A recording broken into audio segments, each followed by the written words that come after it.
Previously on the Bubba the Love Sponge show. Rhett, get ready to sharpen your editing. This needs to be a short or a reel or a standalone because it is a doozy. Well, he'll hear it at that point. Yeah, at that point. That's okay. Get it out. Okay. I don't care. I'm not saying anything. You know what? I'm going to be vague enough. Can we get to the point when you guys are ramming the chick? There what? There was no chick. You're listening to the Bubba the Love Sponge show. Broadcast rights for the Bubba the Love Sponge show have been granted to this station by the Bubba Radio Network and is intended solely for the enjoyment of our listening audience. Any rebroadcast, retransmission, or other use of this production without the express written consent of the Bubba Radio Network is prohibited. It is the first show after the Thanksgiving holiday, and now we're officially in December. Hello, everybody. The Bubba the Love Sponge show, Monday, December 2, 2024. And I made, I should know, I've been doing radio from this particular studio since January of 12. So that's what, 12 years? Yeah, pretty much. Going on 12 years? Going on 12 13. years. And I should know to not be influenced by the outside temperature, to know that the inside studio always gets to be, if you wear I wore some long sweatpants and like a kind of a, remember that JVC quarter zip they gave us? Oh, yeah. So I wore that. You're a fashionista. Thank you. And thinking, because it's pretty cold out right now. Now, the people in Indiana would be, Laughing. Tell them to shut their holes. We're allowed to be cold.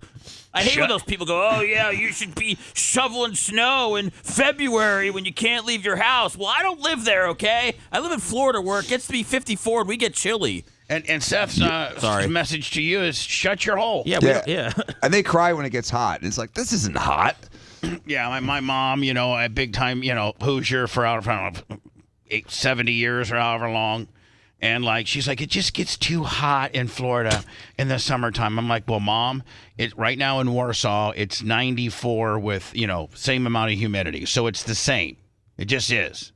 I don't hear you bitching in February and March now. Our heat's different, Bubba. We got the Everglades down here, okay? There's critters. There's all sorts of things that we're dealing with that no one else has to. We got humidity. That's right. Yes, we do. It's like Vietnam. I mean, in summer, you could see an old person just passed out in the middle of a Publix parking lot. It's so hot. Right. I mean, that's what you have to look out for. So anyway, But that dry heat sucks, though, because it dries you out and you're chapped. And so when we get a little cold, everybody freaks out. So I knew today, I was like, you know what? I should bring just a short sleeve T-shirt, maybe some shorts, because the studio always gets to be kind of hot. Yeah. With all the equipment and all this kind of deal. And sure enough, here I am, even though the studio indicates that it's 73, I'm still starting to get a little hot now with my long sleeve, I usually wear shorts, never not wear shorts. Today I wore these camo long pants, and then I got this long sleeve sweatshirt on. I should have known.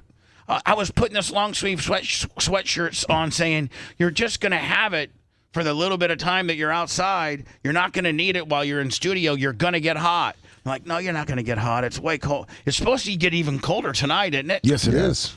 I did sleep with my windows wide open last night. Oh, nice. My room got down to, the merch crick hates me because she's so, let me, even during the summertime, because I have two, I got a little, I got two air conditioners in my bedroom. That's all I'm going to say.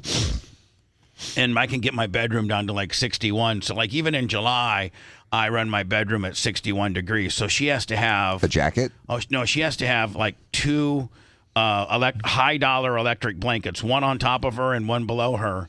But I forbid her from using the one on below because it makes the whole bed hot. So she only has one on top. So I don't even know how she survived. I think when I woke up this morning, our bedroom was 49. Jesus. She was dead. Torture. She's just stiff, cold. 49. But what are you gonna do when you roll over one day and she's just got icicles on her nose and she's dead? She looks like somebody that fell off the Titanic. Like remember how Leonardo DiCaprio looked when he was froze to death? Exactly. That's what she's going to look like. Yeah, you're going to get into necrophilia after this. Doctor, bring me like $100. I like them cold. And here's the thing, man. I would get involved. Listen, if I called the cops up and said, listen, my girlfriend, she's dead beside me. She died of, Dan, can you die for being too cold? Oh, of course you can. Just don't lock her in the suitcase at the same time. No, what I'm saying is I'd be completely above board about it. I'd call the cops and tell them, but then for a fact. You'd be guilty. It just wouldn't be as simple as Bubba left it just wouldn't be as No, once honest. they find the prescriptions, Bubba, it's Right. over. Yeah. You know what? Before I call, I'm going to have to hide the prescriptions. Yeah, flushing the toilet a lot. Yeah. Flush the toilet 17 times. You have to send Lummy down to the illegal dumpster. Lummy, can you come to work early? Yes, sir. Because I'll meet you at work. I got a box full of prescription pills that you need to go dumpster diving on. Okay. Oh, okay, no Better problem. yet, go to that beach down at the end of the road. Yes. And just go. Hold on. Go waist high because you just can't throw them. In the cattails. Go waist. Go get those. Those waders we got for the pond? Yeah. Go get the waders, go waist high, and I want every pill to dissolve in the ocean. Yes, sir. Yeah, then half the fish are sleeping and the other half are like jumping Dan, 20 feet in the air. Good luck on getting a forensic person to be able to find out how much of the pills I dissolved, in the ocean. These groupers are jumping 30 feet in the air. I don't Then let understand me it. take the bottles, right? Yes, sir. And put them in a fire so all the labels and stuff burn off. I'll get a fire going. And then I'll call the cops. And then, and you know what? I could literally say, listen, cops, I just slept with the windows open and she died of hyperthermia or whatever it's called. It would be easier just to turn it up to 67 degrees, Bubba, but I like your plan in case he freezes to death. And Lummy really seems like he's on it. I'm so. on board. Yeah. Oh, yeah, he's definitely in the water. And Lummy, here's the deal. Here's the Yes. deal, Lummy. I'm going to come to the studios and call you from here. Okay. I'm not going to call you from my cell phone. No. Because they're going to be like, you made a phone call approximately 30 minutes after you discovered she was dead to a guy named Warren Garrison. Is Lummy really going to be your first call over all of your lawyers that you would probably need to talk to? I don't know if I don't want to call them because now I got them implicated on the deal. Yeah, I but want we're to call lawyers.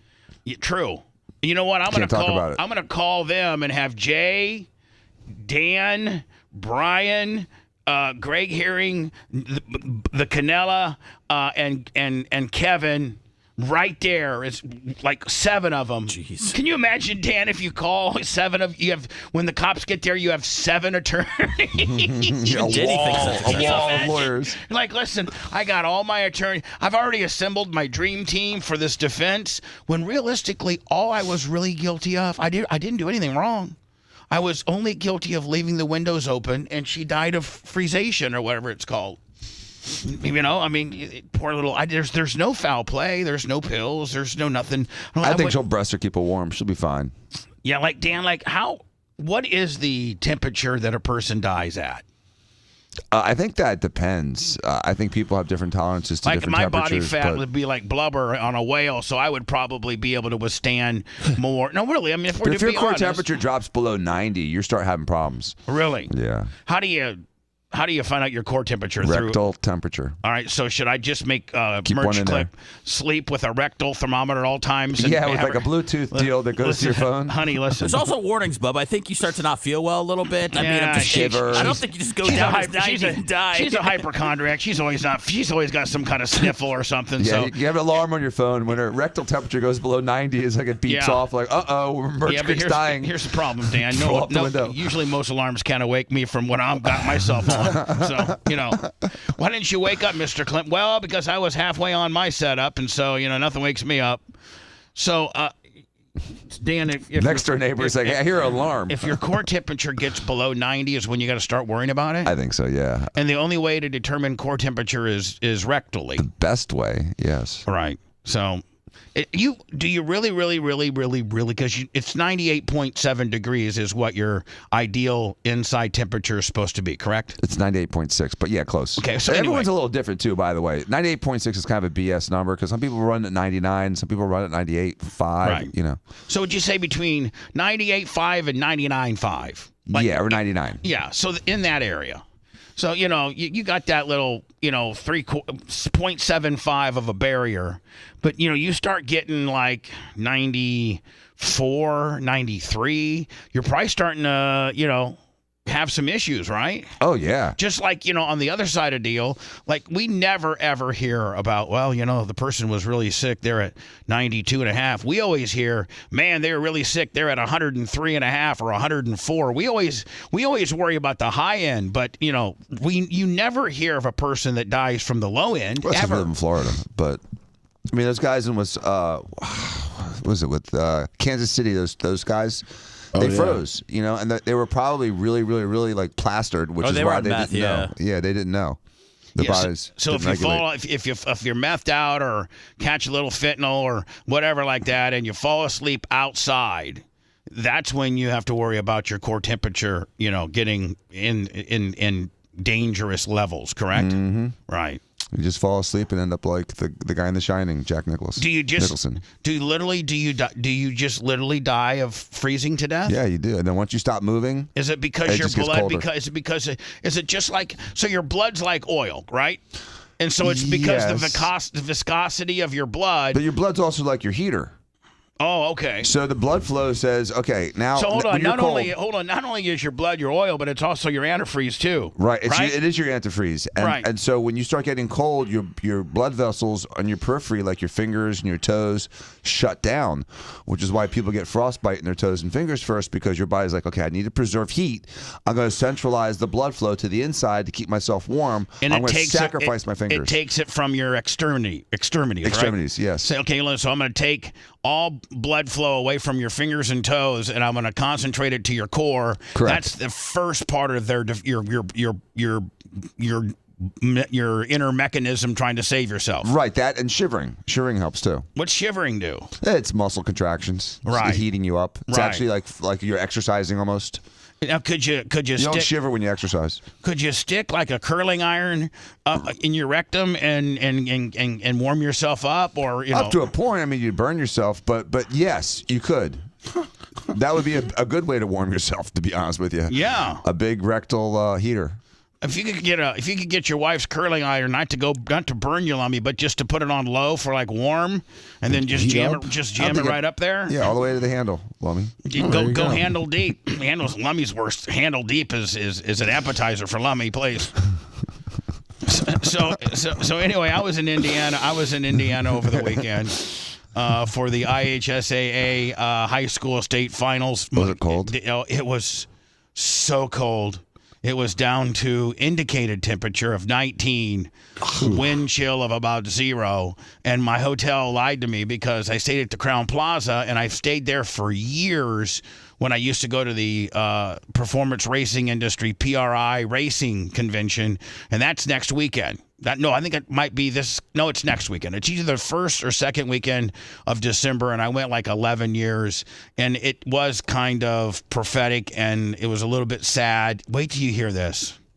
This is so. I don't know what this means. If this is just luck, if it's divine intervention, if it's doom, I don't know. But Lummy, for the 8 or 9 years that Tyler and I went to the PRI show, Yeah, the big, yeah. we stayed in the same hotel that I stayed in this weekend for the football state championship.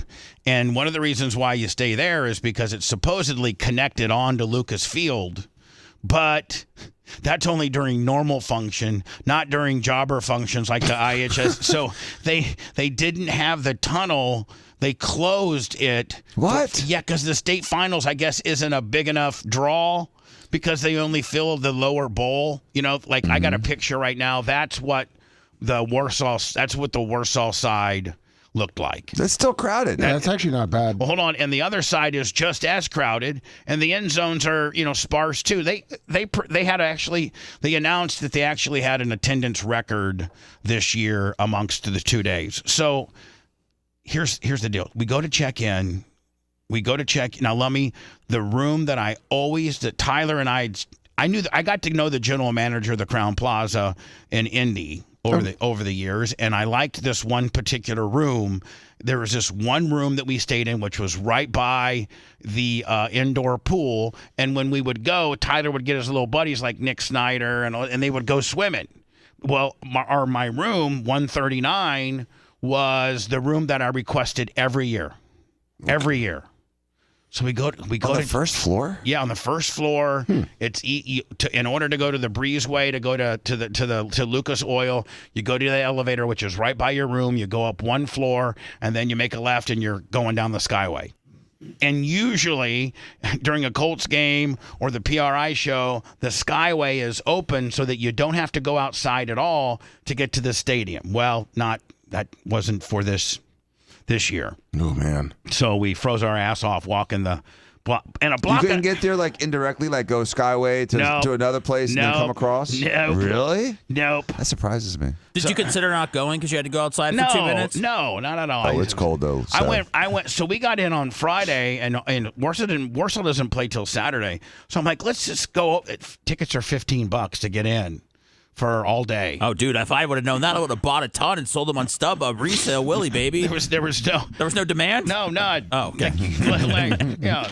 Sell them all do you see, does this look sold out to you? Well, I can't see the other side, Bubba. You said it was packed, so.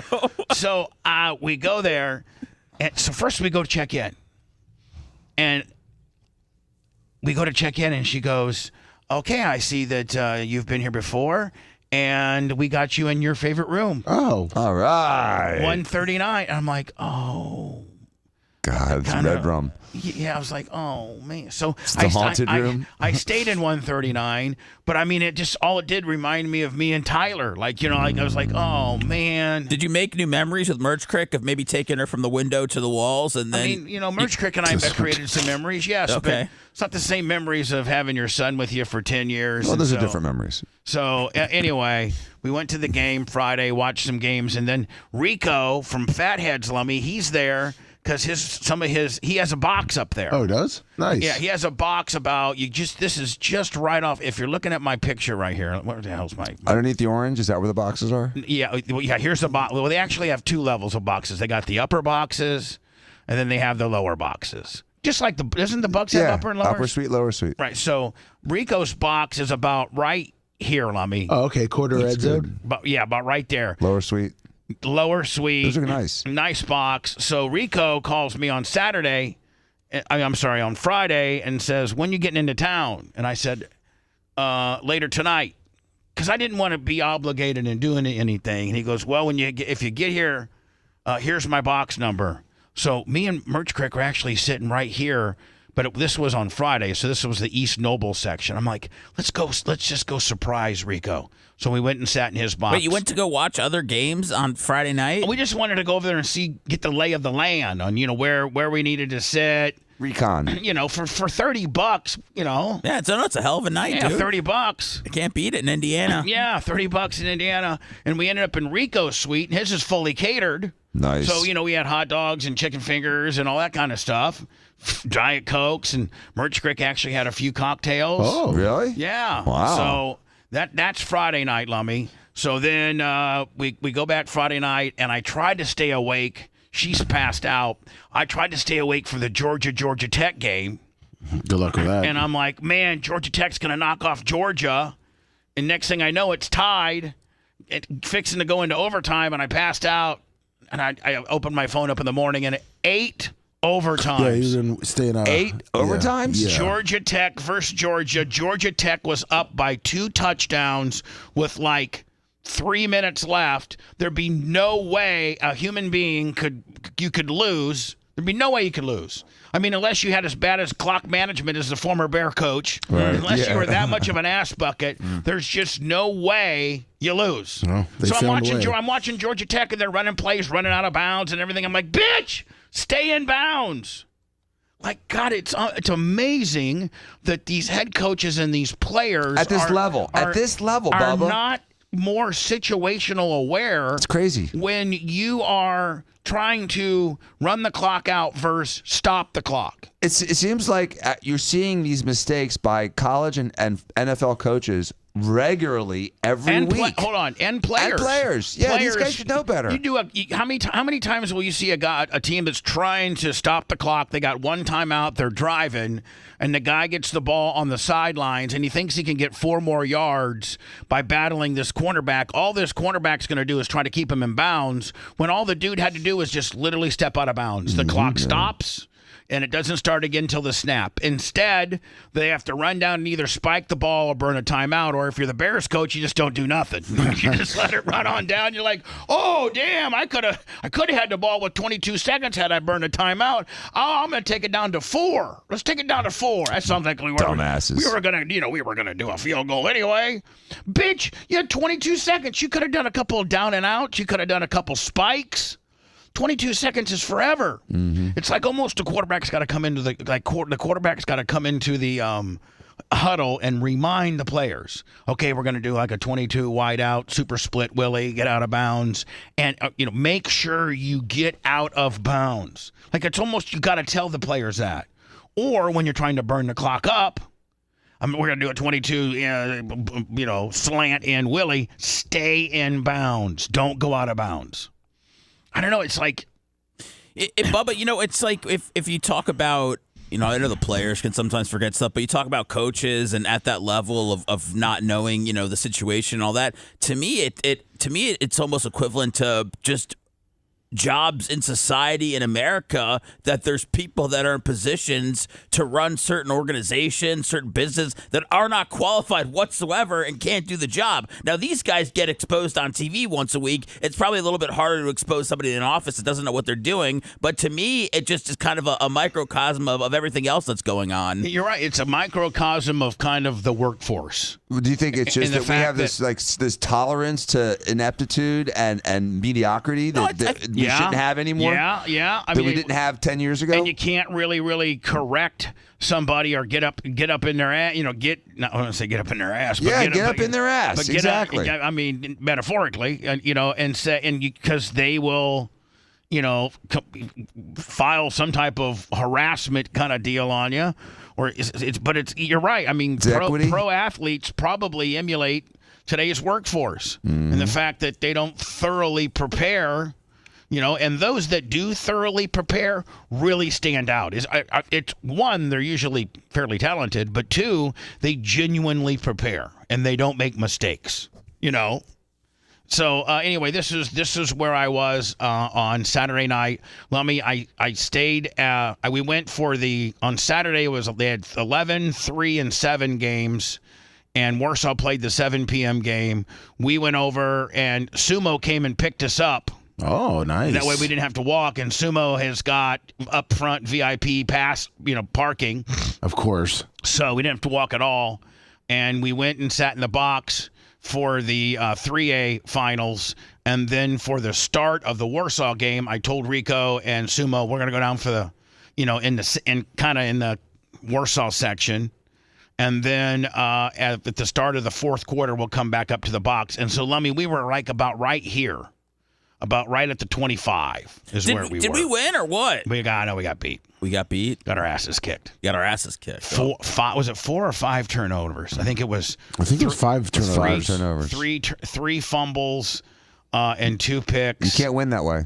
And listen, I wouldn't say we would have won the game. Had we had no turnovers, we would have been competitive. But this team here, Decatur Central, really good. Well, hold on. They've been to the final. They've been to the state championship game 2 years in the last 2 years and gotten beat. So this was their 3rd trip in a row to the state finals and finally won. They were very deserving. They were a very good team. Did you address the team afterwards, Bubba? No, of course not. What did you say? I came a long way, and so did you guys. Seth, I'm sitting right here. That's a far way of getting they don't even let people on the field. Well, I didn't know if there was maybe a fight after the game and you had a chance to come down and quell, emotions in the locker room. You're not going to have and say there's life after Warsaw football. Look at me, Bart Curtis. And the Warsaw Tigers are not going to fight. They're just such a disciplined team. And so at the start of the fourth quarter, we went back up to the box. Did a lot of people recognize you for being famous in Warsaw? A few, but not too many. Bubba's cake goes $100. You know what? A few, but not enough. And so that was Saturday night. And then listen to this. Here's the thing, Lemmy. The game didn't get done till like 10:30. We got back to the hotel at about 11:30, and we had to be at the airport at 4:30 for a 6 a.m. Allegiant flight. And boy, do I got a story about Allegiant. Really? Dan, didn't you have a good experience with Allegiant? I don't fly Allegiant. Oh, okay. Dan wouldn't even put his luggage on Allegiant. Yeah, my dog. He's not flying Allegiant. Hold on. Here, I'm gonna go. I won't send stuff by UPS if it's going on Allegiant. Oh, that's right. You got Frontier problems. Here is. I don't do either of those. Here is the person that caused our problems with Allegiant, and her name is Elizabeth. Well, who wears a mask? Elizabeth. Oh, I'd wear one on Allegiant all day. So Would you? I genuinely, Bunch of heathens. I genuinely think this was racist. Uh-oh.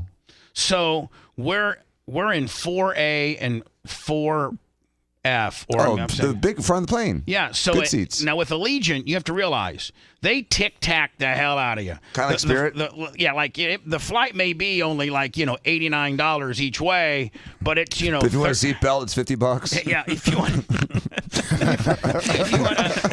if you want a seatbelt, it's $50. First of all, there's no water or no drink service. Of course not. Nothing. No. Even a water's $4. So we. It's a 2-hour flight, Sponjo. I know. You can make it work. I did make it work. God bless you. So it's $35 if you want to sit where we sat, one through like rows 1 through 4. Were they bigger seats? No. So say standard seats from 1 to 15. One, The whole 35 or whatever. Rows 1 to. Lummy, who's BVA? Is that our Swedish? It's $100. Is that our Swedish buddy or no? Who is that? Who's BVA? $100 in the super. I don't even know that. PayPal, Venmo, Cash App. Welcome you. back. BVA. BVA. I don't even know who that is. That could be new money, Lummy. Did you have Bubba's Cankles? $100. So this is the way they do it. We're in zone 8. So they load from the back of the plane to the front of the plane. Well, Right. It's efficient. Yeah. So, but a lot of times, even though for those that have paid the more money, by the time you get in to go into your seat at zone 8, all zones 1 through 7 have all of their carry-ons up above where we're supposed to be sitting. Uh-oh. You know what I'm saying? I see a problem. All right. So it's time for us to get on. Now, you're allowed a personal item and a carry-on. For free? For free. That's what you're allowed. And so I just always carry my Bubba Army backpack. I can literally pack for 3 days. 3 pair of underwear, 3 pair of socks, usually 2 pair of sweatpants, because I can recycle. I usually, the pair that I wear, I'll wear back home. You know what I'm saying? Yes. Because clean underwear and You socks one are pair essential. of underwear a day? Yeah, I go through 1 pair of underwear a day. Why? Is that too much or not enough? I don't know. I used to. Okay, well, Dan, you're a just doctor. curious. You're a doctor, and right now you're wearing a $400 silk button-down shirt, and I'm wearing a free hoodie. And I'm cold and you're hot. Okay, whatever. You're a doctor. I drive a smart car. You drive a Lamborghini. Okay, I'm just saying. You fly Allegiant. He doesn't. I fly Allegiant. Fly Delta. I fly Allegiant. You fly Delta first. Okay, so Did you take it out of St. Pete? Was it that flight? yes. Which I've is done even that flight before. Yeah, and in St. Pete, you actually walk out onto the runway like you're the president and walk up the stairs like that. Yeah. But in Indy, they don't have that. So Bubba's Cankles, another $100. thank you. Oh my God. Opening up December. I'm just now closing November's books. I'll be doing that today. He says you hate him. And I hate Bubba's Cankles. No, it's because he didn't get a toot for the first Bubba's Cankles $100. Double toot. Well, I got one. I got one on credit with you, Bubba's Cankles. So all these people, like this one guy had a big ass military backpack, and his wife had the same military backpack with a purse, and then this one woman had a carry-on with a dog carrier, and this other And so listen now, prior to flying back from Indianapolis to St. Pete, we had flown last weekend, if you remember. The same flight, let me remember. Yes. We went, St. Pete, Indy, St. Pete last week when I went up and got a rental car and drove to Warsaw. Same flight. This week we flew, St. Pete, Indy, St. Pete, same flight, different days, different times, but same flight. They're nonstop that they have. And we virtually packed identically as far as the things that we took. What I take, Lummy, is I take my backpack, and then I take my little tactical bag that I don't have my gun in it, but I have my phone, my wallet, my phone, my charger, that little sling bag. Erica always takes her Bubba Army backpack and her purse. Nice. Just her regular purse. Not one of those kind of purses that your mom takes to the beach. Yeah, the big giant ones. No, it's a regular purse. Just a regular purse. May I ask you a dumb question? Yeah. Can you fit the Bubba Army backpack under the seat in front of you? I can. Okay. And she can also fit her purse in front of the seat in front of her, which is what she does. She usually just takes her purse and holds it on her lap, and we put it between us after the flight gets going in case, because she has she always is carrying like a Diet Mountain Dew for me, or like a Payday, or like some kind of little snack. You know what I'm saying? Mm-hmm. This time she actually, hold on. Merch Crick. I'm sorry, I just had a vision in my head that you're not going to like. So. Merch Crick actually, Lummy, made me like a salami and a salami and turkey and cheese sandwich in a Ziploc bag with some Pringles. Oh, nice. Yeah. So when you're good, she gives you like an extra little Scooby snack? Not when I'm good, when I demand it. Oh, okay. Thank you. You got my snack ready for me? I could just see her like the dog trainers with that little pouch on the hip. No. It's completely opposite. It's when I the dog is training the trainer. It's when I'm telling her, hey, you know what? How about that sandwich, Mama? So we go on, and with Allegiant, you have to have your boarding pass on your phone, and you smash it down on this little scanner, and and then you go, right? Well, so Erica goes to do that, and it goes like she's ready to go, and this woman right here, Elizabeth. She's working the front desk up. She's the girl that's working the desk, that lets people on the plane. She goes, you can't fly with that purse. And Merch Crick goes, what do you mean? I've flown Allegiant. I've been on 4 Allegiant flights. This is my 4th Allegiant flight. And this is what everything I bring. Nope. You have to empty your contents of your purse and try to get it inside of your backpack. Then you have to roll your purse up and put it in your backpack. And I'm like, and there's people behind me. I'm like, ma'am, we've traveled Allegiant in the last 2 weeks, 4 different flights. And then she calls security. Really? Because I'm lipping off a little bit, and I'm really not lipping off. And so she goes, I would suggest she talks to me, you get on the plane. I guess my little sling, my tactical bag was okay, and Merch Crick's purse was not. She goes, I would suggest that you get on the plane and secure your 2 seats so that she can have overhead space when she gets there. So overhead space for what? I don't know. So I do as told. I tell Merch Crick, I said, listen, just do your best. But I think it's not a Gucci purse, but I think it's a Coach purse. So I think it's probably a couple $100. Something you don't want to roll up. Right. It's a leather Coach purse, and it's a normal size purse. Yes, that's a personal item. Right. So this woman now, Merch Crick's all upset and stuff because she doesn't really want to roll her. Well, you should empty it, right?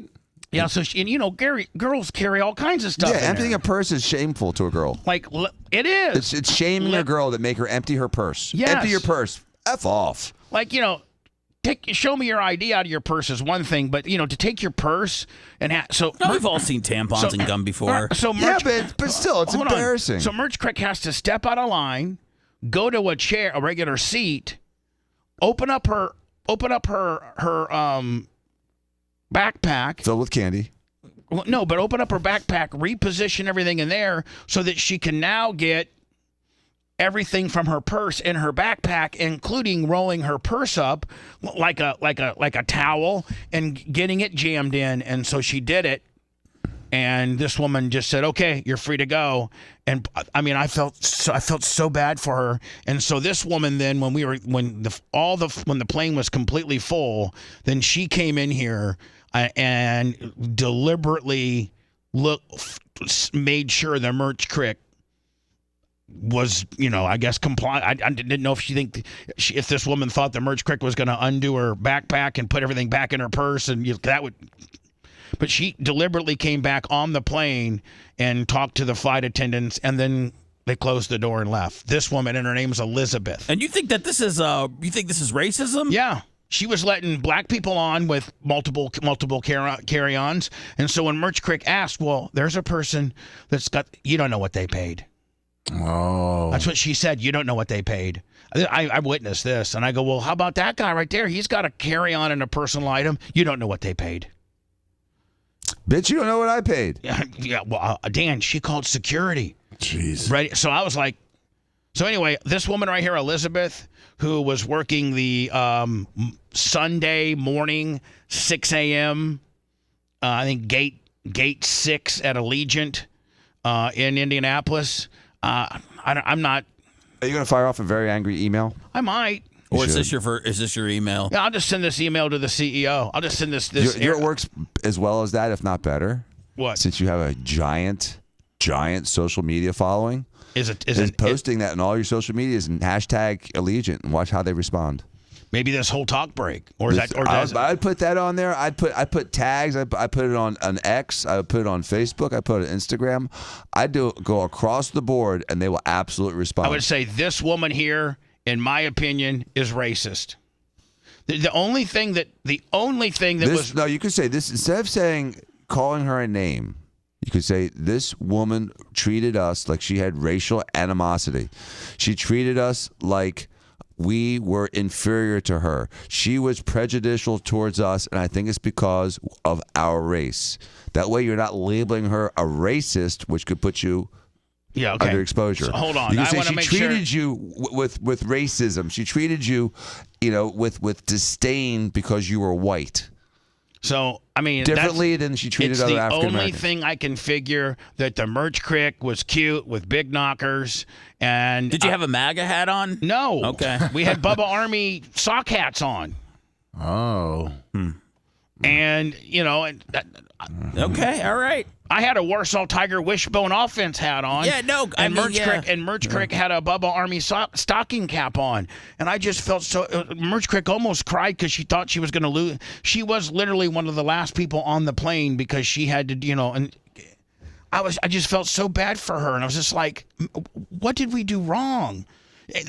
Now, does anybody ever win a debate with like an airline employee at the airport? It's hard. Because they pull the security deal. They do. As soon as you start winning the argument, they call security. Yeah.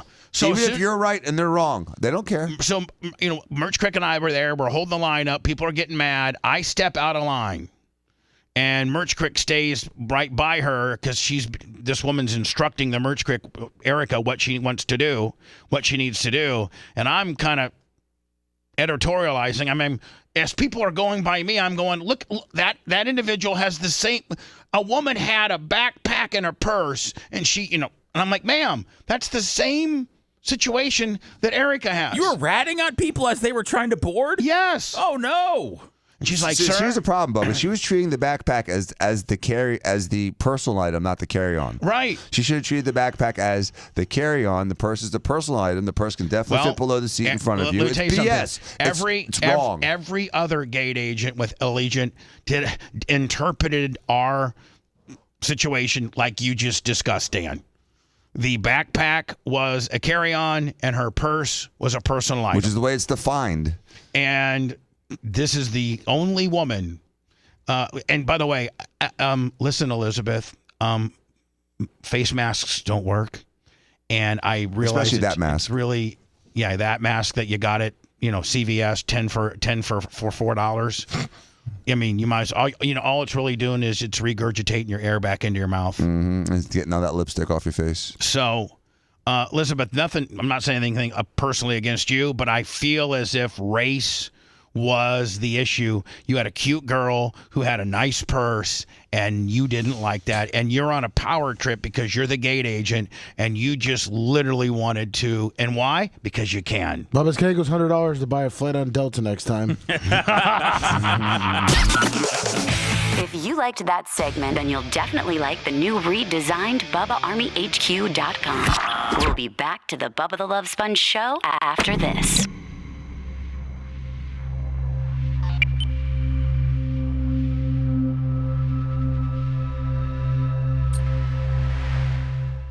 Bahamas. They said your carry-on's too thick. I'm like, fuck you, too thick. It's a carry-on bag. No, it's too thick. You gotta thin it out. I'm like, what the fuck are you talking about?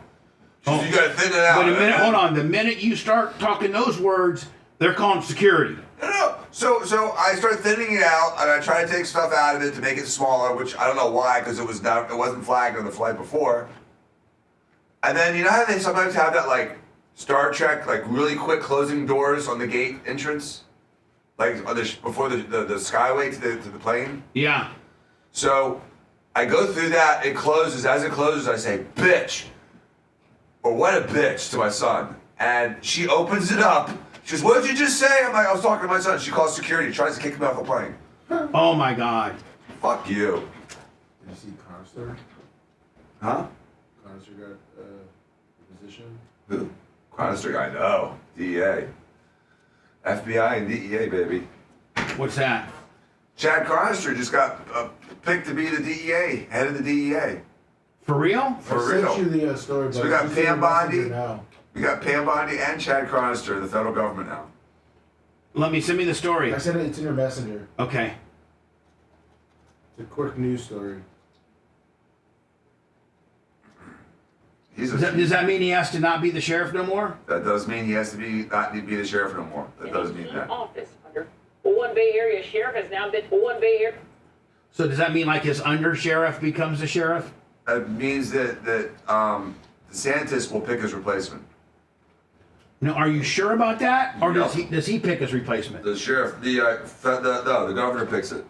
But he gives a recommendation. Oh, okay. He can recommend it, but it's the governor's pick. Yeah. Just like Chris Naco, he was the first time he was sheriff was. Oh, that's he was right, when installed by yeah. the governor. It was a situation like this: someone died or got pulled out midterm, and he was handpicked. And whoever replaces him will likely be sheriff again and again and again. He just won a 4-year election. Hey, Bubba, I'm sorry to ask. Do you have a lighter I could borrow for a second? A lighter? Yeah. I don't think I do, bud. All right, no worries. Do you know of one up here? No. Do you need a lighter? What do you need a lighter for? What do you think he needs a lighter? It's so funny. The pigmentation guys asked me for a lighter yesterday, and I went back to where Brett was to try to see if there was one. I should keep one here, but the last two that I brought here were both dead, so it's just my fucking luck. We gotta have one around here. Just let me handle. Damn. I thought I saw one of those things to light candles with. Yeah. There might be one in the drawer. That's what I thought. I looked yesterday, Oh, but I you looked didn't in see there it. too, it wasn't? Yeah. Oh. I was fucking literally like, why am I looking for a lighter? Who gives a shit?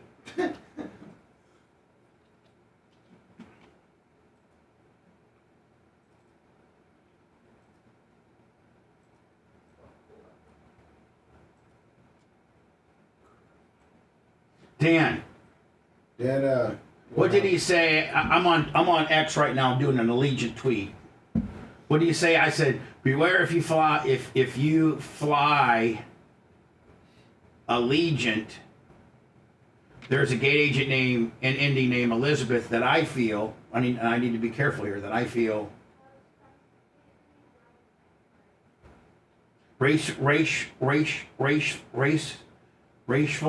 racistly profiled me.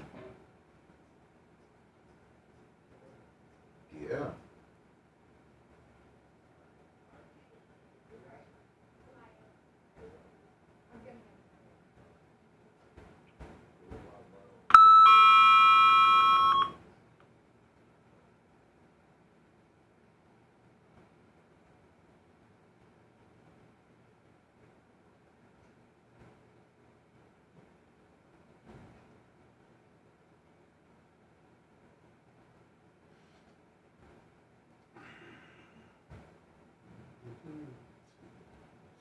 Bubba's candles.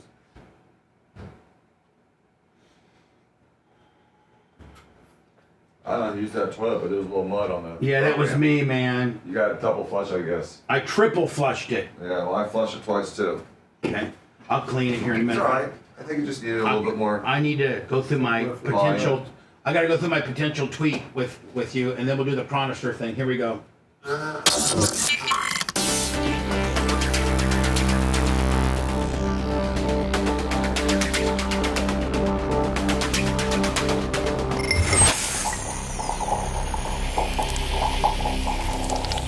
Broadcasting live from the Aquabeto studios. Aquabeto.com/Bubba. It's the Bubba the Love Sponge Show.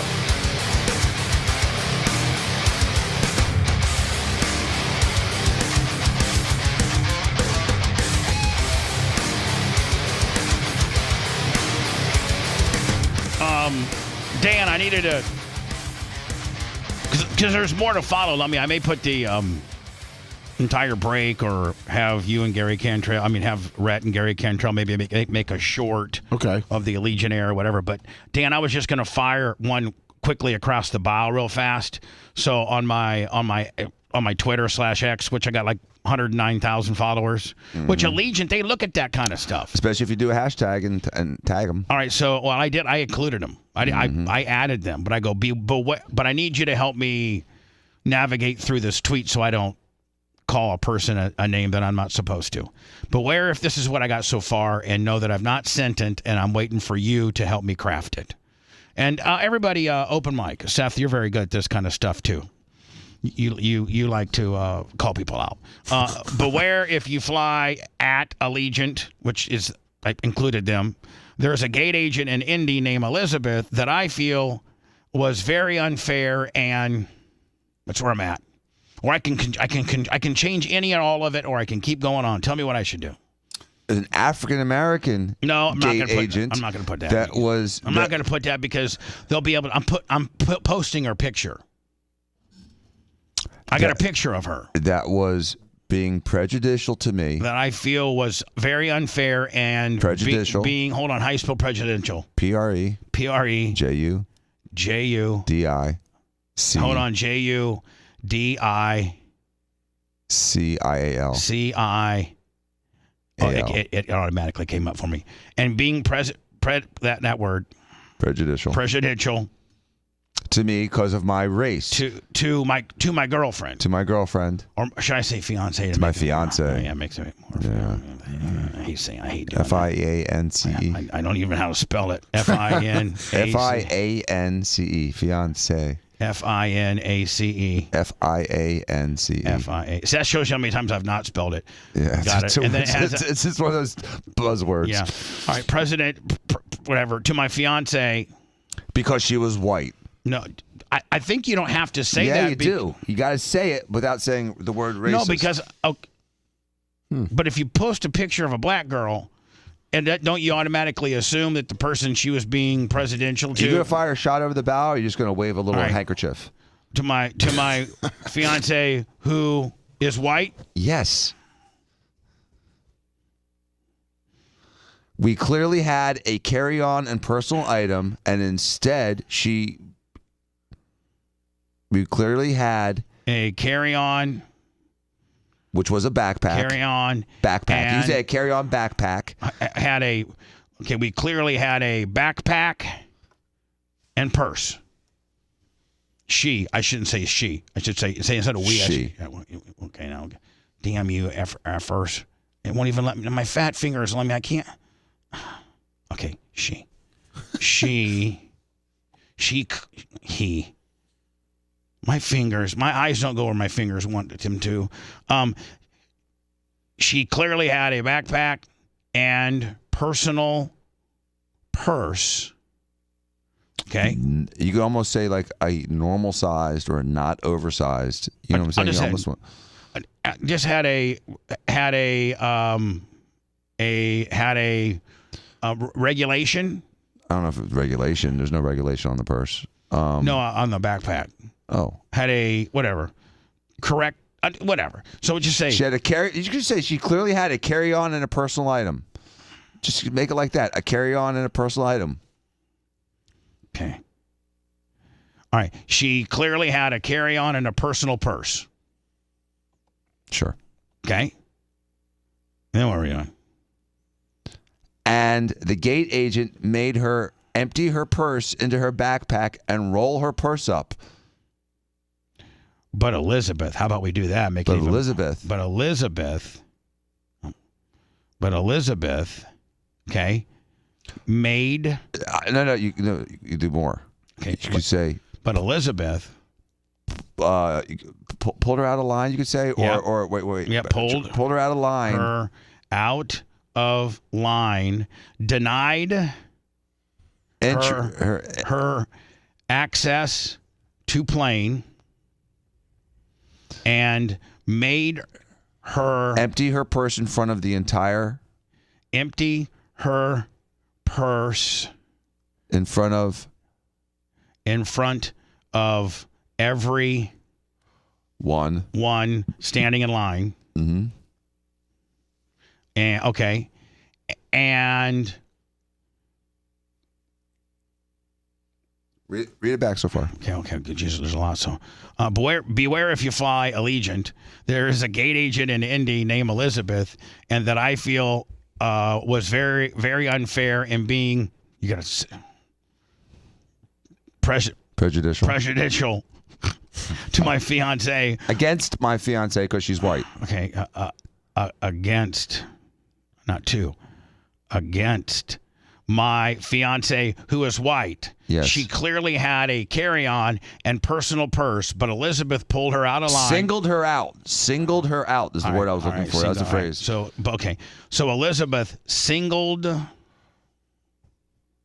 Bubba's Can goes $100. Singled her out of line and denied her access to the plane and made her empty her purse in front of everybody standing in line and embarrassed her. And embarrassed her. We're being some Karens. Embarrassed us. Even calling security on us despite the fact we had regulation carry-ons. Even calling security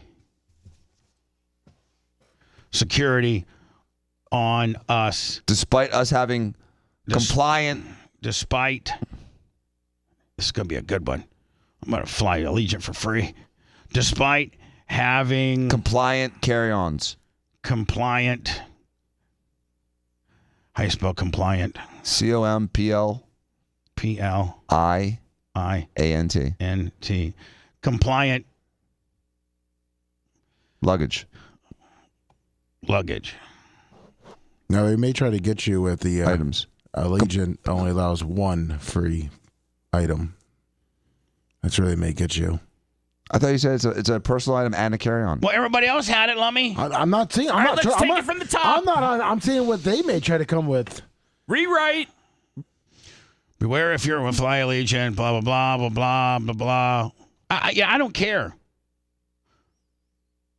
I don't care. Let fly. You can call her racist. Yeah. And lying and embarrassed us, even calling security on us, despite having compliant items, and everyone else who had our same luggage configuration were allowed to board. Now, did she mess with you once you were on the plane too?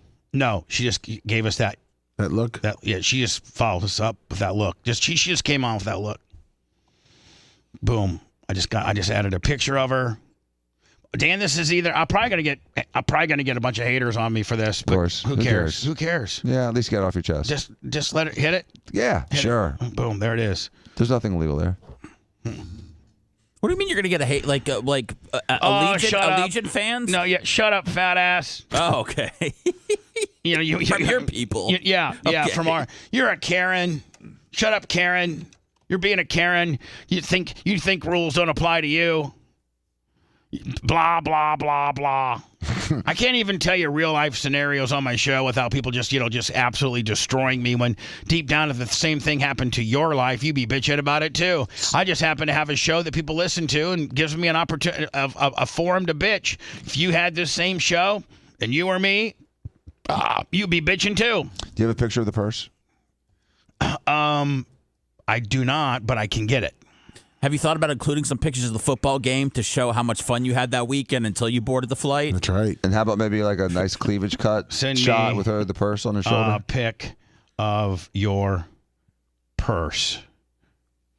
Boom.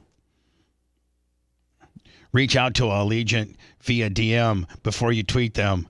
Give them a chance to respond. Well, Wags, that ship has sailed. Mm-hmm. That ship has sailed. Hey, congratulations to our very own sheriff, Chad Chronister. He is probably will be resigning from sheriff. He's going to have to. That's what I'm saying. Both. Yeah, you have to resign. And I think he's been appointed or has been hand selected by Donald Trump. Boy, Trump's getting a lot of Florida power up there, isn't he? Sure He's is. got Pam Bondi. He's now got the sheriff of Hillsborough County, Chad Chronister, who's going to head the DEA. He's got big ears. Yeah. He's got who? Rubio. Well, Rubio. I mean, those guys aren't ones that he's. Ears for grabbing. Oh, he's got. Did he select Rubio? Yeah, for Secretary of State. Secretary of State. That's a huge, huge position. That's one of those positions that people don't even remember presidents as much as they measure. Third in charge. You're like third in charge. Yeah, it's a huge position. You represent the country. Yeah. To the rest of the world. Right.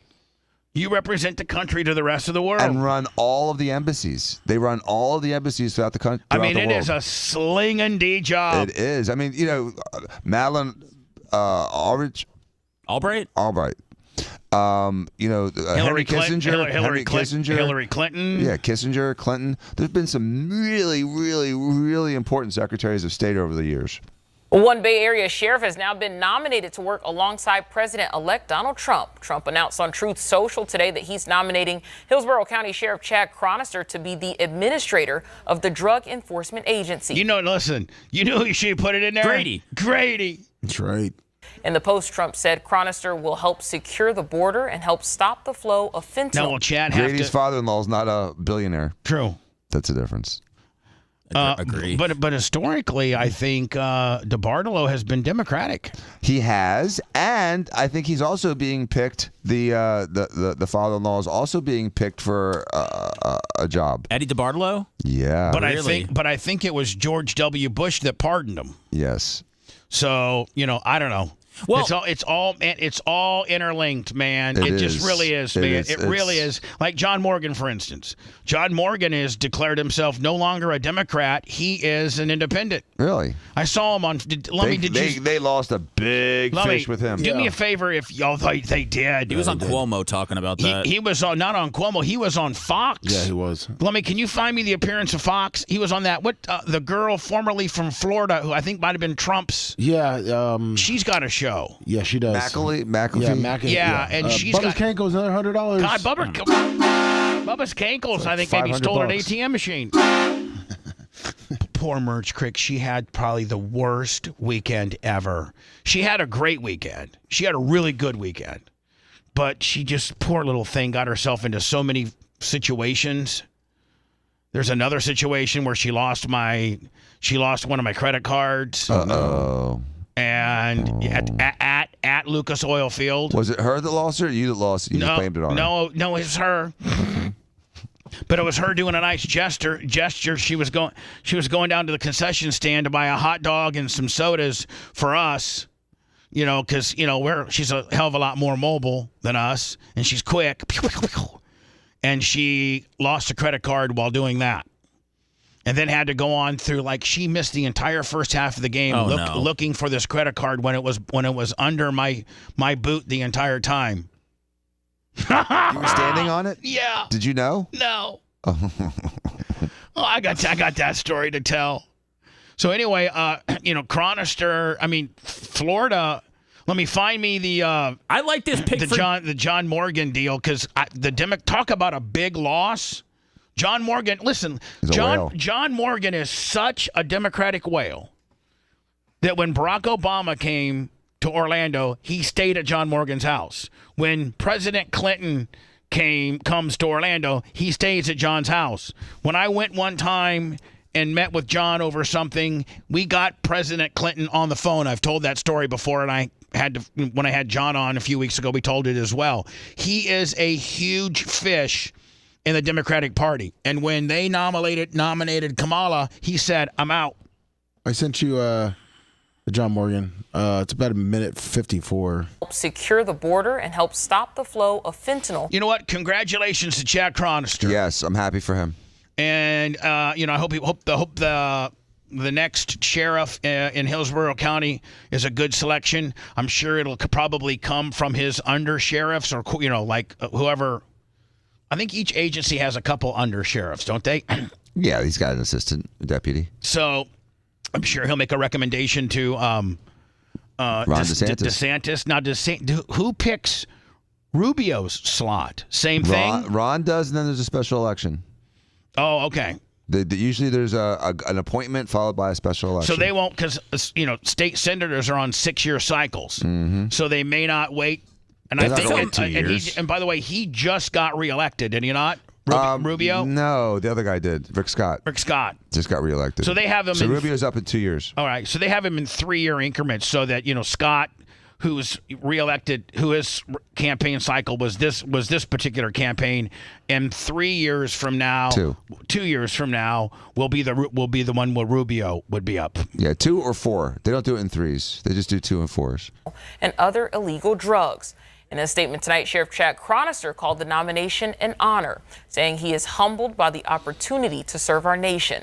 And you know what? He could always come back because he's so well liked and run in the next election. He's not coming back, Bubba. I mean, it's hard to be a sheriff after you're head of the DEA. I mean, you end up with a federal, lobby type job. I got absolutely nothing but love for the DeBartolos, and they've been awesome to me. But I just feel like if he was not connected to billionaires and Eddie DeBartolo, I don't know if this would be a position that he would receive. I think that I think he's a great sheriff. I think he's a great guy, and I think a lot of his career has a lot to do with who he's been tied to, as most big-time people's careers are. Yeah. I think it's been reinforced, but he has been objectively successful as a sheriff. Sure. Like he's with or without the connections, he speaks perfectly. I think he's done a great job. His priorities are good. He's got It doesn't hurt that you're married to a DeBartolo. Right. Let's just say that. But he has this swagger. Just even if you didn't know he was married to a billionaire's family, he's been a perfect sheriff. Wasn't he just most recently Steve's next door neighbor? Yes, they just moved. You're right. Opportunity. But now they're gonna. He has to probably be in. He probably will maybe be able to maintain a place here. Oh, they definitely will. But yeah, exactly. But I'm sure that. Do people like these that are head of ministry? Do they have do they go get apartments in Washington, or do they go get like a nice brown? What do they do? I think there's a variety. It depends on their funding. They probably have places for you, right? They probably have the head of DEA. Yeah, you think they give him housing? I don't know. That's a good question. Yeah, I mean, at least they probably have areas they can direct you to. And I want to say, I think this is a good decision for the DEA because I was at a party one time and Chad Cronister rolled up. It was a DeBartolo thing, and I had edibles on the table, and he didn't even care. And that was before it was even legalized for medicinal purposes. So thank you very much for not arresting me. I think the priorities aren't on marijuana. I know, yeah. Seth. I think the priority is going to be on the fentanyl crossing the border, and you have someone like Pam Bondi on the FBI side and someone like Chad Cronister on the DEA side who like each other and have really no tolerance to BS. With the mandate of shutting down the border, I think fentanyl deaths in America could actually fall. We could actually see an improvement. Oh, I'm sure we will. And it's so weird that because people accepted the failures of the last 4 or 5 years of all the fentanyl coming across the border, all the deaths. I don't know. I can't tell you. I know many people who lost a loved one to fentanyl. Listen, I know some let me just. I didn't mean to interrupt you, but good people, people that shouldn't have died from it, not the guy down the street that's homeless and crazy, like middle class mom and dads that I grew up with and both have jobs, come from a normal family, middle to upper class, whose son is in college, and was at a party and, took what he thought was, a Percocet or something. And it turns out to be B. You took, was just a regular good kid at a party, drinking some beer, maybe getting a little high. Somebody said, hey, here's a Percocet. It'll kick in your, whatever. And it was laced with fentanyl, and they're dead. And this didn't come from somebody who lived underneath a bridge, his family. This came from somebody that, that drives a BMW and is a, respiratory therapist. Normal people. So, yeah, statistically, we know how many people have died from fentanyl, and a lot of the fentanyl is crossing the border during this huge, massive border crossing. And I guarantee you that you put people like this, and then who's that good old boy, Lummy, that's running Border Czar? Tom Horton, Tom Badass Horton, and you put Chad Chronister, you get people like, you watch. It's going to make a difference. To serve our nation. Chronister is just another person on a growing list with Florida ties who's been nominated to serve in a key office under Trump's administration. Shout out to Matt Gaetz. One Bay Area sheriff has now been nominated. Hold on, now Matt, what's that? Matt Gaetz, is he going to run out? Is he going to run for governor? No, he's another guy that I think DeSantis has to replace now. Yeah, he does. Who, Matt Gaetz? Yeah.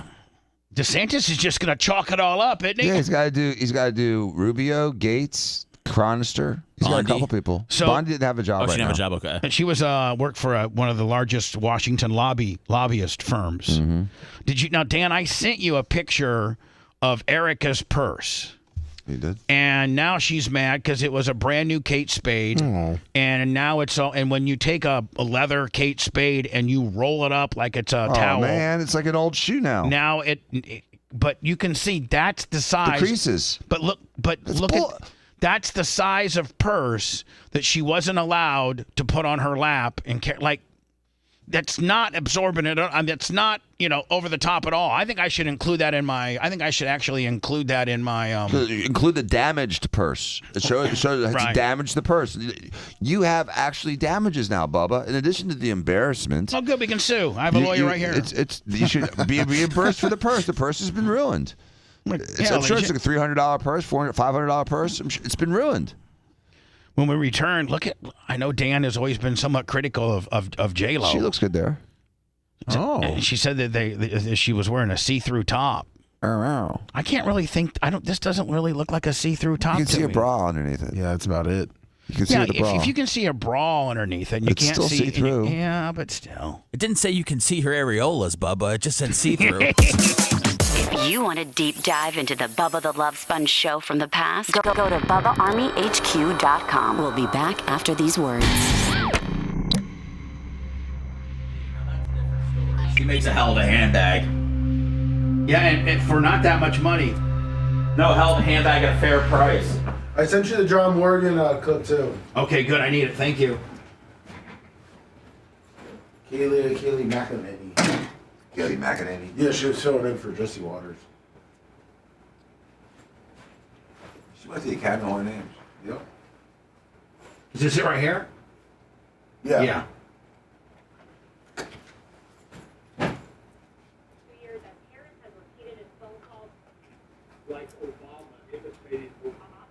She's a smart woman.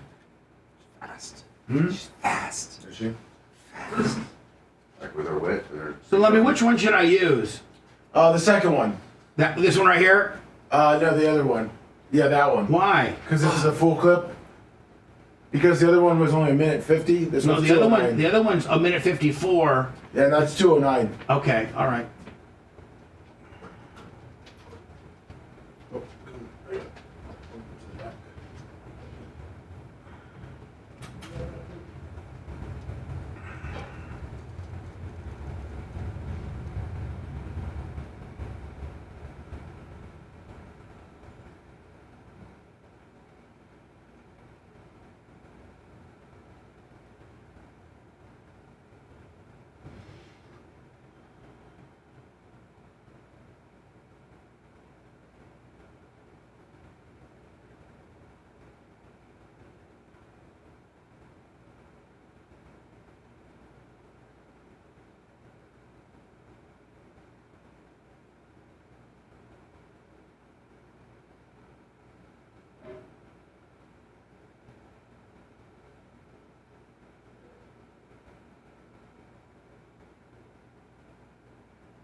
It's cold out there.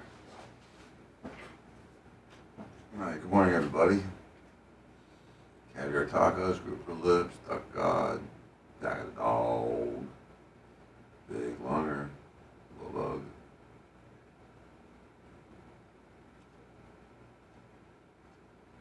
Sub Organic Gene, XXL Gaming, Nick the Gun Guy. Good morning. You got a Kate Spade purse and a backpack, and they're gonna. It's fucked up, dude. Gimme Yeah, a man after midnight. Rose Kegels. Good morning. What's up, Internet Fred? Magic Crusher 666.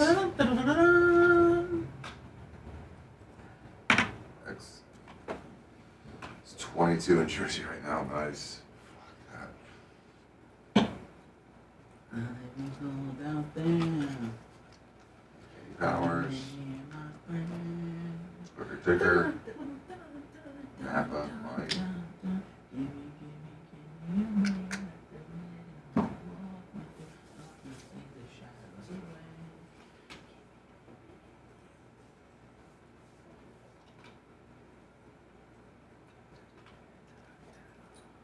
Somebody sent you the picture of the purse.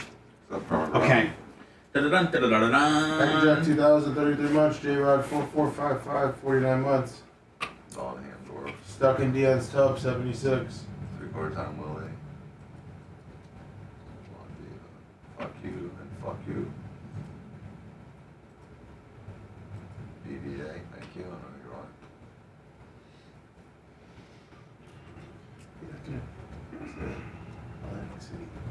Terror Texas. What? That's not like two. Is it? Yeah, it says what's Is that the trashy? I mean, parts of it are, but the AC was voted the worst town to live in 20 years ago because it's like nice casinos with dog shit next to it. What's up, Mary Guatemala?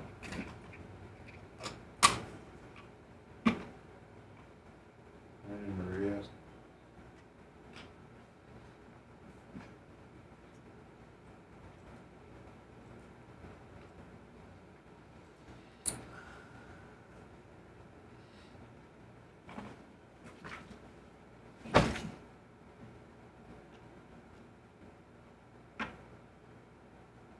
I don't know. It's caviar tacos. Of course, I think it's in the house. He hasn't talked to me about it in a while.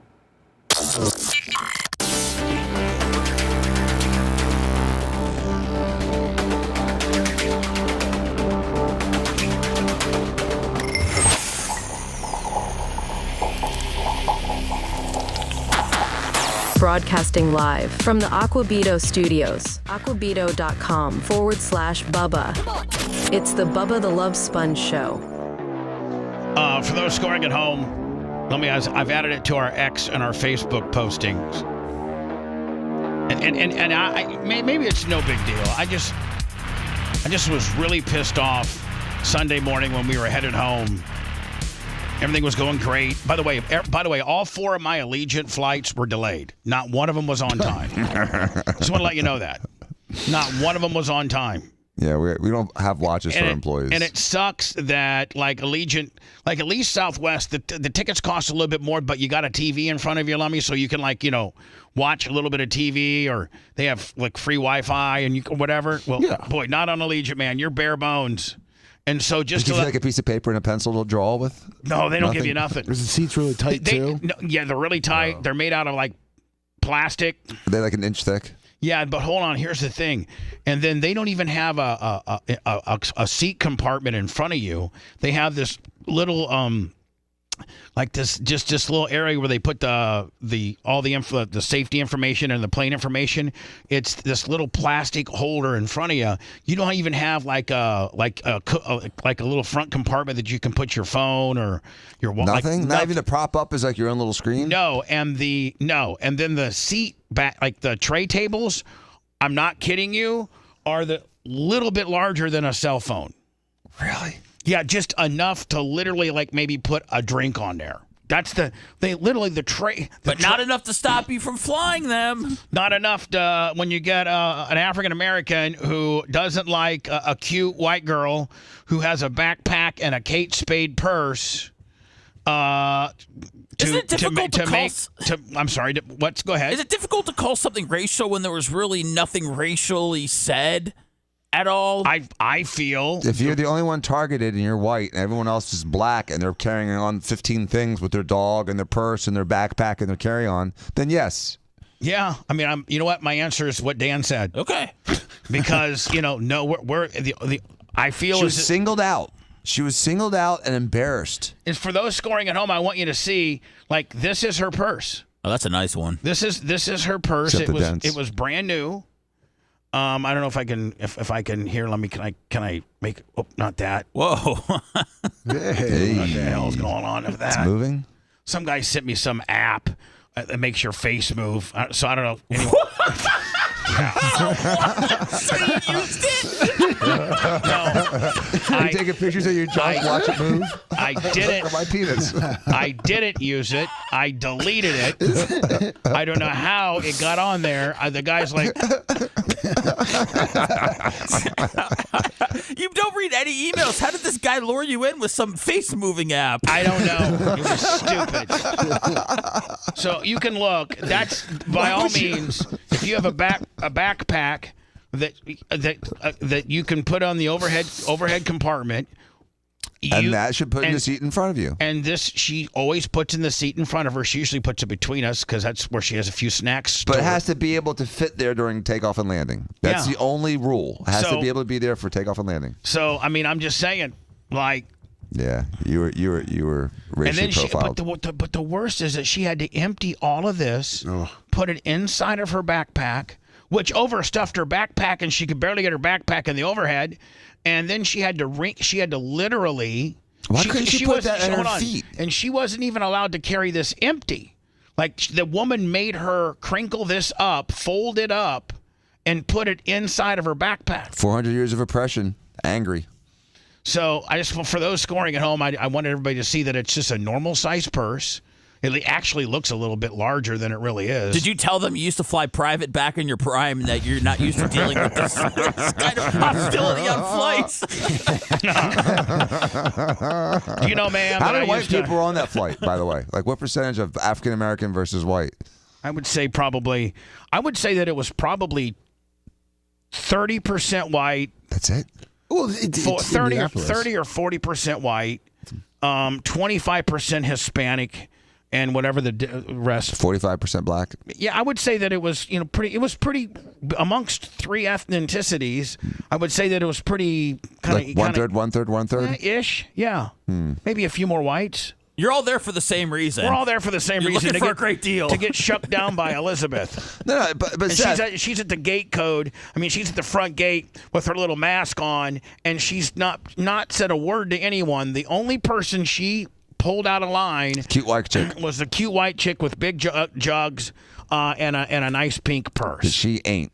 So the problem, Seth, is that no one goes to Indianapolis from Florida anymore, and the only flight directly is that Allegiant flight, right? Southwest, but they're like so expensive, but it's almost worth it now not to get profiled. Yeah, no, I know options are limited with Bubba, especially because that was a last second trip. So, but yeah. I think.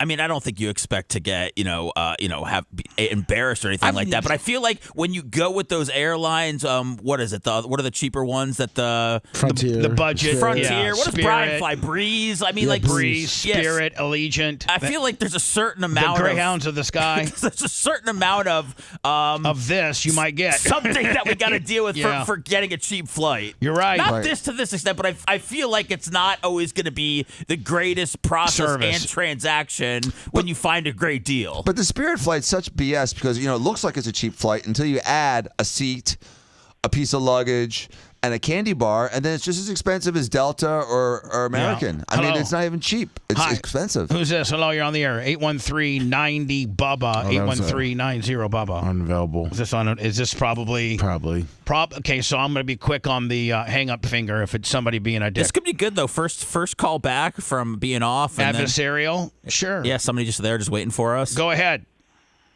Hey, Bubba, nice show. Really big fan. How you doing? Good. Dark match, Alex Jones. Go ahead. No, it's Charlie. Hey, listen, you fat fuck.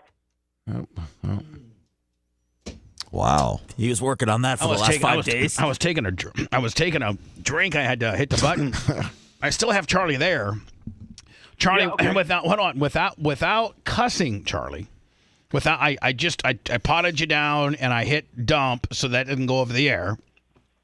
Without cussing, you can say whatever you want to bad about me, but you just can't. You know that you can't say that type of language. So without using that type of language, go ahead and make fun of me or cut me down all you want, Charlie. Go ahead. I'm giving you this opportunity. So I'd like to start fresh with you. I'd like us to do a show. No, Gary, that's not going to happen, buddy. Okay, hold on. Came out with FF. Gary. Shut up! Let me ask you a question. 3 questions? Go ahead. No. What's that guy's name? Lemmy. He's the guy that's got that Bubba the shirt on, right? It's Lummy. Yeah, it's the guy. He knows who I am, Bubba. He's better. And he doesn't like me because we know who we call him. No. Shut up. No. Just relax. Yeah. Why do you? This guy reminds me of somebody who thinks he's all that. Like, listen, if you're my guest on my show, you're not going to try to. You're not going to tell people to relax. I shouldn't even have allowed you past your first greeting to me, but I was trying to be nice. And you gave a chance to flame out after he cussed, and it looked like he didn't have any other ammo left in there other than Lemmy. Yeah, right. Options open. Whether for this is formerly the press secretary for Trump, and in the latter part of his administration, she's from Tampa, and she's filling in for Jesse Waters. What's her name, Lummy?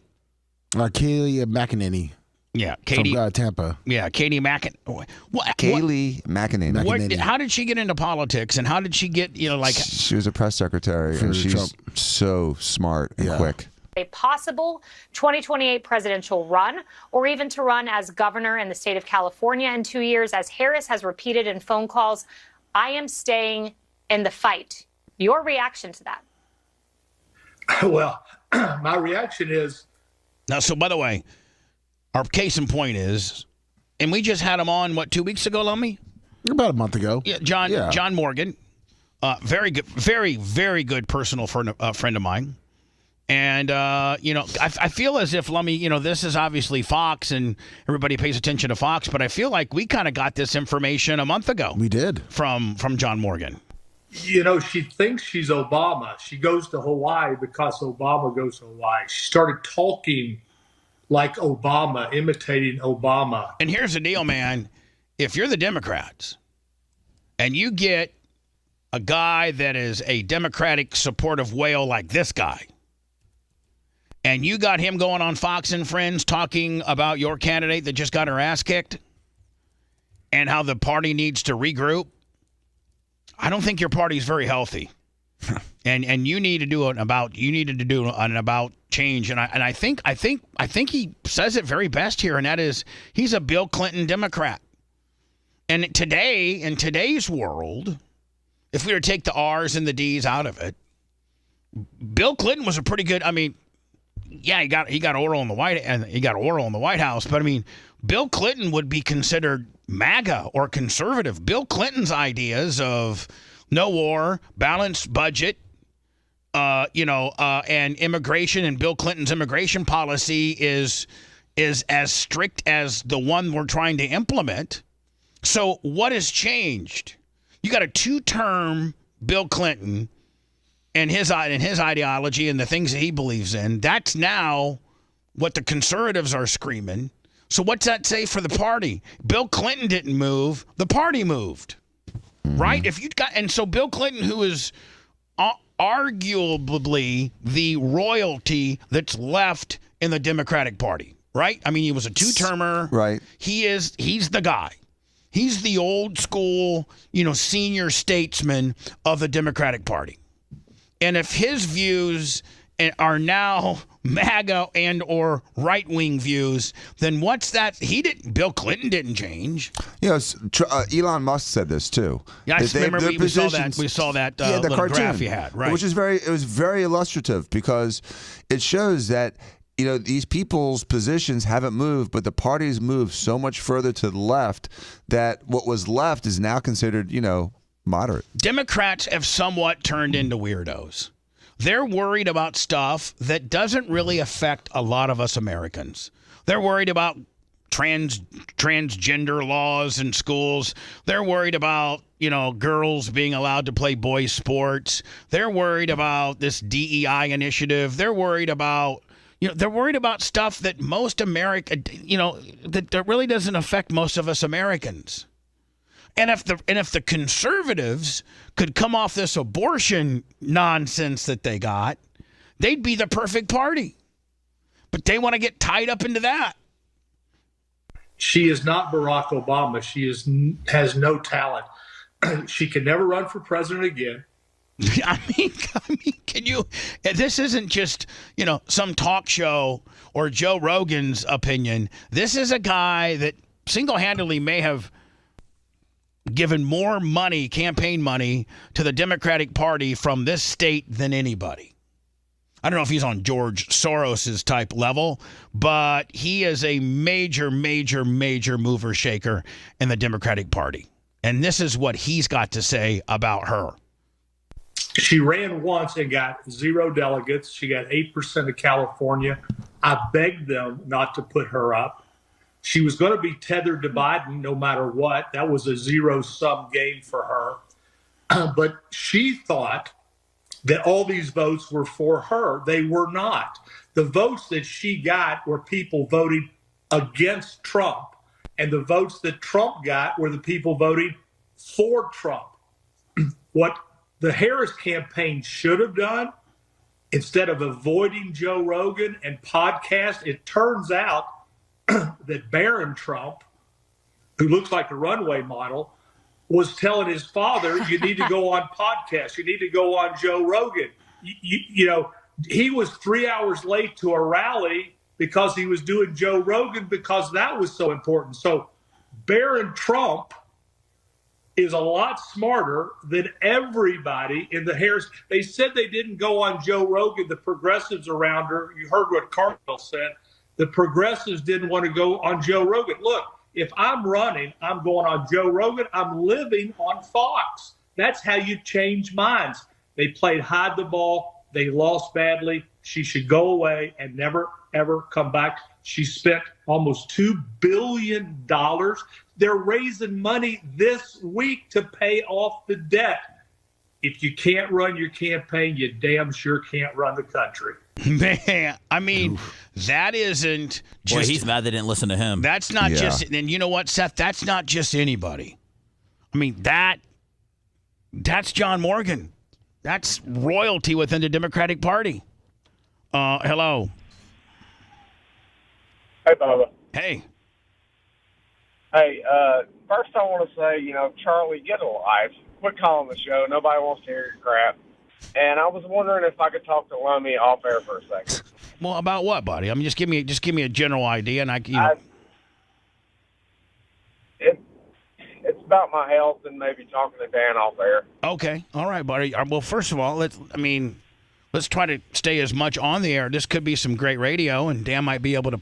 Nobody knows who you are, so No, it's not that riveting. But okay, it's not that riveting, so you shouldn't be embarrassed to bring it up.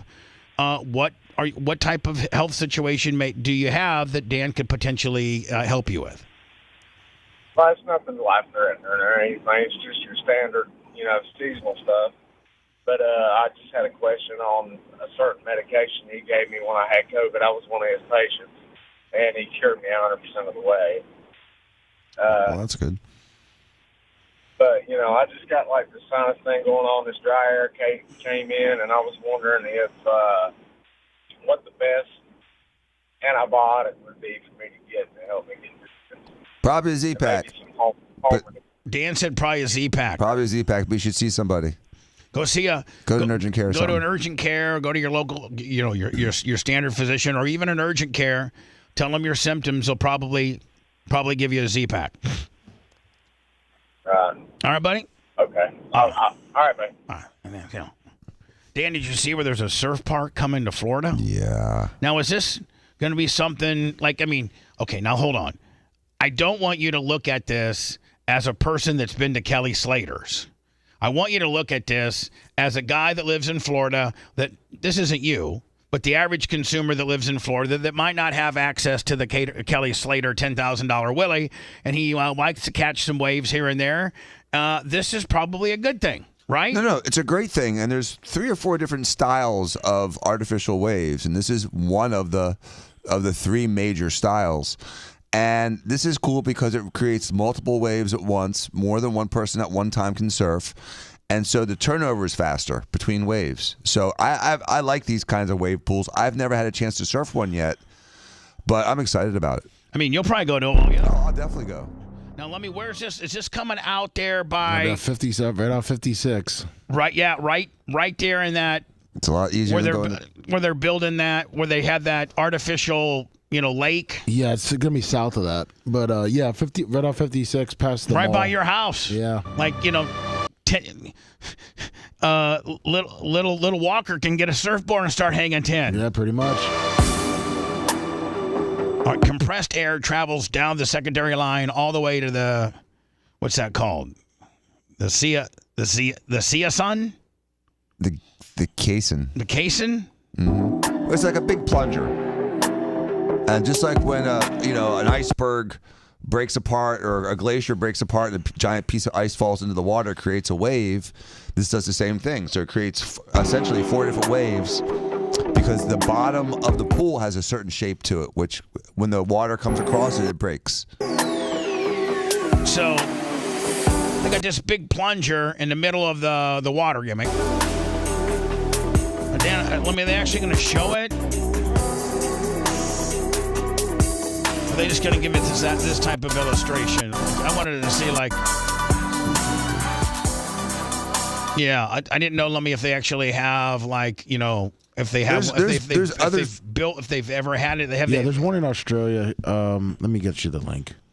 Yeah, and it creates, multiple waves at once, so you can get a lot of people going through it and enjoying it at the same time. The waves aren't quite as long as the surf ranch, but like I said, it creates more of like a traditional length wave, like a 10-second wave. I sent you one. I sent you it, Bubba. Okay. This is the one in Australia. Before my Dave Blunt story.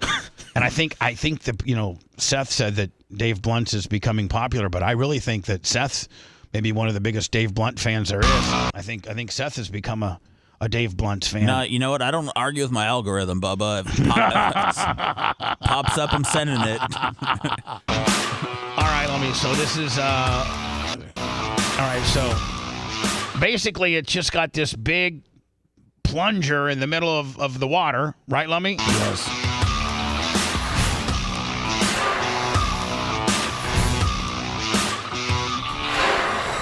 Sitting in the middle of a man-made lake in Queensland, Australia, sits a giant machine that creates waves designed for surfing. All right, so it shows the dudes, getting on the wave. Giant wave machine uses a large metal donut to generate concentric... But those look like kind of jobber waves, Dan. They're shoulder high. They're not quite as big. Hold on. Some of the waves from Slater is you can get in the middle of a pipe. Right. You're not getting... It's a better wave, but it's a longer wave too. But this creates, again, a wave that 4 people at the same time can surf on, plus it creates like a set of 2 or 3 or 4 waves. Lagoon.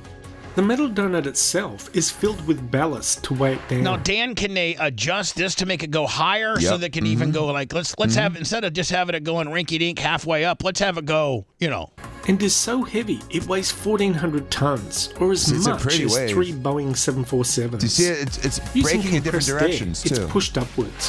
When dropped, its shape displaces a perfect ring of water that travels outwards, until hitting several man-made reefs, creating different heights. How come Adventure Island never got this for the wave pool? What's that? How come Adventure Island never got this for the wave pool, man? Well, probably because it's probably $80 million. People are drowning in that thing. It's the first of its kind in Australia, and is so large it's the largest surfing lagoon in the world. The wave pool creates multiple waves of varying difficulty, length and size that happen simultaneously, and at full capacity it can produce up to 2,400 waves per hour. Which is a lot. Visitors can choose between 5 different areas and wave types, such as gentle rolling waves. So Dan, just on what side of the plunger you get on could be a different wave? Yeah, because it depends on how the bottom of the pool is shaped, because they'll create a reef by making it shallow, and the wave breaks over it. So that's what. So like for instance, a pro, which would be black, they have the bottom of this configured so it will react differently than a smoothed out, beginner Willie. Correct. For beginner surfers, all the way up to fast and demanding waves for experts. Now, would you and Jay be considered pros because you've been to the? Because you We'd guys be expert in pro waves. We'd probably do Some those. pro surfers.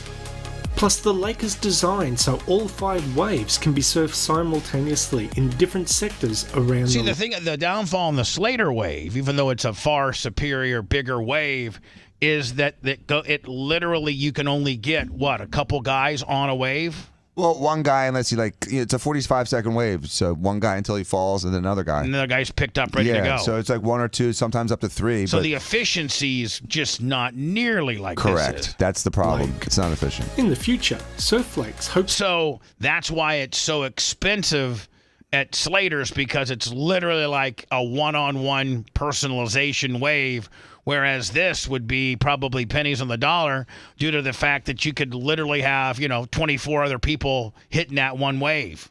That wave, that wave that they produce at Slater's may only be able to take care of 1 or 2 people. Where this one takes care of 8, and if it's a set, it's 8 per set. I mean, for each wave of the set. So you could if it's a 3-wave set, and each wave breaks in 2 directions and 4, left and right on 4 different reefs, you could get 24 surfers through in one wave. So it might not cost that much. Plus, it looks like the mechanical aspect of creating a wave with the Slater deal, I think you got to back that train all the way back. No, it makes a wave in both directions. It makes a right and then a left.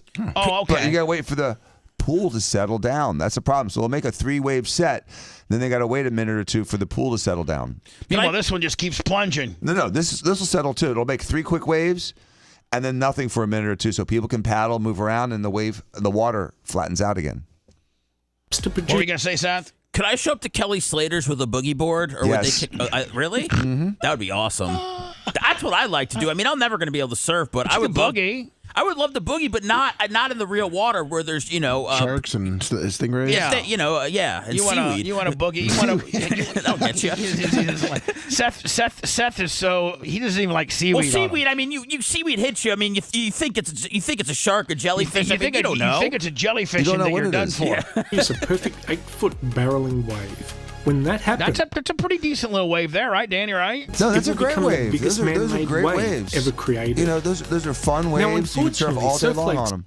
is not open to the public. This is simply a test site for demonstration Would you purposes. invest in the stand? Surf Lake's Yeah, it's plan is super to license their expensive. 5-wave technology. Yeah, this is next level stuff. This is like Rob Elder investment. So there's a Around third the way world. of making the waves. There's the train, there's this plunger, and then there's a sort of this. It's kind of like what they had at the Adventure Island, where it's kind of a wedge, and they pump the water in a certain way, really fast. There's a wave pool in Palm Springs being built right now that has that design. All-in triggers 25.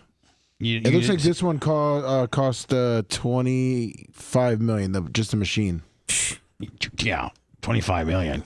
Kelly Slater's place cost over $50 to build. Yeah, and then some company came and built it, and Slater just gets like naming rights, right? Yeah, they bought it. That's what I'm saying, from Slater. to standalone surf parks or in Now so when is this supposedly coming to our area? It's going to be built and opened 2027. Okay. They already started clearing out the cow pastures. Before I go to words, Dave, what is the guy's name? Davy Blunts. Dave Blunts. Davy Blunts is this big fat African American rapper that's so fat that he needs oxygen while he raps. And he sits down. And he sits down.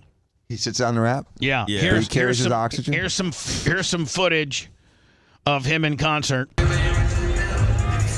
He rolls in like on a lark. That's him rolling out, but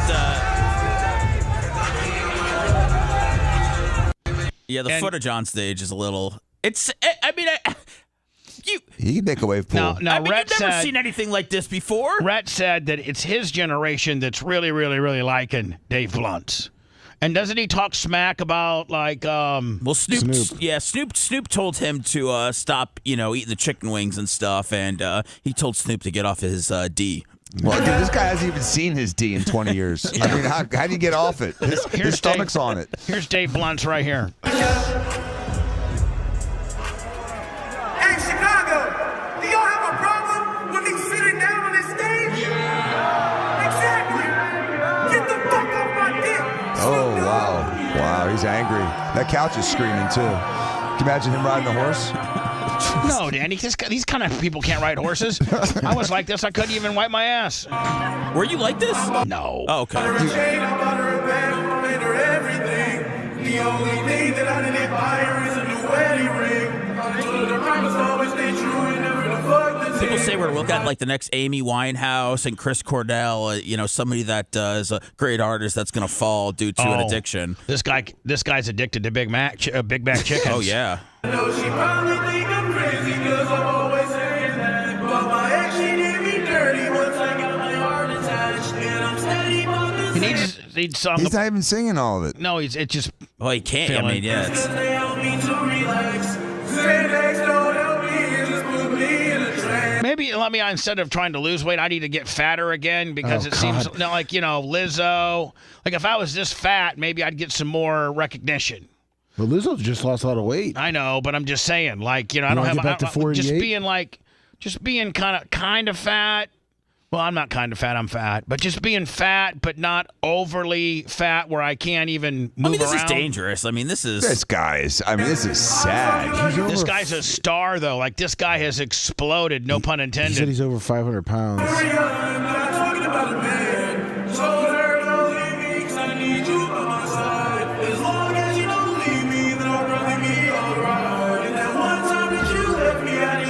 See, it disgusts me on who makes these people popular. There's a chance someone heard his music before they saw him. What? There's a chance someone heard his music before they saw him. There's a chance, yeah. But I think it's kind of like Jelly Roll. Jelly Roll's not that fat. This guy can't even walk. No, but this guy's so fat. What's so special about Jelly Roll? He's got some good songs. Yeah. I think I actually start liking him a little bit now. I think he's got some cute music, but this guy, this guy's pretty sad, and he will. If he survives till 2025, I'd be surprised. When we return, Hunter Biden has officially been pardoned by his father, Joe. Surprise. Which if I was Joe, I would have gotten with Donald. And said, hey, Donald, man, I don't want to go out pardoning my son for all the heat that it's going to get. So will you pardon him? You think Donald will be like, what does Joe care? He's going to be up on that beach soon. You think I'm going to pardon your little brat-ass kid when you did all that you did to me, Joe? The weaponization of the FBI, the weaponization of Eric Adams, listen, you don't think Biden was behind probably all that, or at least the Democrats were? Him and Trump up on all the prosecutions? Yeah. Oh, absolutely. That's why Joe had to pardon Hunter, because I'm sure he asked Trump to do it, and Trump told him no way. There's no chance of Trump pardoning Hunter Biden. It would have been it would have been a good look, though. It would have been a good look, don't you think? Yeah, but what's going to happen is I think there's going to be more and more evidence of what the Biden-Hunter machine did, the Joe Biden-Hunter Biden machine did. And so what Joe Biden didn't do is pardon himself, and if he was taking bribes over the last 6 years, I hope he's hung. What do you mean? Well, part of that's confusing. He's hung. What do you mean? Hung, like what you do to traitors and people that are caught, compromising the country, people that are high crimes and misdemeanors. But he's pardoned. He's pardoned. Not the son, the dad. The dad's just as guilty. I'm sorry. The dad's been taking bribes for 8 years. So you're saying that we're gonna continue to have this political fight after Joe's out of office. Donald's gonna be like, bitch, you tried to mess with me, to the ends of the earth and back. So now we're gonna invade your place at 4:30 in the morning. My FBI, led by whoever. I'm going to now do to you what you did to me, and we'll just see how dirty you really were. Is that what you're saying? I don't think he's going to raid his house. I think they're going to have hearings on what kind of money he took from foreign governments over the last 8 years. And he leaves himself vulnerable for that. And all bets are off with regards to decorum, because they gave they gave Trump none. Zero. Had they given him, listen, the reason why George W. Bush didn't go after Clinton is because of decorum. Yes. The reason why they didn't go after Hillary Clinton was because of decorum. The reason why, which again, just to backtrack for a second, Bub, not to interrupt you, this is the situation that Trump was in 8 years ago. That Hillary Clinton had obstructed justice. She cleared her server. She deleted a bunch of emails. all the Benghazi stuff. She clearly did some illegal stuff, and Trump did not do anything to go after her. Not Nothing. a single thing. In not fact, one. In fact, had them not go after her. There was people. Pull them off of her. Pull them off of her because of decorum. Right. They lost that. So, I think Trump will be the bigger person and not put 15 different trumped up little BS charges on Joe Biden. But if there is real evidence, there seems to have been real evidence that he was taking literally bribes and changing policy, then he's a traitor and he should be punished. And he should at least be shamed. Maybe not go to jail for it at this point because he's 100 years old.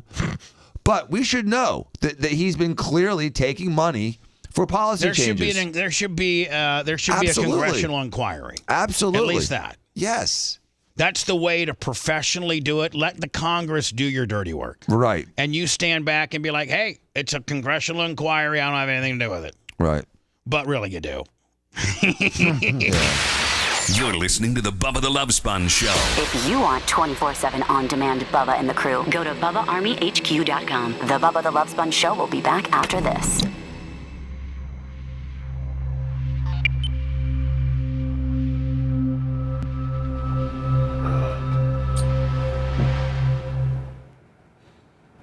But, it's not a good look when you start throwing ex-presidents and stuff like that in jail. I mean, Brazil's trying to do it right now. Isn't the guy still trying to say that he won? Yeah, they're contesting the election and trying to throw him in jail now. Yeah.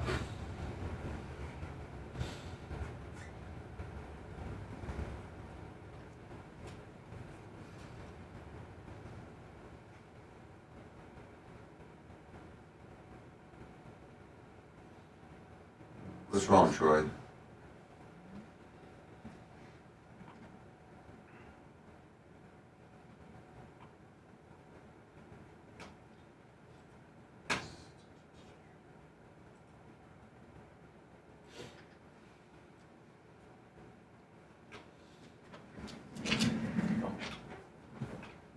Hope you feel better, Troy. Hey, Lummy, we got the Y strap tomorrow or Wednesday? Tomorrow. Hell Good. yeah. That's when Dan's gone? Well, he's coming to the after show. Yeah, for the pod.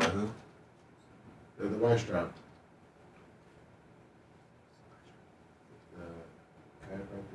Oh. Yeah, it has the thing. The beard? Yeah. You know where they fucking pull your neck off your body? Yeah, the guy. He's nice.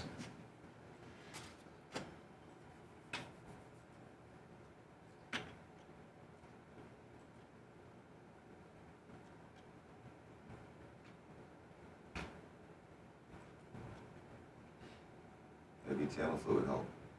Although it may be too late after 4 days.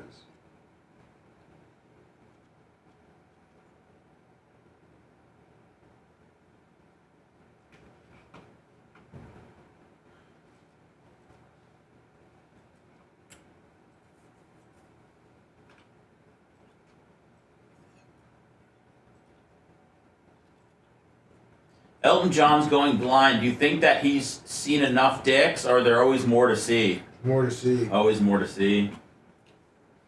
I mean, you've probably seen every shape and size. Yeah, it's like vaginas. No two are the same. You still think he's getting freaky? So? What's that? Married. Oh, is he? He's banging Bernie Taupin, isn't he? Oh, so he's not getting groupie ass? Wait. He's not banging Bernie. Bernie's just a songwriter? Yeah. Okay. He's banging somebody. Like, he's married, yeah. Oh. Bernie was the guy that wrote the songs. Okay. Stop. Wrote the lyrics. Just the lyrics. He would just send him poems, essentially, and then Elton John would make music out of it. Oh, really? Yeah. Wow. You ever saw Rocket Man? I feel like I did. See the piano scene? Yeah. When he walked in the audition? Yeah. That's okay. I did see that. Oh, yeah. David Furnish is his husband. 15 years younger than Joel. Oh! Get that tight ass. Oh. That'll be more close.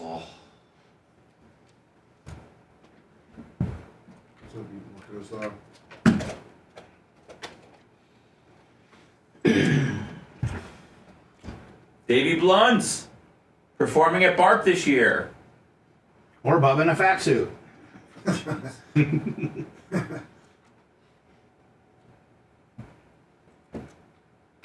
Watching him rap is like watching like a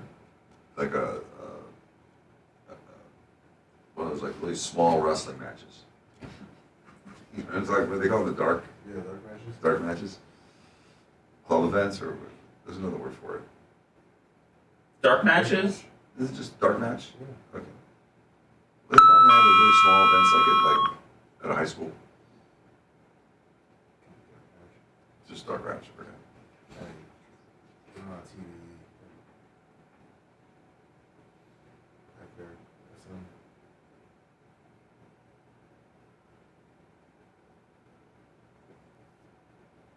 Yeah, McCaffrey's out for the year. Really? PCL. Oh no. He just got back too, didn't he? Yeah. That sucks. Man, the 49ers shit fucking crumbling fast. Oh, I know. Man, oh man. But they're riddled with injuries, right? Yeah. But they're gonna have to pay Brock Purdy soon. Like, it's gonna be tough for them. Yeah, he's on what? Is he on his fifth year? Nah, I think he's on his third. He's on his third.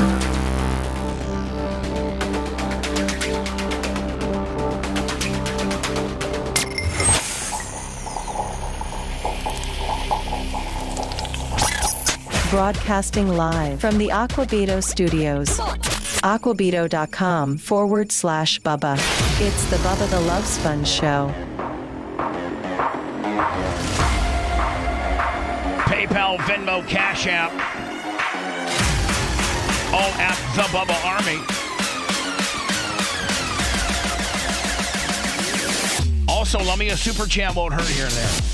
Oh, yeah. And go to our YouTube channel and join it. And you can get members-only stuff on there. Our YouTube channel's like one-stop shopping. I think we're deathly close to 120,000. I don't have Rhett on. Rhett, you know what? I don't know if you've tried to chime in today or not, but I erroneously not had you on. That's okay. So sorry. You're 100% live from this point forward. Thank you. And probably as we get closer to sports, you'll even we'll need your input even more. Just had our best YouTube month we've ever had, I think. For real? Did you see it? Yes, I did. Want to kind of kayfabe that a little bit? We could talk privately and pop some champagne if you'd like, or go out back and get a lighter like you need. I don't know. Oh, so Lummy, this is one of those stories where they play music and you got to read it. We might as well just read it, right? Yeah. Joe Biden pardoned son Hunter, and shocking reversal, claiming he was unfairly prosecuted as lame duck Prez winds down his term. President Biden signed a party to his son, a pardon, and it was a party too, probably, to his son Hunter Sunday. After, you know what, I wouldn't have done this until like a couple days before. The day before Donald's put his hand on the Bible. Yeah. I don't know, with the holidays and everything, and then football on Sunday, I feel like he probably tried to get it under the radar as much as he could. Well, that, or unless there was like a hearing coming up, you know, Dan. Like he should have done it after Christmas. No, but here's the deal. But there could have been like in the next, from now until Christmas, a lot of legal things and stuff will try to get done because they know after Christmas things shut down for a while. So there could have been maybe a potential hearing or ruling in front of a judge. You know, we don't know. We don't know the timeline of the prosecution on this. And we didn't want that lawyer to have more billable hours to get hosed on. Because apparently the Hunter doesn't pay his legal bills either. Right. So, I mean, what a scumbag. Now, let me ask you a question. During the transfer of power, I think the president of like Joe Biden and formerly Trump, when Trump transferred it to Biden, and now Biden back to Trump. But I think that literally you're still the president until you put your hand on the Bible, take the oath, and the Supreme Court justice that's doing the ceremonies, says, "Welcome, Mr. President." I think you're president until you're not president. What I'm saying full is, power. Yeah, like the morning of the 20th, he could declare war.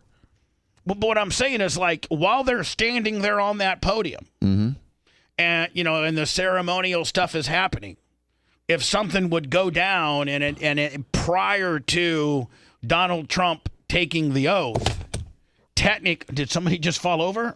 No, I'm sorry. I moved my pen. Sorry about that. You moved your pen? What do you got, a 7-pound pen? What do you got? You got a Macho Man 7-pound giant pen that doubles up as a bicep That's what curl? it sounded like when I was moving my parents' grand piano, Lummy. Sorry. Okay. So what I'm saying, Dan, is like, something that morning or...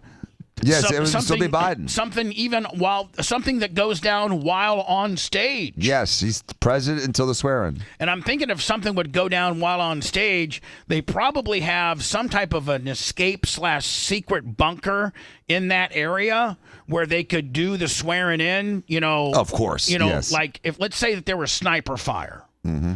and they didn't get anybody, or they got somebody but not the two parties involved, meaning Biden and or Trump. I'm thinking that they have a hunker down sniper, like literally like where the Supreme Court justice is standing behind the podium. There's a trap door that goes down in there, and they can get and they could do the swearing in right there. And Trump pops up as president, starts making some rulings. Yes, probably they do something to that effect. So literally, you're the president until Donald J. Trump or the guy that's putting his hand on that Bible says, I do, or whatever that is. Yes, till the swearing in. So, So he could have waited until January 19th to have pardoned his son. But he looks like he has a hearing this month.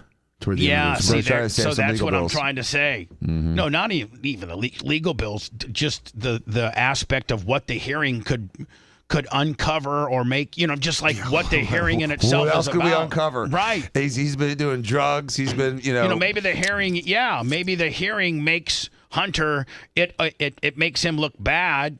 And so he's like, I'm just going to put a stop to all of this now. Did you notice that the pardon covers the last 10 years of behavior too? It goes all the way from January 2014 to December 1st, 2024. Or was that written in? Was that standard, or was that like, something Joe threw in there? He gave him 11 years of immunity. He gave him 11 years. Anything he's done for the last 11 years, he can't get in trouble for. What about future immunity? No, you can't do that. Damn it. So he could have committed murder 3 years ago. He's pardoned for that. Any crimes that he has not been charged with. It's also going to be interesting, though, because all presidents, this is the sexiest of the pardons, obviously, because it's his son, right? I mean, this is the sexiest. But all presidents, literally the week of, go through this huge pardoning routine. Every president does it. I mean, you could actually, if you would Google, give me a list of all the people, the presidents, the list of like all the presidents since Ronald Reagan or whatever, and the amount of people they pardoned on their last couple days. Well, I sent you a list of the ones Biden's already pardoned since 2021. Oh, can you send me the list of, because some of them go crazy. So these are the people that President Biden has pardoned while in office? Yes. Okay.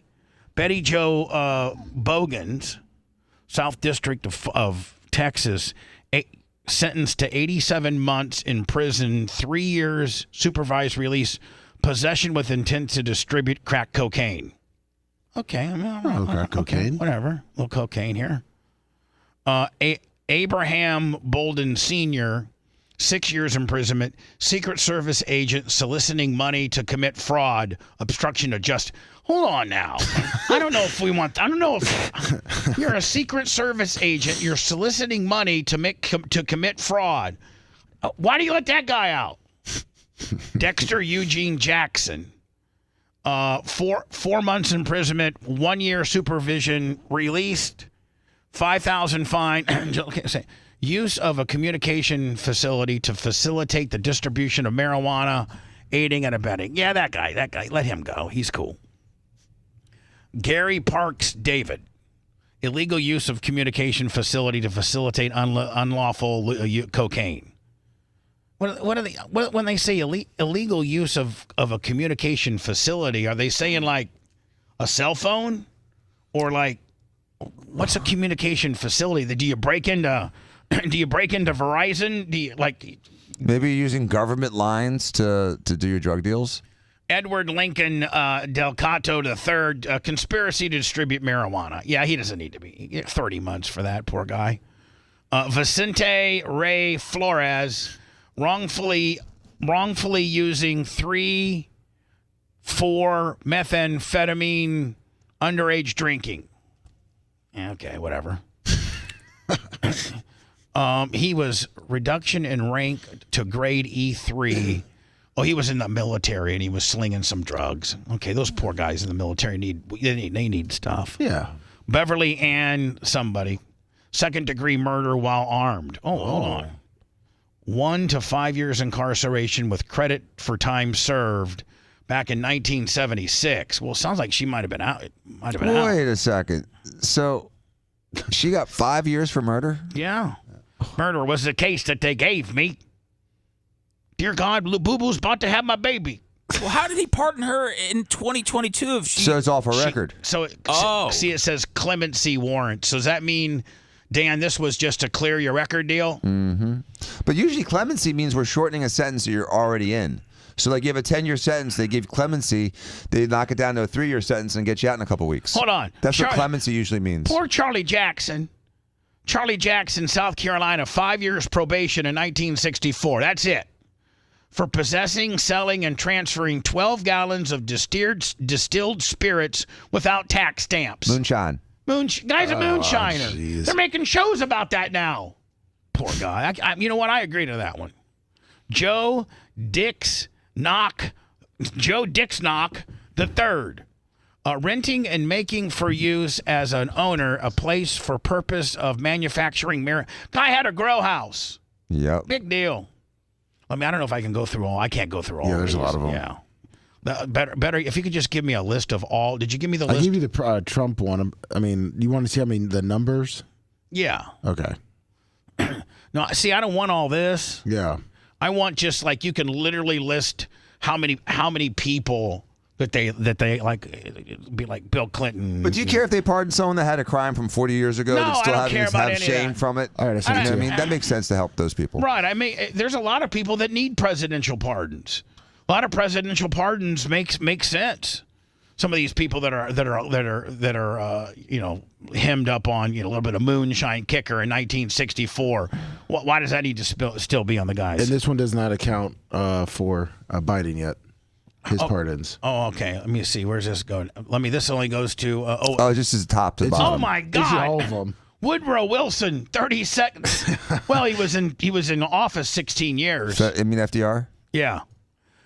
Woodrow Wilson, 2,400. Harry S. Truman, 2,044. Barack Obama. Wow.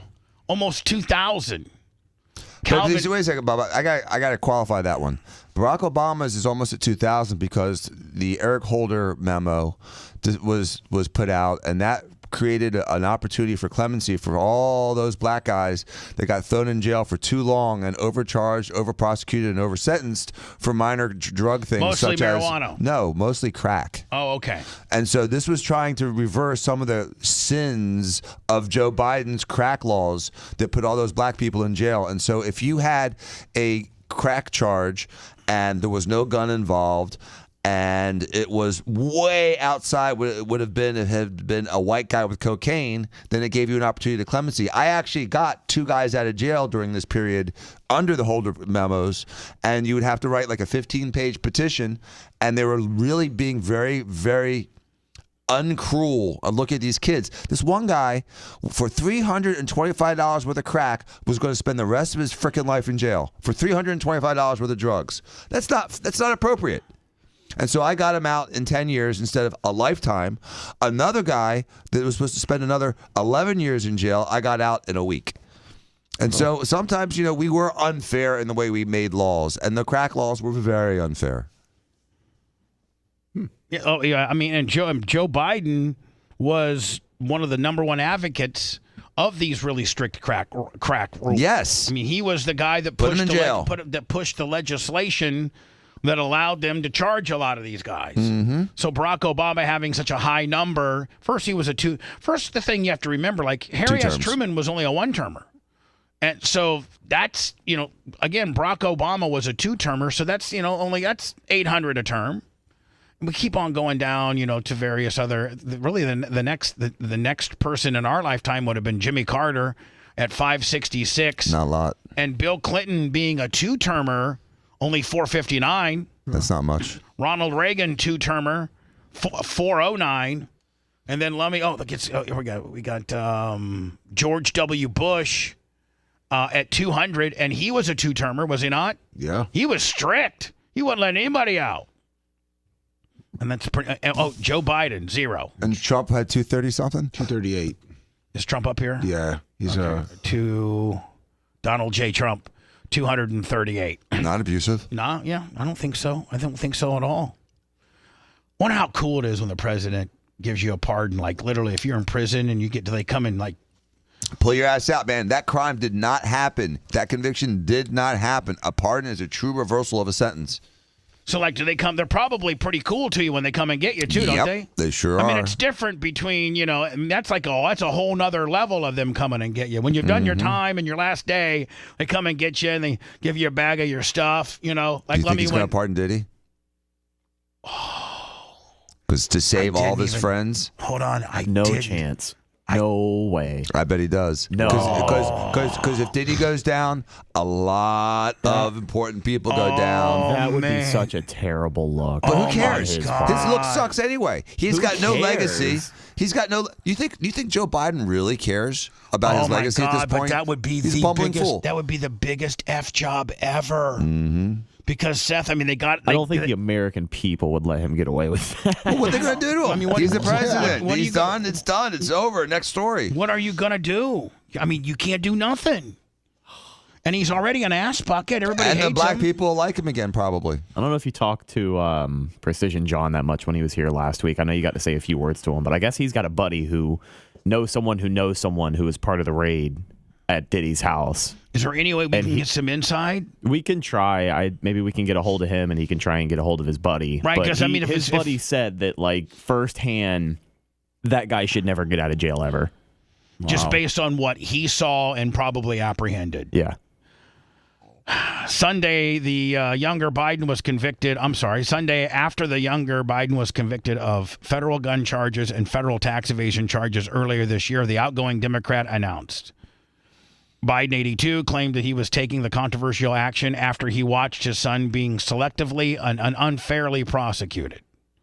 The about face comes after the president, who played a reoccurring role in the Chinese and Ukrainian business relationships involved in the tax case, previously claims he would not pardon Hunter, age 54. Hunter Biden pled guilty in September to nine counts tied to bilking Americans of $1.4 million in taxes, and was found guilty on 3 gun charges in June, and was charged with possession of a firearm while addicted to illegal drugs. Without aggravating factors like the use of crime, multiple purchases, or buying a weapon as a straw purchaser, people are almost never brought to trial on felony charges solely for how they filled out a gun form, Biden said in a statement. I don't know. I heard that if you fill out those forms incorrectly, that you'll have a guy knocking on your door. Every time. Those who were late paying their taxes because of serious addictions, but put them back subsequently with interest and penalties, are typically given non-criminal resolutions. It is clear that Hunter was treated differently. This is all Joe's talking. The outgoing commander-in-chief argued that his son was singled out only because he's my son, and that is wrong. By the State Department or by the Justice Department that he's running? Yeah, that's true. It's his department. So the So you could have blown in the phone call, the same calls you blew in to raid Trump, you could have blown in to back off your son. there have been an effort to break Hunter, who has been 5.5 years sober, even in the face of unrelentless attacks and selective prosecution and trying to break Hunter. They've tried to break me, and there's no reason to believe it'll stop here. Well, you're probably right on that.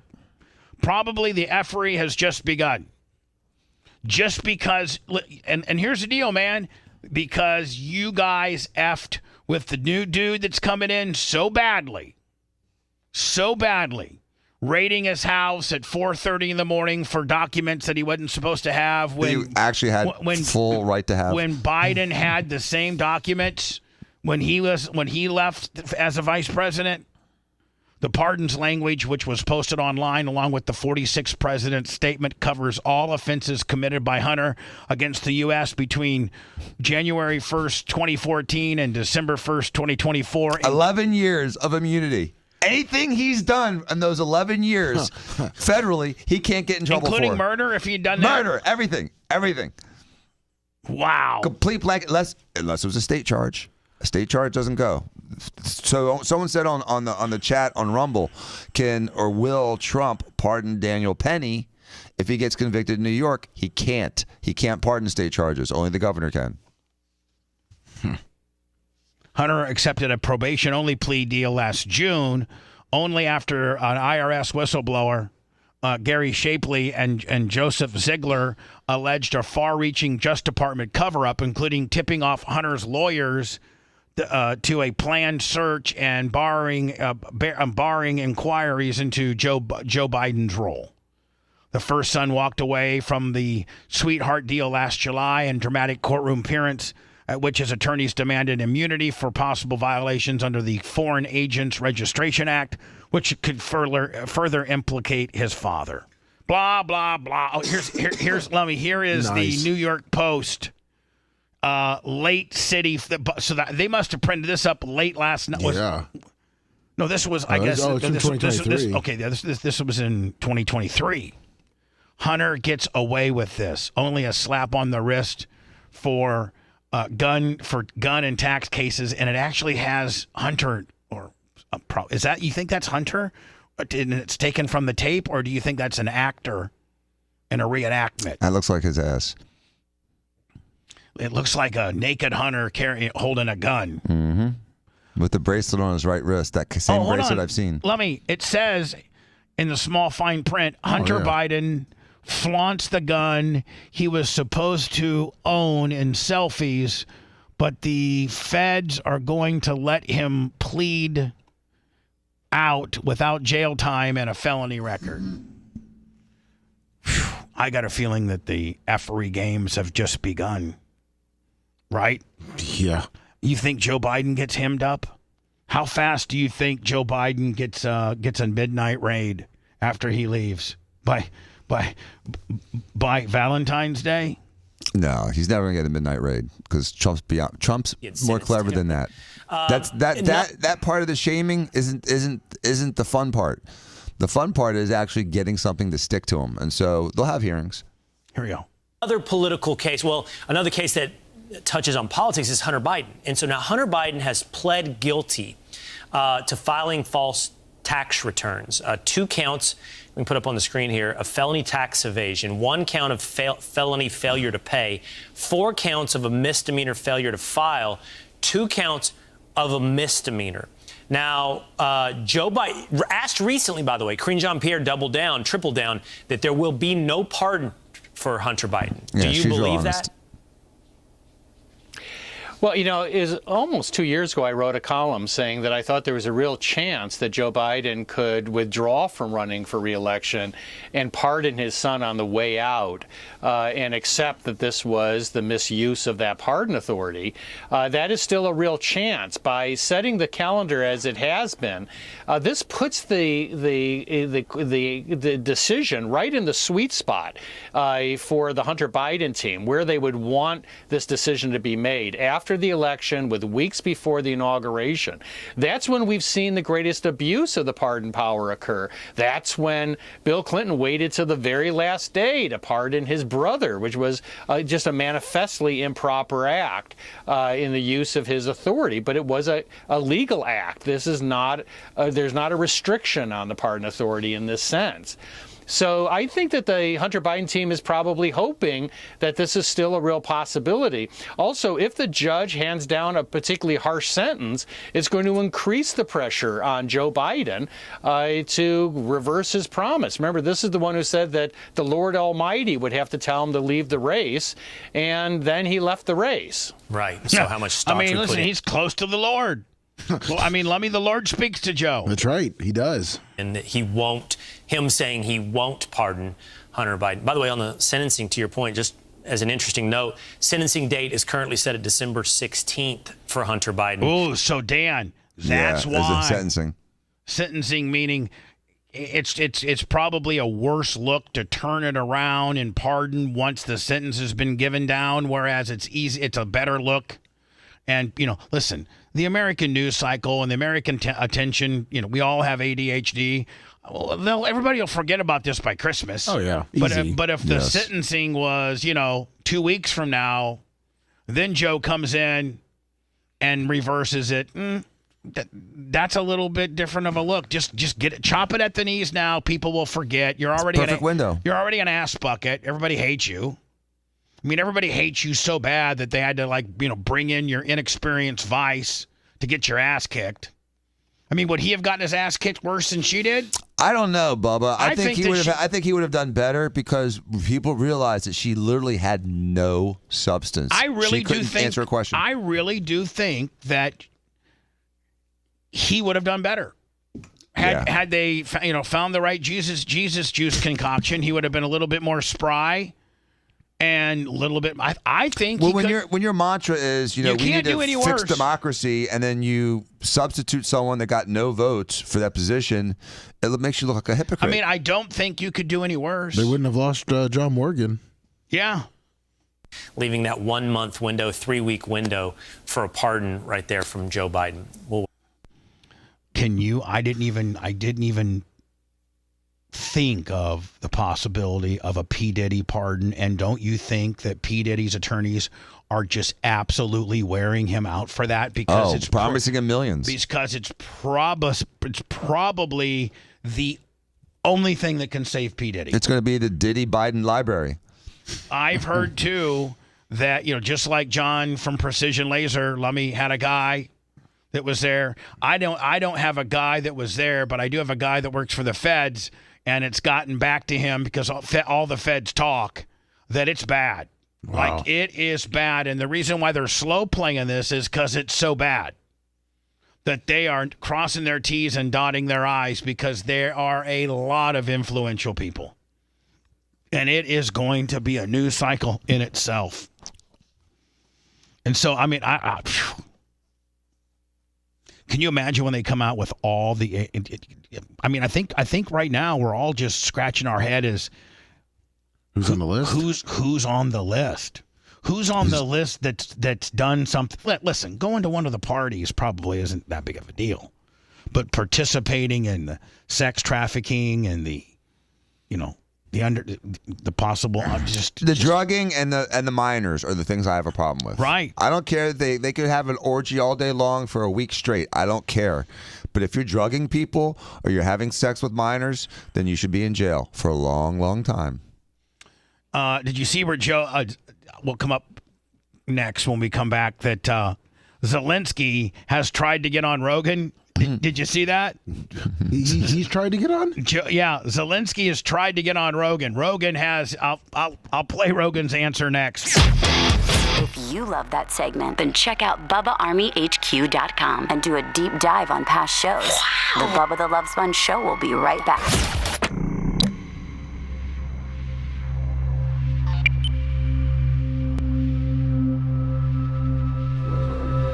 Huh? I don't think Zelensky really liked Rogan. He wants to get on there, though. He's been critical because he thinks he can get, influence with him. He's trying to use him. Rogan doesn't need Zelensky. No.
Big justice.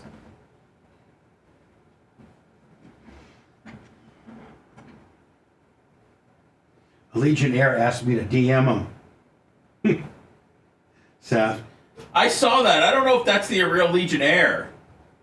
It doesn't have the. It's not verified. Yeah, I don't think so either. I think you're right, bud. There's a fake Legionnaire? I mean, I don't know. I don't know what. I don't know who'd be running a fake Legionnaire. Maybe it's an account that is for customer service. I don't know. I figured it'd probably be more verified though. The thing about Elon Musk's Twitter is you just don't know anymore what's real and what's not. It's free speech.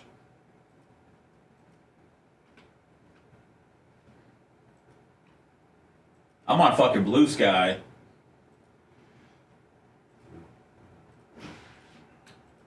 Sky Blue, whatever the fuck it is. Sky Blue? Is it Sky? What is it? Is it? What's that new site? Oh, from Instagram? Is it from Instagram? Or Meta, I should say. I'm not. I might have deleted it. Power, Bubba. Power. Blue Sky. We don't know if that's the Blue right Sky. Allegiant. Yeah, Blue Sky Social. Blue Sky. I'm on Blue Sky. What's Blue Sky? It's Twitter for Democrats. Oh.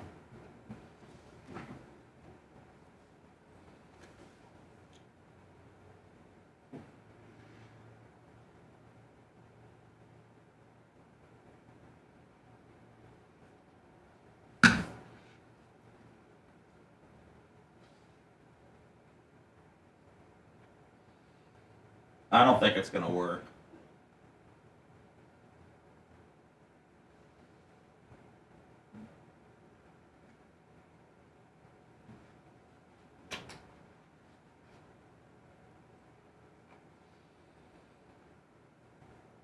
Blue Sky. Well, didn't Meta come out with like a Twitter answer that sucked? Like a safe space? Threads? Is that what it is? Threads? Yeah. Has it done anything? No one's bragging about the Threads account. Threads? No. 1 million followers on my Thread account. No, I don't think Threads is. Well, Blue Sky's gonna have the same fate probably. Threads was cool because Instagram pushed it. Blue Sky has nothing pushing it. Like Threads was able to at least have the tie into Instagram, but Blue Sky is just on its own, so no one's gonna need that. Oh, its founder's Jack Dorsey. Oh, the old Twitter? Yeah. CEO? Yeah. The founder. Of Blue Sky? Yeah.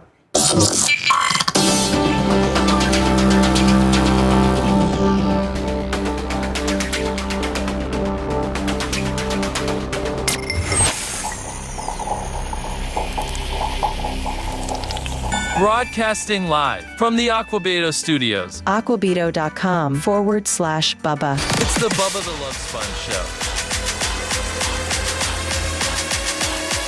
PayPal, Venmo, Cash App, all at the Bubba Army. Also our kick-ass YouTube account. If you join it, Lummy, for $4.99 a month, you don't have to. You can just get it. Subscribe to our YouTube channel for free and get everything that we do, all podcasts and all sort of things. But if you join, you'll get to visually see those podcasts, and you'll get, personalized VIP for people that are members only videos. Let me, have you done a VIP one yet? I don't think you have. Oh, I taped something for it. I got to get with Rhett and okay. get it up there. Yeah, let's get that. Yeah, let's no get problem. that done. Did you see me live from Warsaw? From the football game? Sure did. I sent you the video earlier. Hey, what do you mean? If you wanted to show where you were sitting and stuff. Oh, you sent it? Yeah. Hey, Red, I'm not mad at you and Lummy. I'm sorry, I'm not mad at you and Mach at all. Oh, no. But those Ray-Ban glasses. Red, are you there? Speaking of Red, hello, Power Play. Yeah. Yeah, those Ray-Ban glasses. Not good. They're only for Facebook. Wow. They're only for Facebook. Red and I determined that. And Instagram. And Instagram, but I'm not an Instagram guy at all. And then when I was Do a driving, badass card break with them. when I was driving home from terrorists from Thanksgiving, I decide and like my phone was Bluetoothed to them. Yeah. But like, and I had 5G network, but it kept saying, you know, it kept bumping me off because it said my network wasn't strong enough, or it just for some reason kept bumping me off. So it's like it almost has to be on Wi-Fi. You almost have to be on Wi-Fi, and it only works for Facebook. And so I'm thinking, and I look like a boomer with them on. Like I completely look like, you know. What are these glasses? They got the video? I got these Ray-Ban. I bought these Ray-Ban. Well, I'll tell you who. My sister bought them for me. And they're like $368.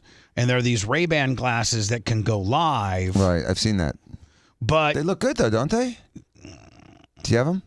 The video on them looks good. Did people make fun of you? We can still get a good amount of use out of them. Okay.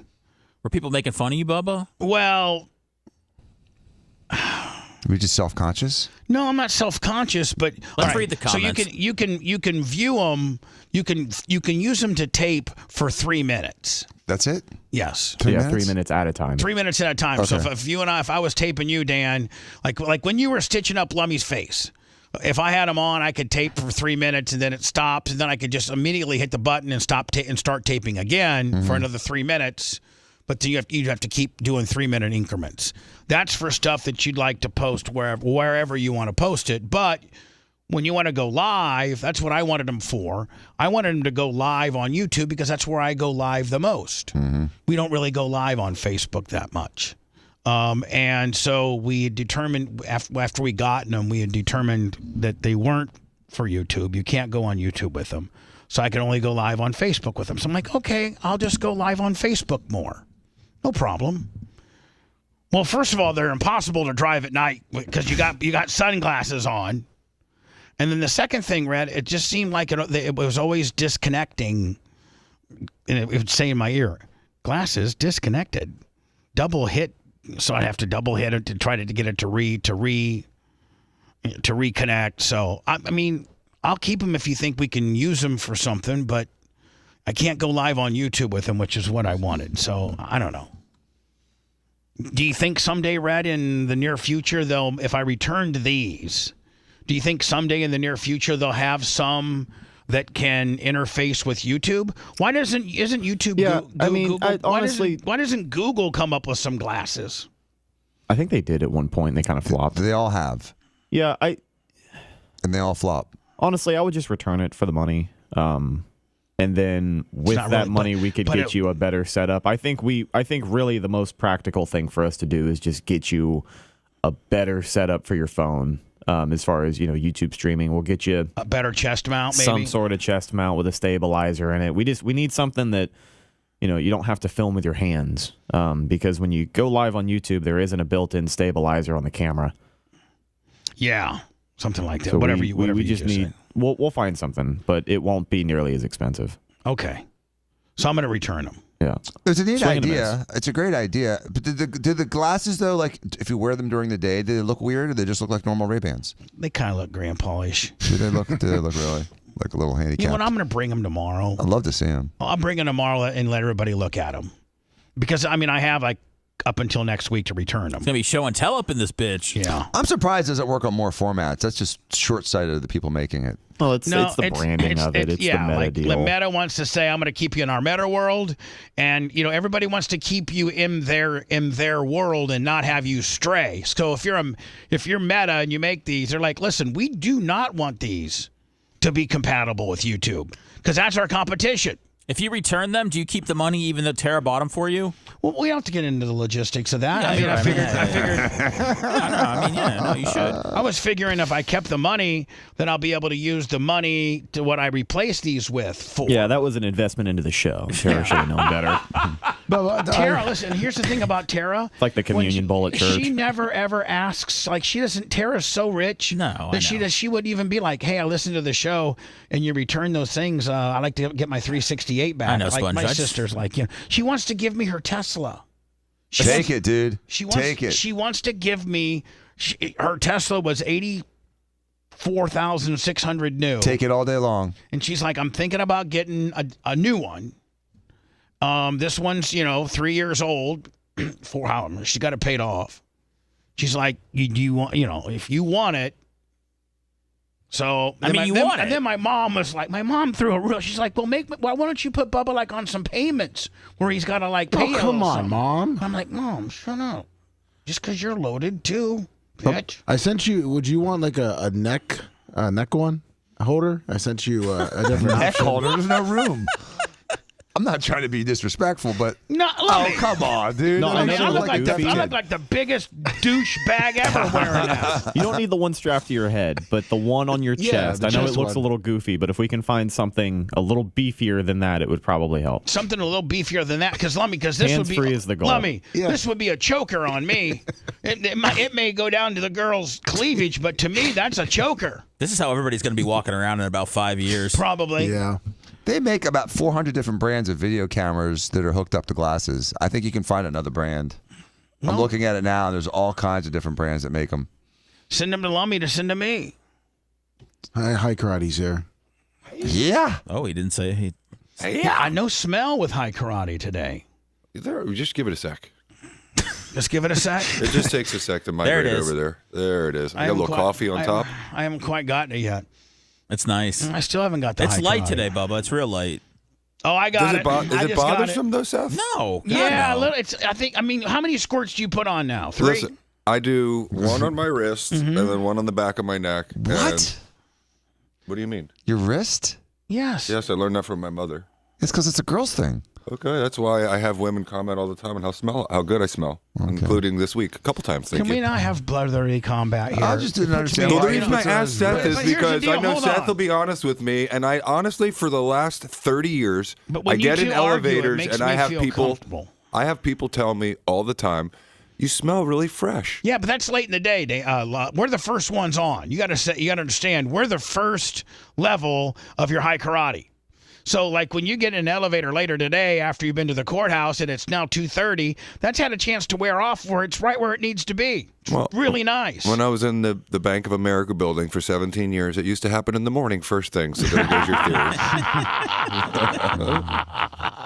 I have not worn cologne in a very, very long time, but I always put it on the wrist too. But right, it's just kind of nice. Now I'm starting to feel like the reason why they say that you're supposed to put it on the wrist is because supposedly your wrists are a little hotter, and it causes it to like I don't know. It wrist soaks into sweat. your skin, I think. Yeah, well, no, I think it kind of like it causes it to maybe project a little bit better on your wrist. Well, I think when you shake someone's hand, I mean, if it's on your wrist, when you shake someone's hand, it's going to be out there. Then, you know what? The chick could be like, you know what? I can't see Jay, but I can smell him all day. And then she might have to go to the bathroom and run. Have you know seen what I'm that Gravite commercial? It's hilarious. It's the best commercial ever. Yeah. It's, I've not seen it. It's like 3 or 4 really beautiful 30-year-olds in really beautiful clothes. And they have a handsome guy. They're all blindfolded. They blindfold themselves. And then they have a handsome guy walk in who's probably in his 30s. Let me find in this a for me. suit. Okay. And he just walks by them, and they're all like, "Ooh, what's that?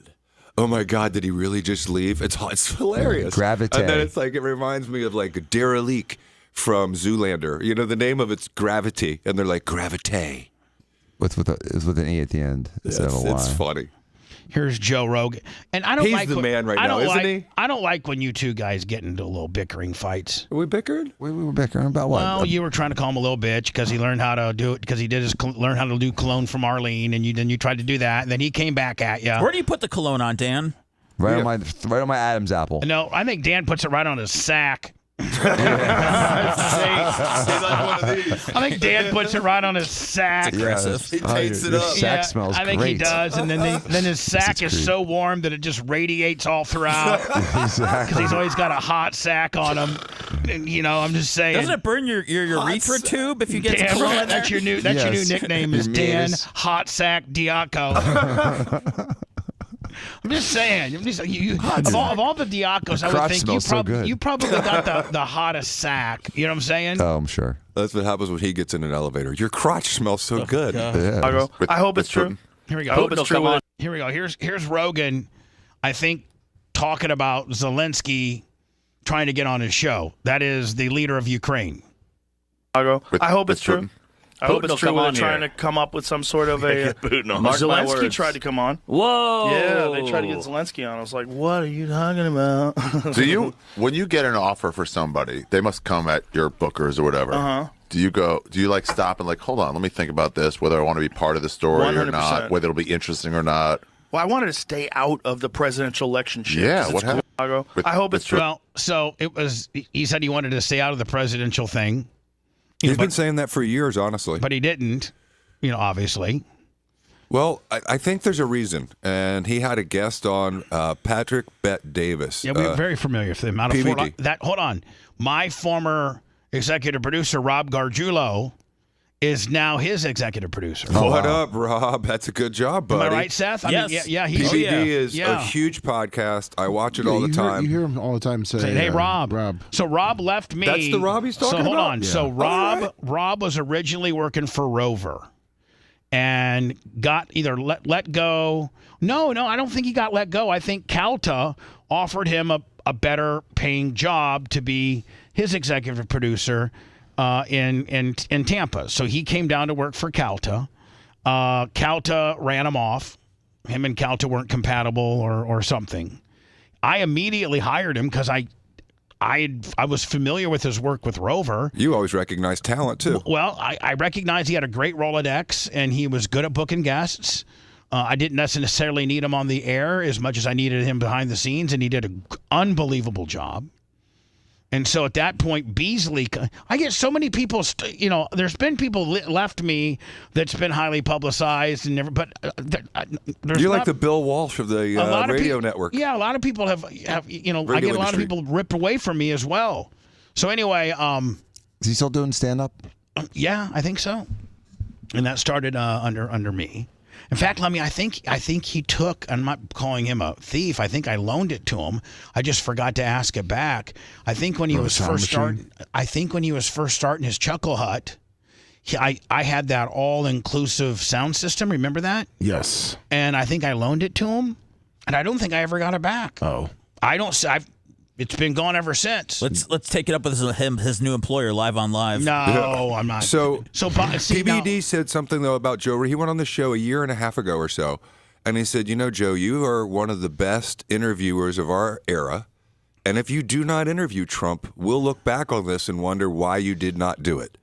And so he was being pushed for a long time behind the scenes. He has deliberately tried to stay out of politics. Like, we beg all of our athletes and entertainers, please stay out of politics and just do your job, whatever it is. Well, at the very end, it was Dana White that convinced him within the last few weeks of the election and said, listen, you got to have him on. You got to have him on. But he also offered equal time to her. He did, of course he did. But he said equal time is you come to my studio where there's no handlers. Same conditions. Right, I'm not coming to you. Same conditions as Trump. That's exactly. So anyway, to finish the Rob deal, Rob is working for me, doing a great job, doing his little weekend stand-up stuff. And then Beasley, while I'm still working for Beasley, they need a night guy at 96 K-Rock in Fort Myers, and they offer him his own show at night on Fort Myers. And I tell Rob, I'm like, Rob, it's the same amount of money, same identical money. And I go, Rob, here's the deal. They're going to have you play like 7 to 8 songs an hour. They're going to let you do a couple phone calls and a little bit of shtick, but they're going to have you your hands so tied that you're not going to be able to do what I'm doing. You're just going to be a night guy. He's like, yeah, but it's my opportunity to do my own thing, and maybe that could lead to something. I'm like, okay, listen, I 100% am happy for you. Please know you always have open door back. So sure enough, 6, 8, 9, 10 months later, as radio continues to diminish, they're making cutbacks, and as Seth will tell you, who's familiar with radio, usually not a lot of radio stations have a live night guy.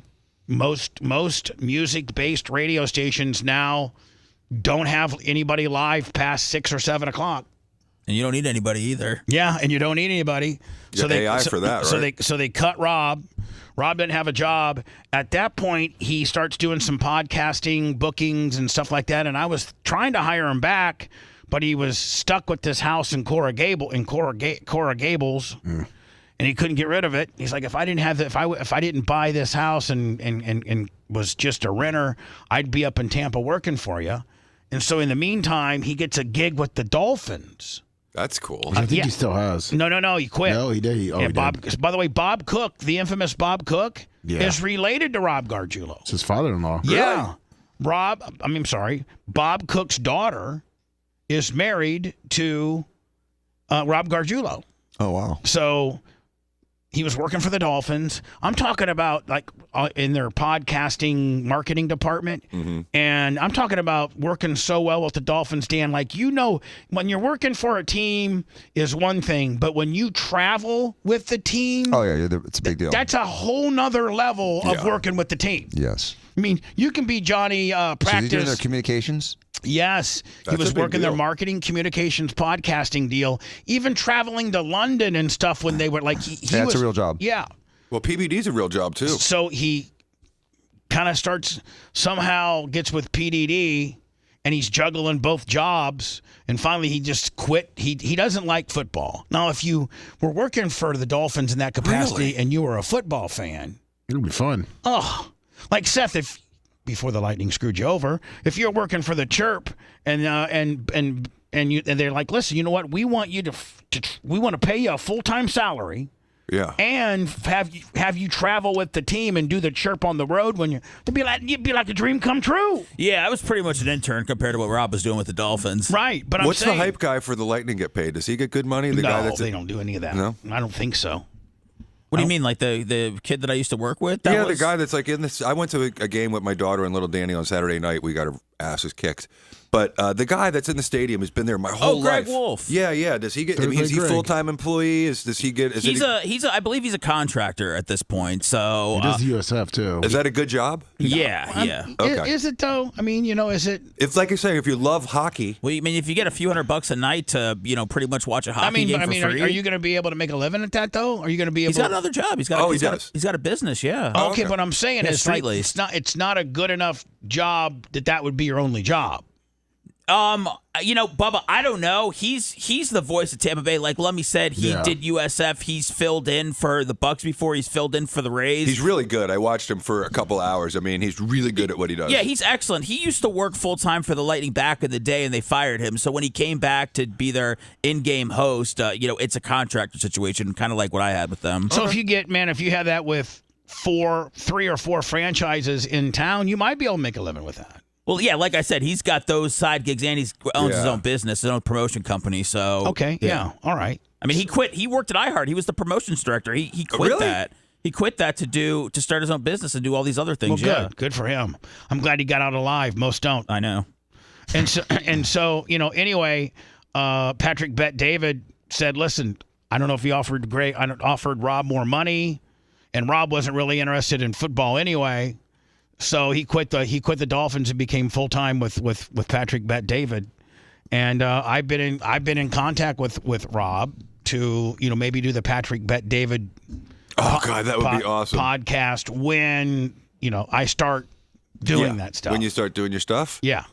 Well, I could say I don't know the exact numbers. I bet you he's top 10 podcaster. He is. Oh, I think he's top 5. Yeah. And, he is an Iranian-born guy that came over. He's a Coptic Christian. His family fled Iran when he was like 10. He just had Grady on. Did you see he had Grady Judd on? Yeah. His interviews are super interesting. He had Hogan on there a couple weeks ago. Yeah. I think he'll have me on. Well, I think Rob will. He's the American success story, that guy. Are you going to try to succeed, Chad, as the sheriff here? Who, me? Mm-hmm. No, hell, they would laugh at me.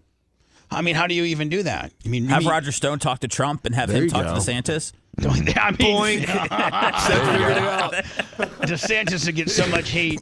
I'd have a better chance just to run for it, Dan, when it becomes at large. An open seat, right? You know what I'm saying? But I kind of want that mayor job instead. I think the mayor is an easier job to win than the sheriff.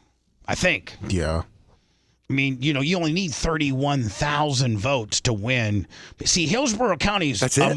yeah. I mean, Yeah, it's the city only. it's the city only. I just didn't know what the actual vote count for And was. last time I checked, the African American community likes me because they remember the what's the house called? Jackson House. They remember the Jackson House, and you, Jay, Dan, and Steven are all in very good standings with the president of the NAACP in Tampa, Florida. Last time I checked. I represent them for 4 years pro bono, and I'm a lifetime member of the NAACP. What I'm saying, I wasn't even going to get that far into detail, but so be it. Well, maybe black people don't like you anymore, Bubba. Remember your Allegiant flight? I mean, that lady had it out for you, so maybe she's locked into the community. She didn't have it out for me. She had it out for the large-breasted girl that had a pink purse. That's right. She didn't have it out for me, buddy. Is there a response to your tweet? They asked me to DM him, but I don't know if it's It's the a right. fake. It's fake. Is it fake? Yeah, it's fake. Oh, really? The account was created in 2024 in October. Has 3 followers. Once Bubba sends the credit card information for what the ticket was under, they'll fix you. If you want 24/7 on-demand Bubba and the crew, go to BubbaArmyHQ.com. Right now. The Bubba the Love Sponge show will be back after this.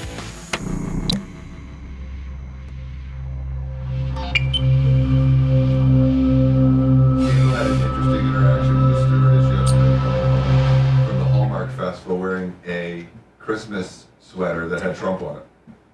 She had her grandmother, her mom, and her aunt ahead of her, and she's like, the stewardess is like, "Oh my God, matching sweatshirts!" She looks at the grandmother, is like, "Oh, I love it!" And then the aunt comes and is like, "Oh, I love your sweatshirt!" Another one comes, "It's amazing!" And then Candles has a picture of Trump in a Santa Claus outfit with the White House behind him, and it says, "I'll be home for Christmas."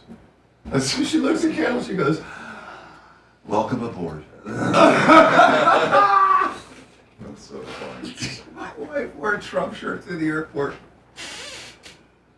Oh, that is funny. Welcome aboard.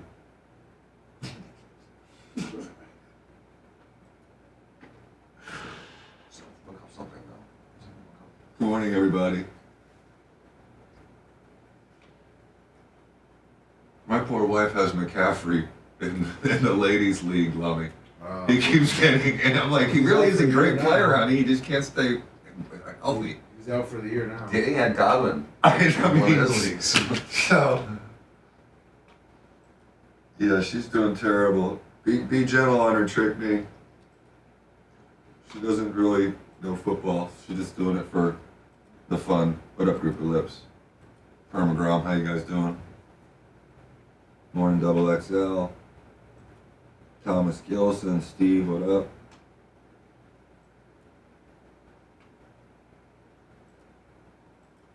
What up, Big Longer? How you doing, my friend?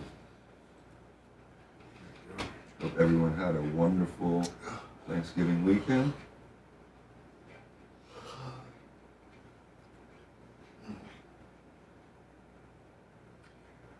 Nizuki Slayer. My wife does the inside on November 1st. We've had Christmas trees inside, and then she did the outside a little while ago. When we doing our Christmas tree? Today?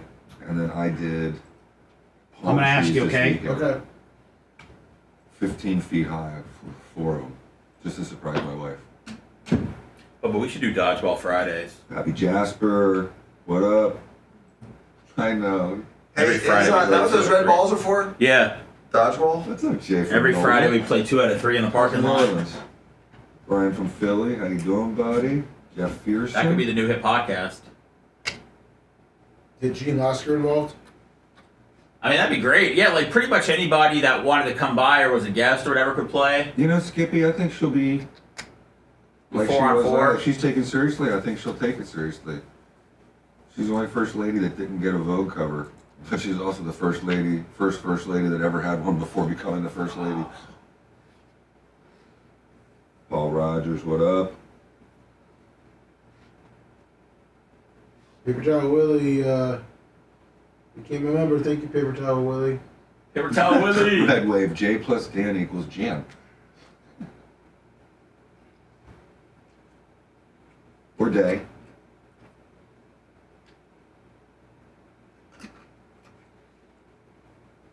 Oh, thank you, Nick. Hey, I have some stuff that I'd like to pay you to have engraved for the holidays. So give me a call later today if you don't mind. What's up, HS Bubba Fan 69? Good morning. Good morning, everybody. Starting to feel like the holidays again. God, you got so much.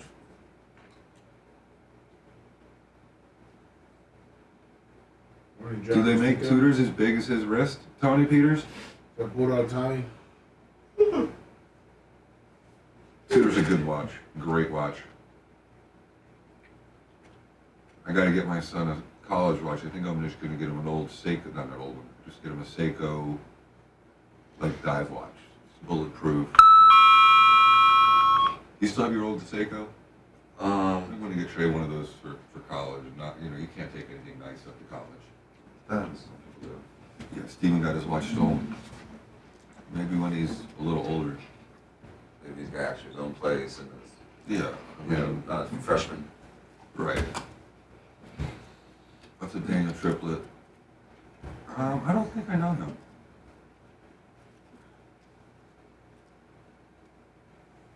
Yes, I will be, Nick. Thank you, buddy.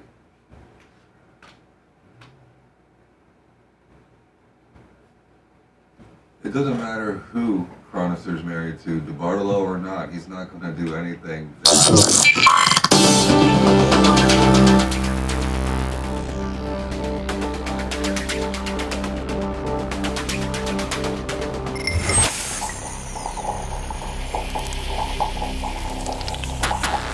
Broadcasting live from the Aquabito studios, aquabito.com/Bubba. It's the Bubba the Love Sponge Show.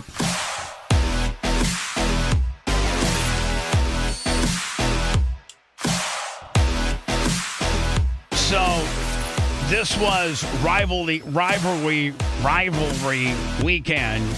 Yep. And it's where like IU plays Purdue and Michigan plays Ohio State. Ruined that season. Florida plays Florida State. And NC plays NC State. And Nebraska plays Iowa. And Did Colorado play? Colorado played. Who'd they play? Well, they beat them 52-0. Yeah. They played Friday night, right? Yes, they did. played Friday. Oh, so I couldn't find And it. I think Oklahoma State. Oklahoma State. And I think Dion was kind of padding up the stats a little bit.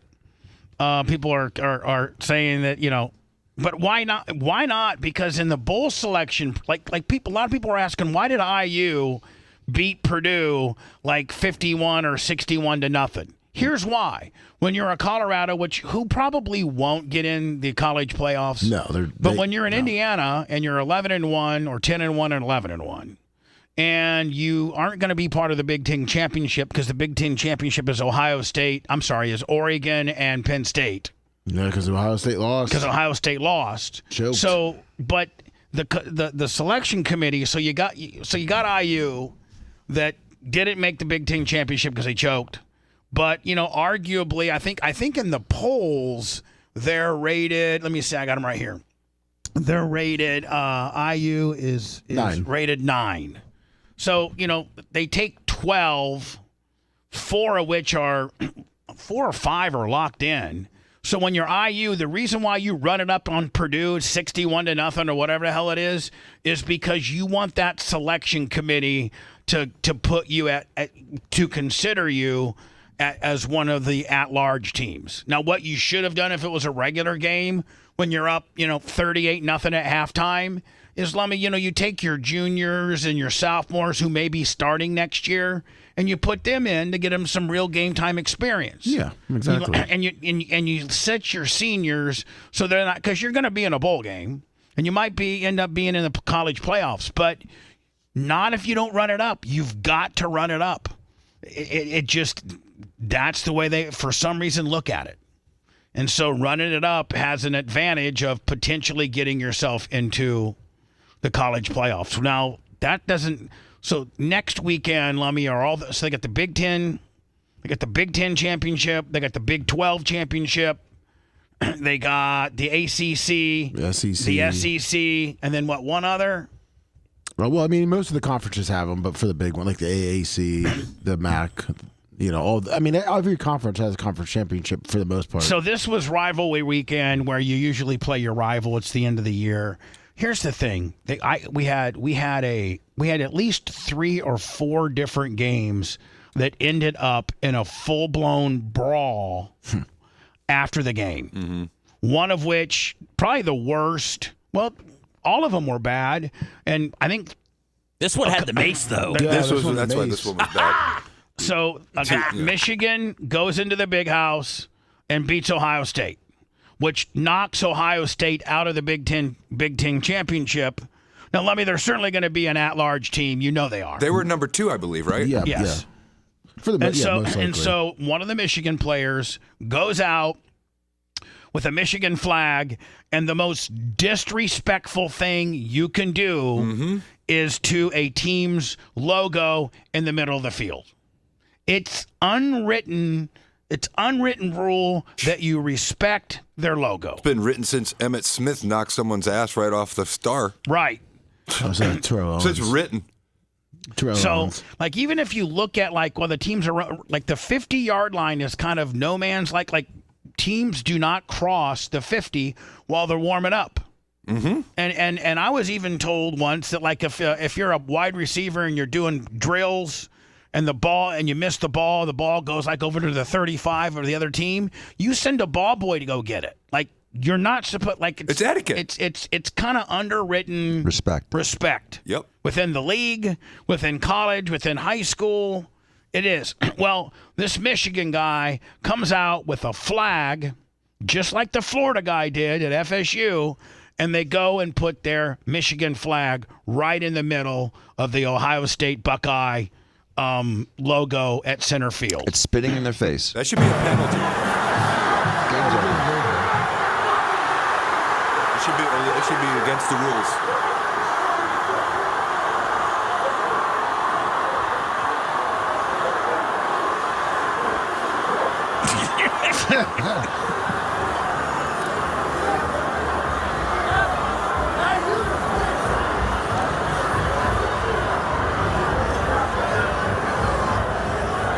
While we're watching it, there was a big whodunit with the police, and they stopped their investigation. They're just fining each team $100,000, and they're not going to investigate anyone individually. So this is where it started.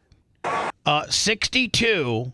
It looks like to me, guys, that he's coming out of the locker room. Right. Like he might have been in the locker room getting ready to get undressed and get ready. No, they grabbed the cheerleaders. All right, so it looks like maybe on his way to the locker room, he saw one of the cheerleaders have the Michigan flag, and so instead of going, peacefully into the locker room, he grabs their flag along with a few of his boys, and they head for midfield. Yep. Now, listen, I could see if he would run up and down the field with the flag. That's fine. I don't have any problem with him running around. Maybe does a complete lap around the circle of the stadium. That's fine. On the out, but that's fine. I mean, I as a coach would be like, get your ass in the locker room. But this is a big win for you. Michigan's on a down year. Ohio State's on top of the world right now. And this was and listen, Michigan up until a few years ago always got their ass kicked at the Big House. I can see one parade lap, a couple parade laps, but the minute that you stick this into their logo at midfield, it never even sticks. It's not even able to go to the ground. That's why they just put it there and it falls. I don't even understand. Right, like long enough pole to stick it in. It's not even the right pole. It's right in his bottom right hand. But boy, did it create havoc. The minute you do that, man, if I'm a coach, I'm suspending you from the team. But here's the problem. Coaches can't coach. Coaches can't be a dick. Coaches can't be mean. Coaches can't have any rules because they'll say, I'm going to the portal. Yeah. You can't treat me like that. I'm going to the portal. I'm going to tell my mommy on you. I'm going to the portal. And if he's a good enough ball player, you just screwed yourself out of. Some of the upper echelon players are almost untouchable. You should have a limit of how many times you can go to the portal, and you should be stuck with the team for a minimum of 2 years once you make a transfer. Well, there should be rules to stop this nonsense. You're right, Dan. They need to put portal rules in, and one is back in the day when you used to transfer, you had to wait a year. You had to wait a year. Yeah, they need to do that again. They do. Make a decision, stay with it. Now, if 62 just keeps running up and down the field, no problem. Run until you gas yourself. Which is about another 10 yards. Yeah, he's getting help from 22. He can't even carry the flag anymore. No, not right now. He is in the middle of the O at Ohio State. Which was his target. Right.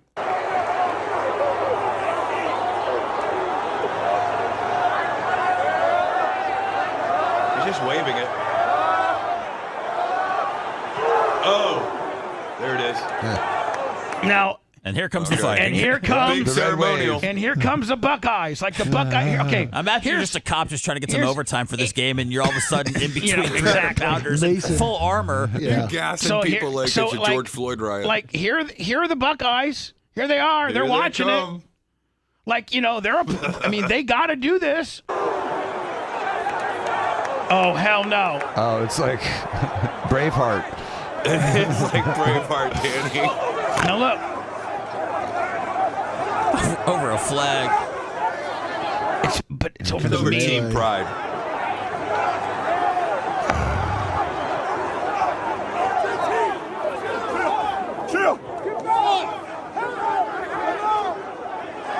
I mean, they got coaches that were bloodied up. This really went beyond the pale. I mean, and if you're a Buckeye, you're like, you know what? You get off my field. Like, exactly. This is what I play for. This is my logo. Listen, I understand. It's high school hairy stuff. It's pride. Warren Sapp once said pride will get you killed because, look at what pride has these people doing. Michigan should have gone in the locker room and taken one of the biggest upsets of the year and gone about their – I understand it's a huge rivalry. And, what's Ohio State supposed to do? Michigan's clearly antagonizing them after they lost. Right. So, of course, they're not going to be happy about it. And, of course, they got to do this. You're right. And it's instigated by Michigan. It should be outlawed by the NCAA yes. because – it's just like charging the field with field goals where people get hurt. It should be illegal, like celebrating after a touchdown. You can't, in the college league, you can't go up in somebody and do whatever kind of thing, stand over them. I've seen Deion's guys got a couple penalties for that. Are not permitted. So why can't we prevent celebrations after the game? I think this is the perfect storm the NCAA needed to instill some rules. Whereas if you do this, your team should be penalized, and there should be ramifications for a coach permitting this. Well, there should be fines, and there should be suspensions for the following game. But there is no rule against it. Now, if you let your team do it, and there's a rule against it, and the rule is you're going to get suspended for a game, well, you may think twice, Michigan. Not when Michigan doesn't have a game. Take the L. Yeah.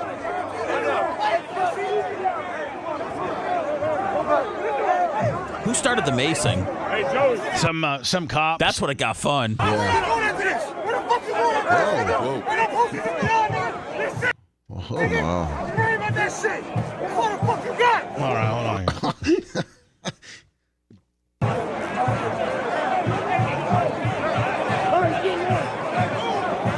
There again. They're still doing it. Yeah, so the 8 guy, he's still doing it. Is still now he's going after 17. But now, and they're past the 50 yard, and now they're going towards the Ohio State locker room. Yeah. What? And then number 33 from the Buckeyes went and just took the flag and ripped it off the pole. Yeah.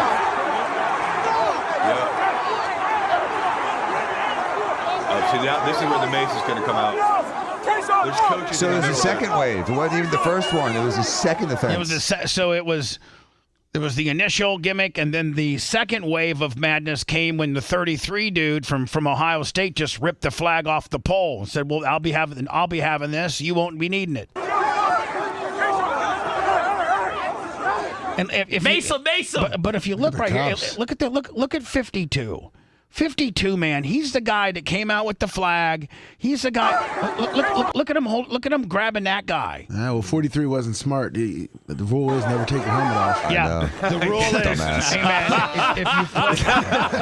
if you've played enough football or you've raced enough, exactly, you keep your helmet on during all fights because you can't get hurt. Hockey players aren't dumping their helmets to fight. No, they just throw their gloves on. Exactly. Now you got cops down on the ground. Does one school think they look better than the other in this? I know man. Michigan got the dub, but I mean, this is it's terrible looking, Seth. Now it literally looks like they're arresting. Here it goes. Yeah. Boom! Oh, there you go. Yes! See, now they all walk away. And quite frankly, I don't necessarily know that mace wasn't used incorrectly. It's exactly the way you should use mace. Oh, yeah. Look how the crowd immediately breaks up as soon as they start smelling that. It makes it unpleasant. Those are 300-pound guys in armor. I mean, what's the cop supposed to do? So if you look at here, right? If you look at here, this is you're a cop, you're an older dude too, and you got arguably 15, 20 big dudes. 50, actually. And the other side, and the other side coming too, because you got maybe one Michigan guy down that you might arrest and one Ohio State guy down, at least that you're going to try to break up. And this is some Game of Thrones type stuff here. And you got to get this crowd could go south on you fast, so you pepper spray them. This is absolutely this is the smart way to do it. Watch. Boom. That'll learn back away. Yeah, I love that. Yeah, you want to get up on me? Now, and then watch him run. All of a sudden, crowd walks away. Exactly. Perfect. Because you can't tase them through their uniform. Yeah. Oh, he's that guy too.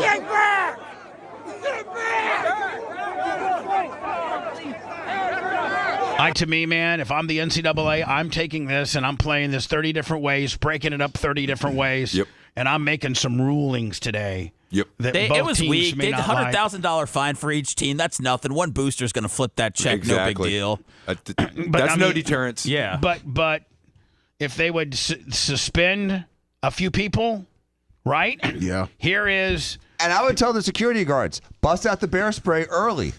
You know what I mean? As soon as you get a crowd like that coming in from two directions, here's what's going to happen. Bust out the spray and all of a sudden watch it dissipate. Here's what's going to happen.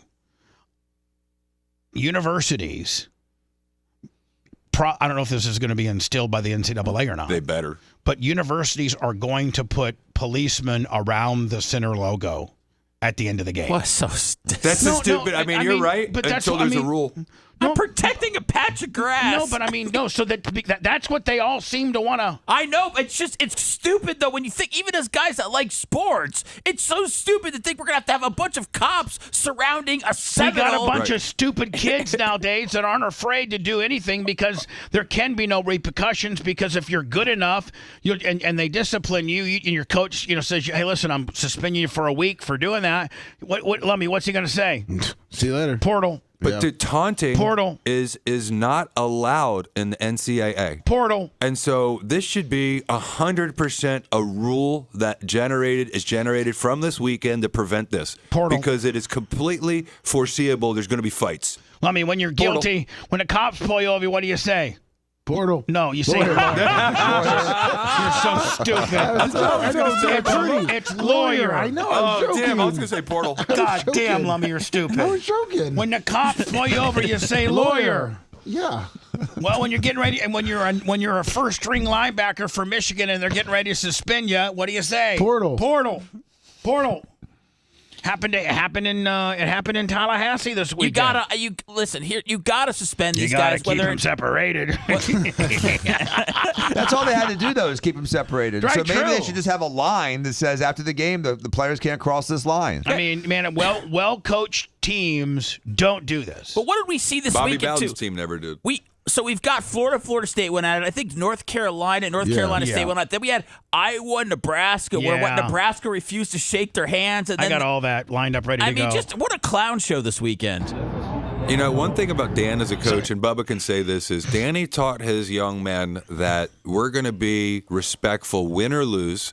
And when they lost, they were always the first ones to go out and shake everyone's hands, and they hated doing it, but that's part of life. Lose with class, win with class. Do you know how many times Danny and I yelled when little Danny or one of the Frankie. It's always Frankie. Frankie would go out and score a touchdown, and they would start, celebrating, start getting all, jiving it up, and we would say, stop. Yeah, it's like you're talking to a dog that's like trying to pee in the house. Right. Stop. Little Danny would be start jumping up and start making all. I'm like, stop. Stop and go get on the ball for a kick. Stop. But you know what? You start at 10 years old, and when they're 20, they know how to conduct themselves. Here's the Florida State-Florida game.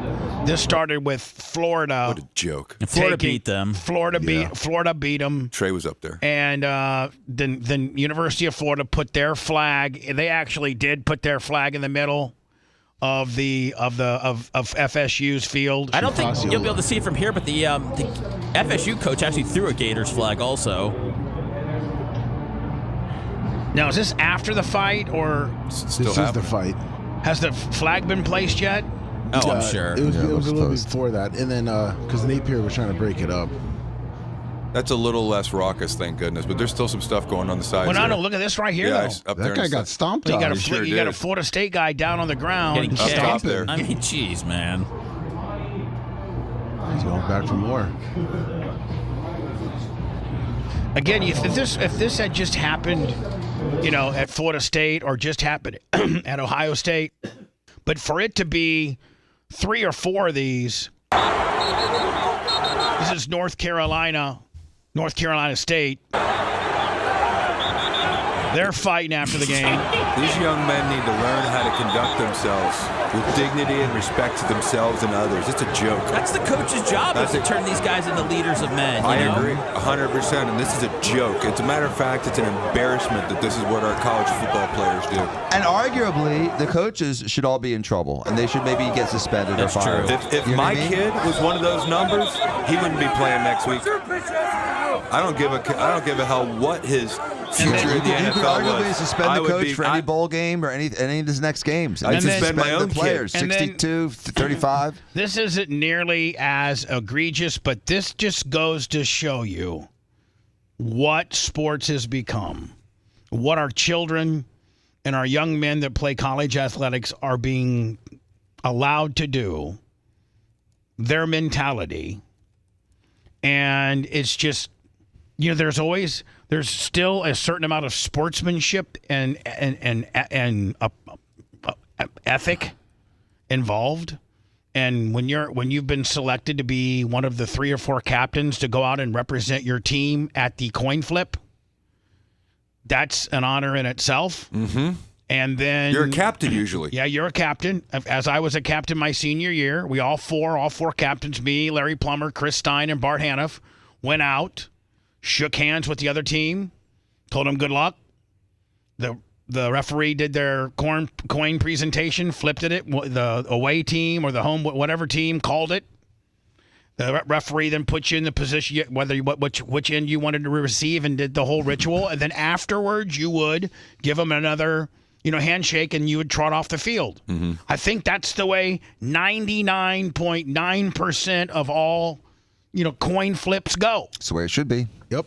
Watch this. So the Iowa guys, you can clearly see they've extended their hand to shake Nebraska's hand prior to the coin flip. The guy to his right has his hand out, too. Schulte. The black guy next to him has his hand out. They all do.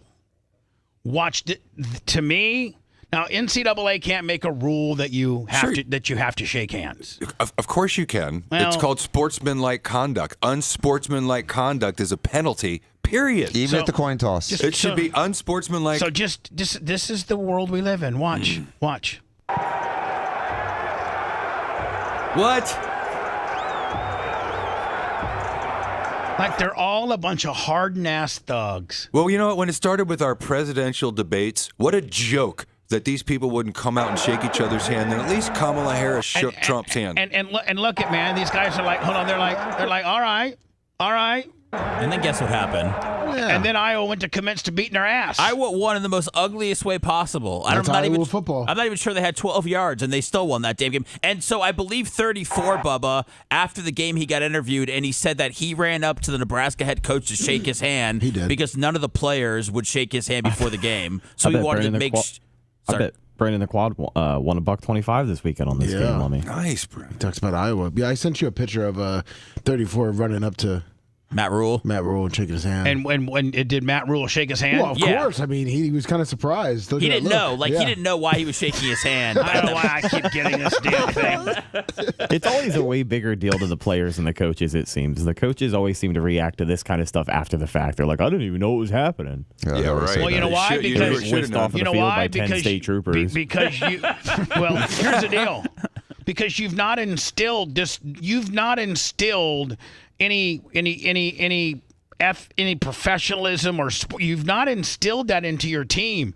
So, if this is something I would address to my team, be like, if you're a captain or you're a guy that's selected to go out and coin toss and you don't represent our university or yourself, my program, to my liking, you can be suspended.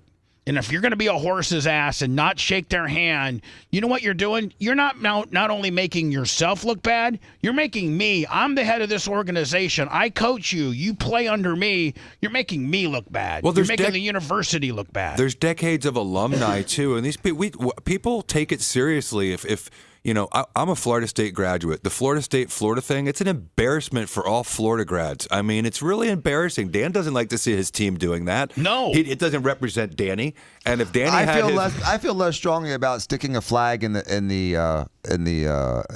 center field of the 50-yard line than I do these douchebags not shaking hands before the game. I feel strongly on both. I do too. And I think this is worse even. But the thing is the UFC, boxing, they beat the hell out of each other for 5 rounds. They come out and they shake each other's hand. And a lot of times, after beating the piss out of each other. And a lot of times, man, when they start each round, a lot of times they'll stick their fist up and give them a dap up. Yep. A lot of times. They're both, okay, boom. I'm trying to kill you, but dab it up. Yeah. Usually the first round, there's always a dap up. Yep. But a lot of times they'll dap up all 3 or 5 rounds. But at the end of the fight, I've seen people not dap up at the beginning of the fight, but at the end of the fight, they're always shaking each other's hands and hugging each other for a fight well fought. This is such a horrible look for Nebraska. If I'm a Nebraska alumni, that'll be the last time that ever happens because they took the L. So I don't think they're ever going to. Yeah. Like, who the hell do you think you are? Who the hell? You know what, Lummy? Hand behind his back. Lummy, it'd be interesting to see what type of games 41 and 8 had. Could you find me those stats? Look at hands behind his back, 48 hands behind his back.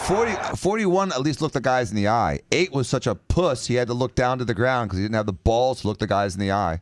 Let me look for those stats for me. Danny's got to get going. I do. Back in a minute. Want to listen to the show on demand and on the go? Enlist today at BubbaArmyHQ.com. Sign up and start listening. The Bubba the Love Sponge show will be back after this.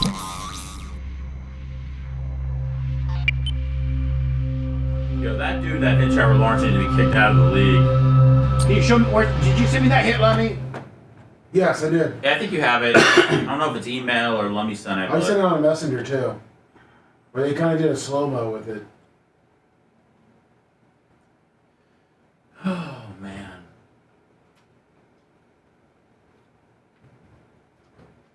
I'll resend it. I didn't see the hit. Oh, it's Britney Spears' birthday, 43 today. Who? Britney Spears. Oh, happy birthday, Britney Spears. Who was it? Number 8. Where's Carter Nelson? Carter Nelson. He had 10 receptions for 86 yards in this season. Oh my God, the season. Have you sent me the hit yet? I gotta go back and get it. I was looking up his stats. Yeah, I didn't hear what you said. What do you have? He has, for the year, 10 catches for 86 yards. Yeah, who does? Number 8. And the other guy, I guess, plays defense. Oh, we didn't get to ask Dan about Randy Moss's yellow eyes. Maybe we can do it tomorrow. I sent you the Trevor Lawrence hit. Hit me, baby, one more time. Oops, I did it again. Brutal. That's a little melee. I have no fantasy implications, no betting, anything on that Texans-Jags game, and I was just fucking sick seeing Trevor Lawrence get laid out like that. You're terrible. Was it? Oh, it was. Guy. Did you see the guy's shoes? The Free Palestine No. shoes? Is that what? Let me show you this. The guy that hit him was wearing Free Palestine shoes? Yes. Shut the fuck up. I swear to God, I'll show it to you right now. He's a Tampa guy too, I believe. Can I come over? Yeah. Permission to approach, sir. Yeah. Will it be on the? Will it be on the video? The pro-Palestine shoes. I don't know if it's on the. Look at the hit. So you see the hit here? They're not going to show him up close. Well, there they are. I mean, I guess we could stop when they show he planted. See, look at get the clip that Jay's got. So I'll send them to you. Well, don't send it to Lummy to send to me. Okay. Because I won't get it. I mean. Dude, that hit was sickening, man. Like it literally made me sick to my stomach because his arm was like this. Yeah. When you see the guy freezing like that, you know Did he get hurt? Up. It's called fencing, and it means you have a traumatic brain injury. Not that I'm not trying to be Dr. Dan, but I read a lot about it yesterday. Is he going to be okay? Yeah, he left with his wife and shit yesterday. But when I send this to you, or you want me to send? I'll send it to Lummy. Yeah, send it to Lummy. Okay. Jay, you just. I've been looking at which ones are they? This one, the one that's free. Yeah, this one. Okay. Yeah, here. I don't need you to send it. No, it's not that, but I have the hit with slow mo. I mean, that shows the shoes in the air. Hey, Craig, if you can't put that on the linebacker, why the fuck did he get kicked out of the game yesterday? By New York. New York looks at that shit. We didn't kick him out of the game. The NFL did. That's 100% on that motherfucking linebacker. Trevor Lawrence slid and the guy dives at his fucking head. I can't wait to see it and go crazy on it. The highlight of it. Yeah. There's nothing even remotely close that Trevor Lawrence did.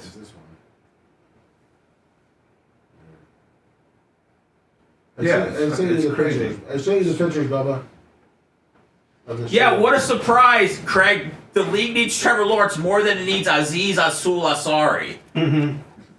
Yes, the league needs more quarterbacks than they need. He launched into him. Yeah, it's disgusting. It's sickening. It's deliberate. It's blatant. It's not like your body's out of control because you're already launched in the air. He put his forearms and smashed his head. There's footage of this guy putting his hands around Tom Brady's throat. Yeah. 2 years ago. He's not a clean player. If he did it to any player. Exactly. If he did it to any player, it would be ridiculous. Just like when everybody was blaming Caleb Williams for the Bears thing, and then you have Matt Ryan and J.J. Watt that are blaming the coach, and I'm like, I'm going to go ahead and listen to the players on this one. Yeah, they may know a little bit. I just think how the guy was like surprised that people were mad at him. I know. Oh, and then he got mad. Like, he got Look mad. At that shoe. Look at that shoe. He was mad. Bubba. He was Whoa. mad. God, that makes me mad. Look at his elbow, dude, on his chin. Fuck. After the helmet to helmet. Is he gonna get?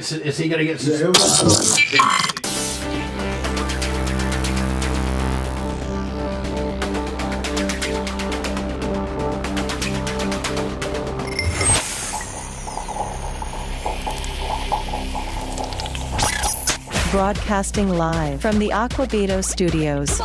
Aquabito.com/Bubba. It's the Bubba the Love Sponge Show. Really only one more week of college football. And these are all just the championships of the divisions. And then let me what quickly thereafter, like this next coming weekend, I think there's some Friday games, some Saturday. I think Friday and Saturday, and the Big Ten Conference Championship, the Pac-12, Big 12, the ACC, the SEC, and then they'll do, they'll know the champions that get the first round buys, and then they'll slate in. What is there? 4 or 5 champions? Oh, there's 4 that get buys. 4. Yeah. And so then there's what? 8 teams. Yes. That they'll select from. Yes. The newest AP, or I should say AP 25, top 25, Oregon 1, Texas 2, Penn State 3, Notre Dame 4, Georgia 5. Georgia with the first. I don't like that Georgia 5 pick when they got their. Hello, you there?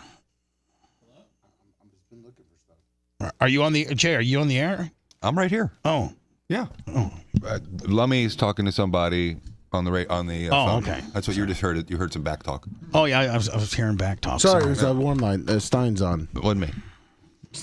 Stein's on the warm line. He said he was listening. What's up, Stein? You're screwed on that Allegiant deal. So what happens is Frontier and Allegiant, but I don't think it's Spirit. They hire a staffing company to staff the gate agents, and that's how they give them incentives to be so strict about bags. So you really have to complain to their staffing agency. Do you know what that is? I don't know. You're going to have to look it up, but you're toast. You're toast. And the bag has to be on a backpack. I just can't believe that's the first time you've had a meltdown. I've had about 10 knockdown, drag-out fights with Frontier and Allegiant security before. Yeah, what was yours over? Over bag stuff. Well, because you have to have a certain bag. Like, there's been times where you're allowed to have a backpack, a personal backpack, but you can make it a certain size. they'll measure it. Allegiant Spirit rules are crazy. They're insane. It's like a bouncer at a nightclub. Right. I know, but hold on. So you're not. So you're allowed a backpack and a personal item, or just a backpack? No, just a backpack. That counts as a purse. A backpack is equal to a purse. So if you have a purse, then you have to pay for a carry-on too. So you can't bring a purse and a bag. You can bring the purse for free. You have to pay for a carry-on. Wow. And so the 3 other flights that we did and did it the same way, where she carried her backpack with that purse, nobody said anything, and everybody that was entering the plane on all of their 3 flights, and except for Erica on this particular flight, all kind of had the backpack with a purse or something. Was it all Allegiant? All Allegiant, yes. Well, just that gate agent was just trying to they get a kickback, Bubba. Well, they also get a kick out of it. They also have like a weird hall monitor thing out of it. I've had certain people, Bubba, that on the same airline like you, where I make it on the first leg and then I'm at a layover, and then some gate Nazi won't let me on the plane because my bag is too big, and I'm like, I just got off a plane with the same bag. What the hell are you talking about? So you may have just gotten a bad agent, like he's saying. Yeah, I mean, I think. Yeah. I mean, then she made Merch Crick. First of all, I'm kind of trying to argue our case, and she tells me she calls security. And she calls security, and she said, "Sir, I would suggest that you get on the plane and get your guys' 2 seats secure, because, or you guys both might miss this flight." Wow. That's what she said, and so Erica's like, I have to empty out all my purse, everything in my purse. And she goes, yes, you have to empty out your entire purse, and then you have to roll your purse up, and you better hope that all of that fits in your backpack. I mean, yeah, you better hope that it all fits in your. So Merch was actually kind of crying. Well, Bubba, they said you can pay $70 to check the bag. No, they didn't. The bag, though. No, she didn't. She didn't even give you that option. No, she just said you need to put all of the contents of that purse in that backpack and roll that. She didn't give me an option of checking anything or anything like that. She just that's what they're supposed to do.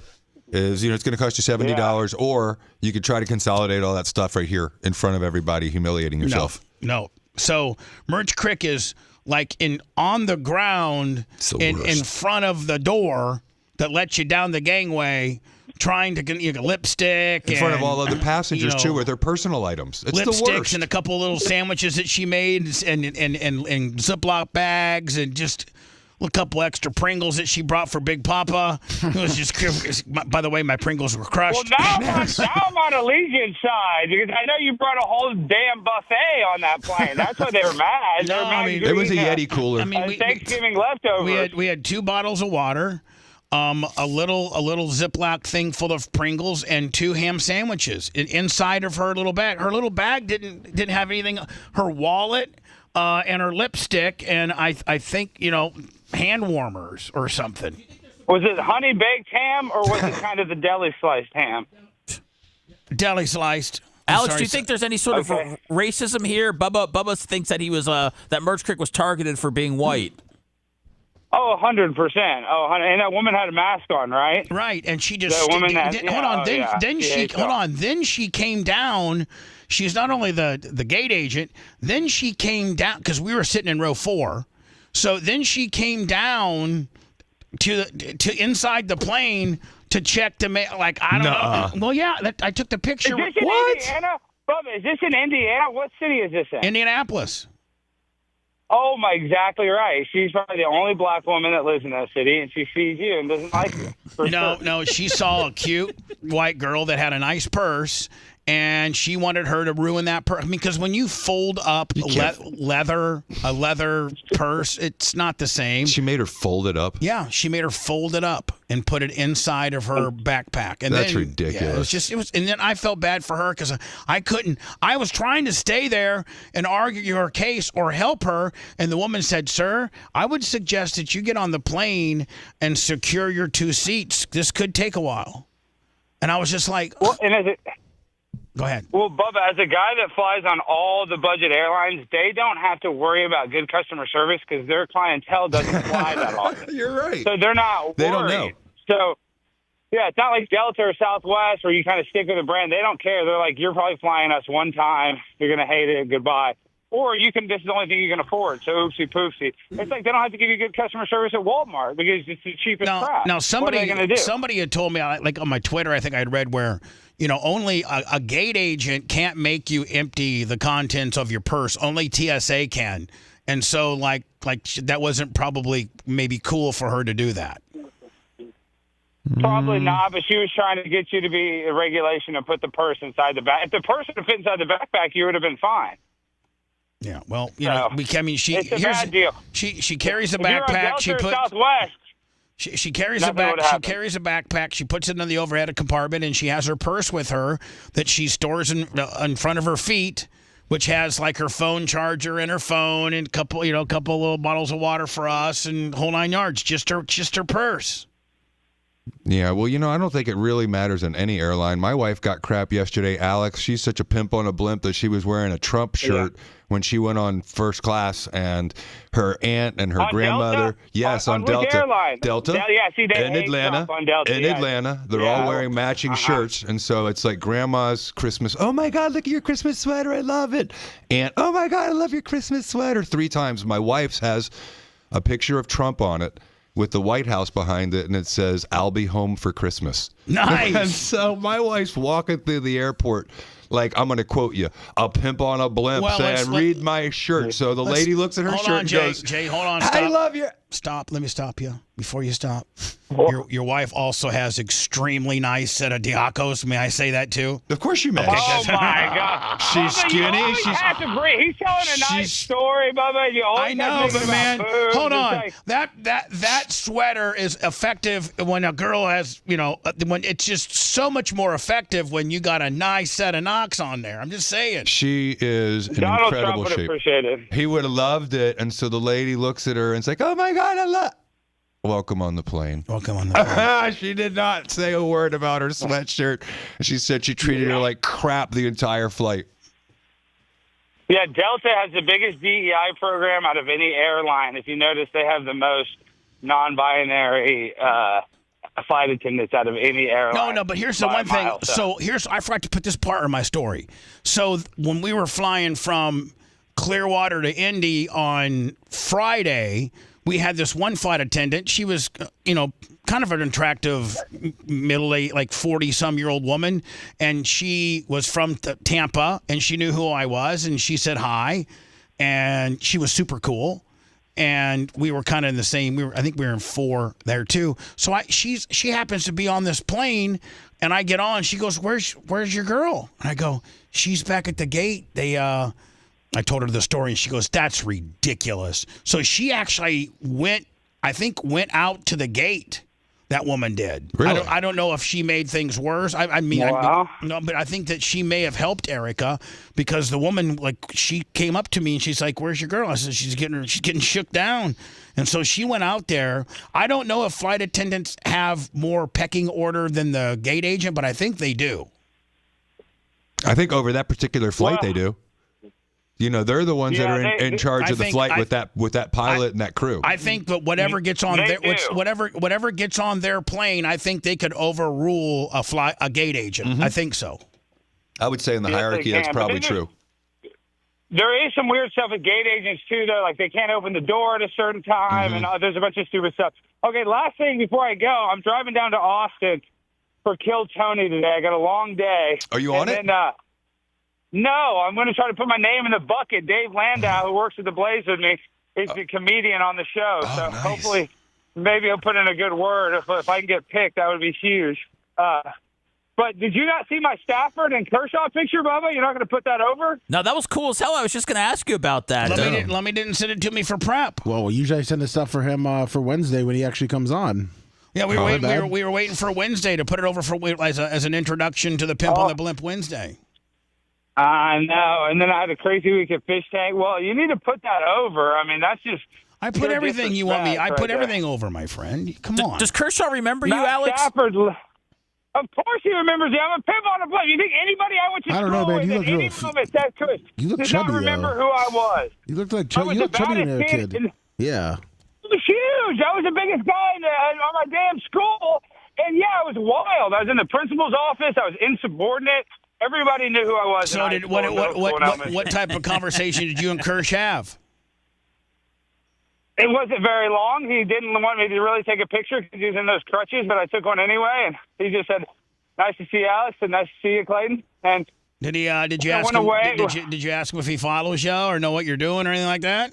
I didn't. I could tell he didn't even want to. It's so funny because if I'm being honest, he really didn't want to take the picture because he's in the crutches, but we were at the park, at the Highland Park or University Park tree lighting. And I was like, Clayton, we played Little League. I'm getting a picture. He's like, all right, fine. Because he didn't want everybody else to take a picture, but he was not.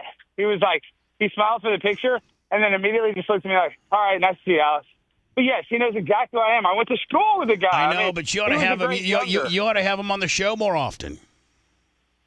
I need to have him on the show, period, but he has brand deals. You know, he's made over $300 million in his career. Amazing. I don't think he needs to mess with a guy that then calls AOC a big booty Latina. I know, but I mean, you know, Dion's probably made $300 million, and he come on my show. Yeah, but Dion's edgier than Clayton Kershaw. Clayton Kershaw was drafted you don't know anything about him. He was drafted at 18 years old. He's one of the biggest baseball prodigies of all time. He's he had all of his money he spends on a charity in Africa, Bubba. He has the biggest African charity. And he actually, people were getting mad because he kneeled with the black players. But I don't care. You're the team leader. You're probably just trying to, encourage your teammates. Yeah. I don't hate that. Yeah, he's been hurt a lot, but he still plays. Did he play for the Dodgers? Yeah. Get you some Dodger ticks. He's one of the great, and I'm friends with his mutual friends too, the Dickinsons, these guys I play football with. But long story short, he was kind of annoyed. But I didn't. I was like, should I troll him? Should I say something? Obviously, I'm not going to be disrespectful to the guy, but I should have said something funny. I didn't want to piss him off, because we live in the same city. Just wish you would have maybe got a contact so that you could keep in better touch with them. You know what I'm saying? Well, I could get in contact with him. I can get in contact if I really need to. But he's a Hall of Fame. He's probably going to be calling the games for ABC on the World Series in 5 years. I mean, I don't know, but more than likely, if he wants to do that, he would have that opportunity. Speaking of which, man, the more that I hear Brady, the better I like him. I think Brady's getting better and better. I think Brady now is as elite as Aikman. I think Aikman's the best in that space, and I think Brady's way better than Romo, and I think that Brady is really starting to come into his own. I really like his color commentary. Well, it's really hard to do that. People don't realize. I think it's just so easy to sit there and be on camera with millions of people watching you and come up with smart stuff. I still think Romo's okay, but he hates Jim Nantz. But none of these guys will be close to Pat Summerall and John Madden. I mean, they're never. And even Chucky Gruden was incredible at it. I loved listening to Gruden. Hey, Gruden just got that Barstool gig, though. That's great for him, isn't it? Nice. He's going to win that lawsuit, too, one day. One day. They're either going to settle it with him or he's going to win it. All right, my friend, you sound out of breath. Are you doing exercise? What are you doing? I'm walking. I'm exercising right now. I got to lose some weight, but I'm driving to Austin. I'm going to try to go and kill Tony.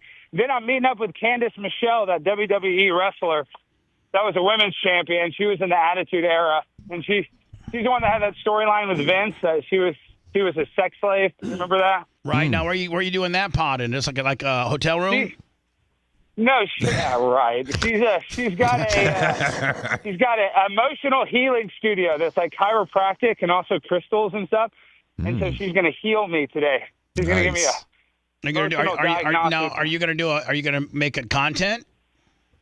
Yes, 100%. And she's going to rub crystals and dial me back in. So I'll probably be fixed after today. All right, my friend. Well, standard Wednesday, of course. Talk to you guys then. Bye then. Thanks. So let me the top 12 teams. But it's not, this will all change after next weekend. Oh, of course. So Oregon, Texas, Penn State, Notre Dame, Georgia. I can't see why Georgia's 5 after having the scare that they had against Georgia Tech. But I don't know. Everybody's enamored with Georgia, Tennessee, Ohio State, SMU, IU. Do you think, so Indiana's done. They don't play any more games because they're not in the Big Ten Championship. Do you think at 9, 11-1, do they make the playoffs? It depends. It depends on the conference championship. Who drops out? Who qualifies? That's what it's all about. So are these like Ole Miss, Miami? They're done. Are they all no chance? No, Ole Miss wants in over Alabama. Yeah. Lane Kiffin's been making his case online.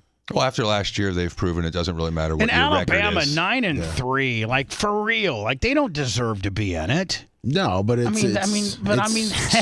They have to have it. They want Alabama. That's why the Seminoles didn't make it last year, and this whole system's a bunch of crap because the team that has an undefeated season should be in the playoffs. Period. Like Miami, 10-2, they probably won't make it. Miami dropped off because they lost this weekend. Iowa State, but they're playing in the Big 12 championship, right? Yeah. Who is it? It's Arizona State and Iowa State, I think.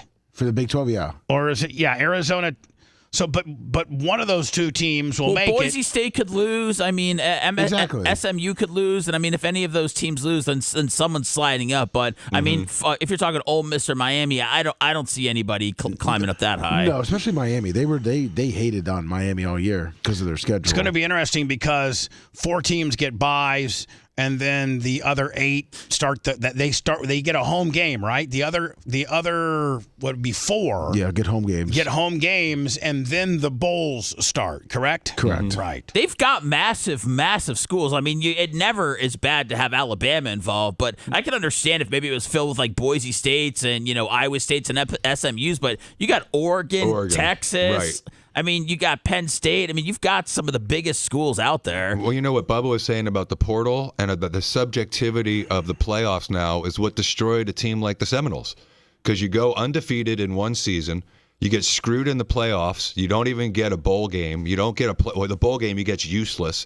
You lose all your players, you get a portal team that sucks, and we go, 1-10 or 2? The Seminoles were the best team in the nation last year, even with a backup quarterback. They should have been in the playoffs.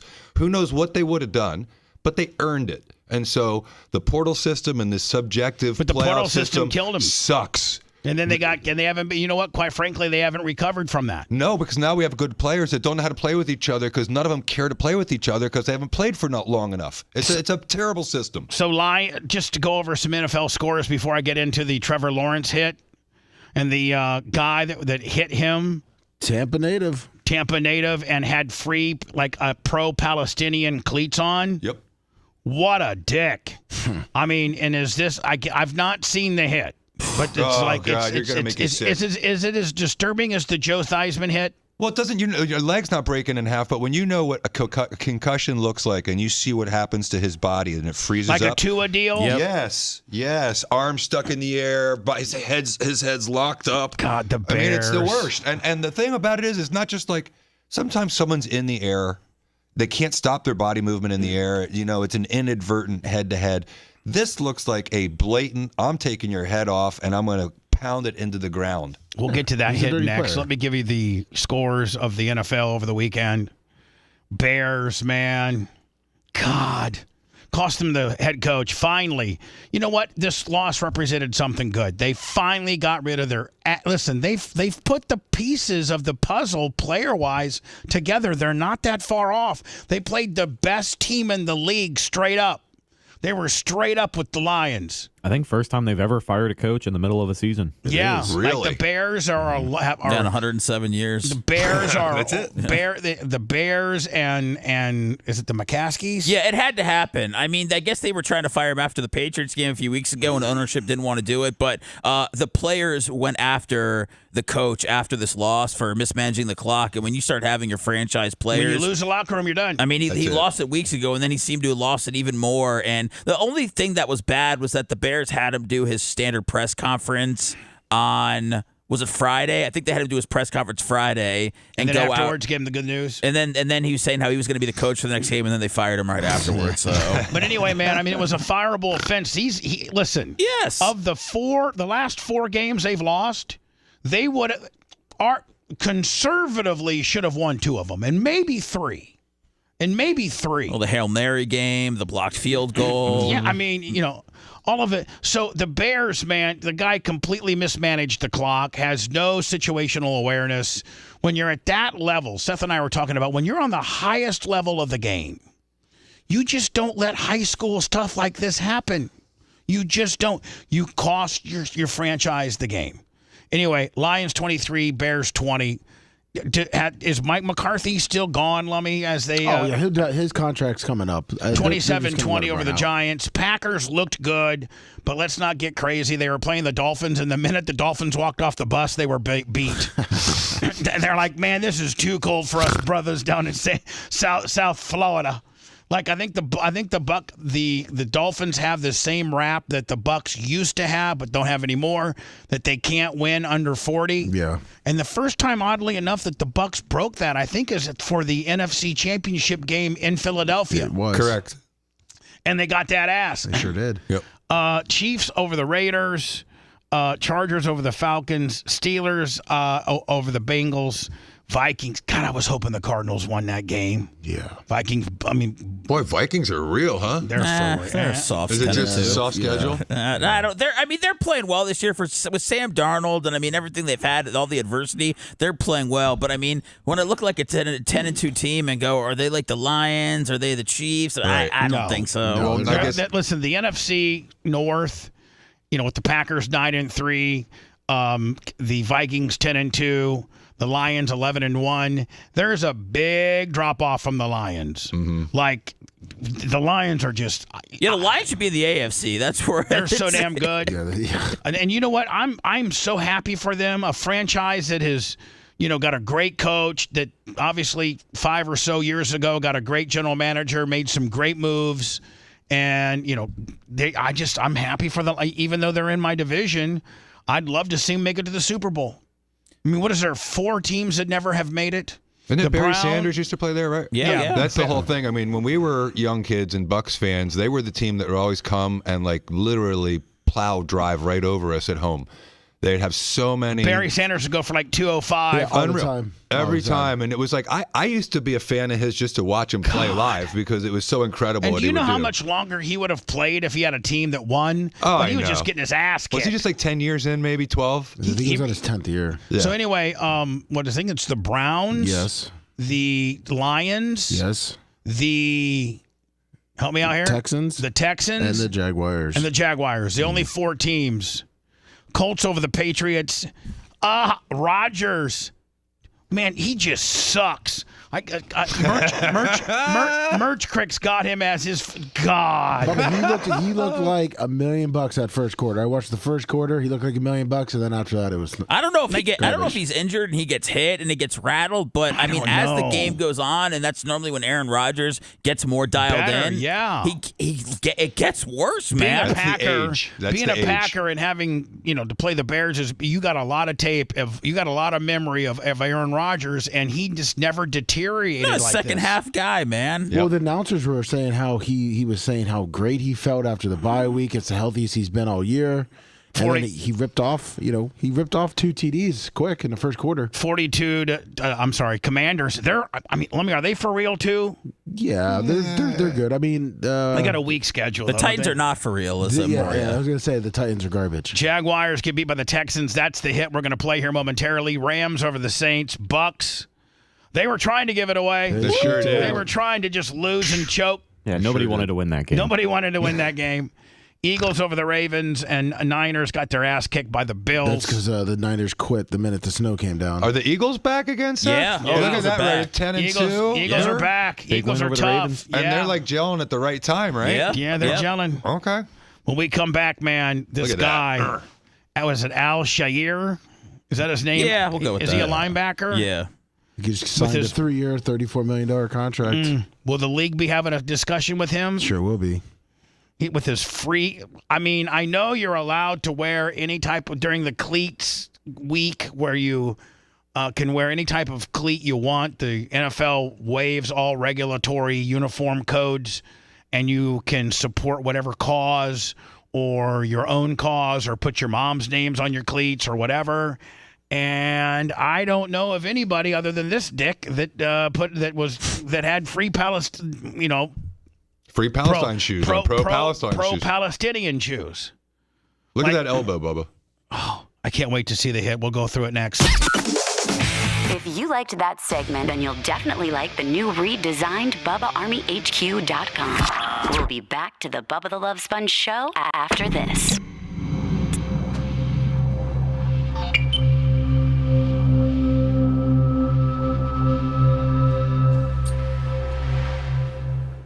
You know, I've never played football, Bubba, but do you have a moment when you know what you're doing? Yes. I mean, like, Tim, is there any doubt that was intentional? Yes, it was intentional. No, I mean, there's. Because it looks to me like it's just a lay person. It looked like he just went in there and just fucking laid him out on purpose. He did. He didn't go with his forearm and tackle him in he wasn't tackling him in the chest. Right. So what I'm saying makes sense. You know, sometimes when people are like already in the air and they can't change their body He position, launched- it seems he launched inadvertent. himself. Yeah. Tim A wants to know, Bubba, who's winning the Dome this weekend in St. Louis? Oh, probably Ricky Thornton or Bobby Pierce.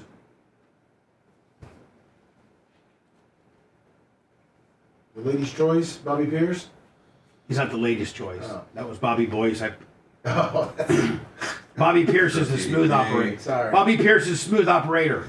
Bobby Pierce, smooth operator. There she is. Good morning. What's up, Hoss? So there you go, Tim.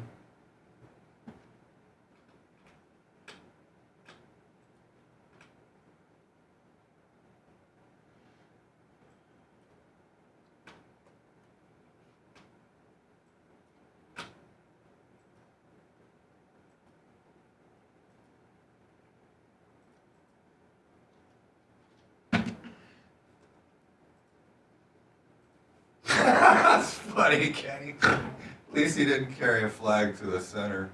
It's after the hit. He would have if he could have.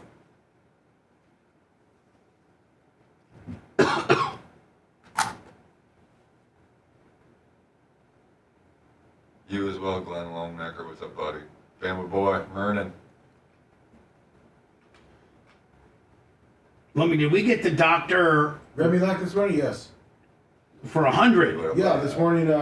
You got first him. thing. You got him. Yes, sir. Okay. He was first out of the gate. Followed by Bubba Kinkles.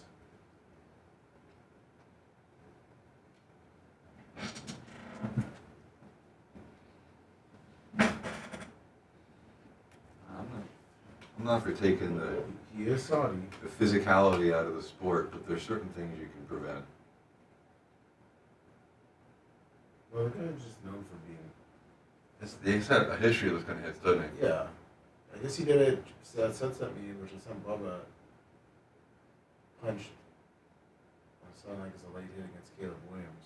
Did they say something about him choking out Tom Brady too or Yeah. something? I never saw that one. That was in the playoff game against the 49ers. He like. Was it the one where he got his helmet like taken off on the? Like he grabbed her on the throat.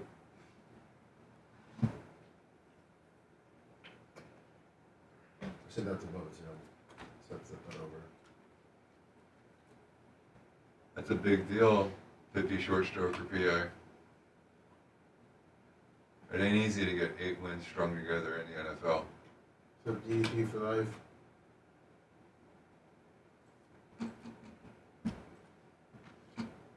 Oh, I'm sure the hit had nothing to do with the shoes. It just makes it that much more irritating for a bunch of people. I think he's probably just a cheap player who's pro-Palestine. I'm sure, but people are trying to make it out like he hit him because he was a Christian. I mean, that's bullshit. He hit him because he's a cheap player. Yeah. And he's got shitty political views. The Tim England is a buddy.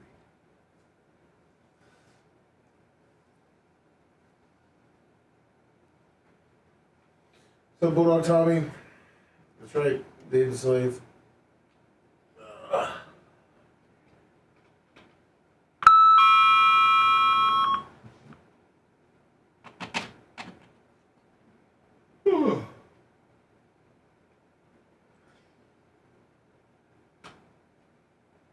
Good morning, David Slave. That sounds good.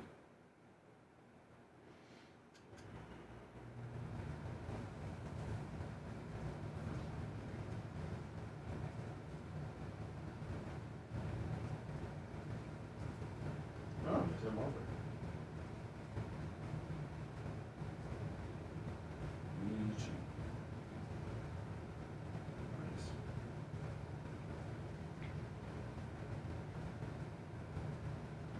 Turbo takes the dome.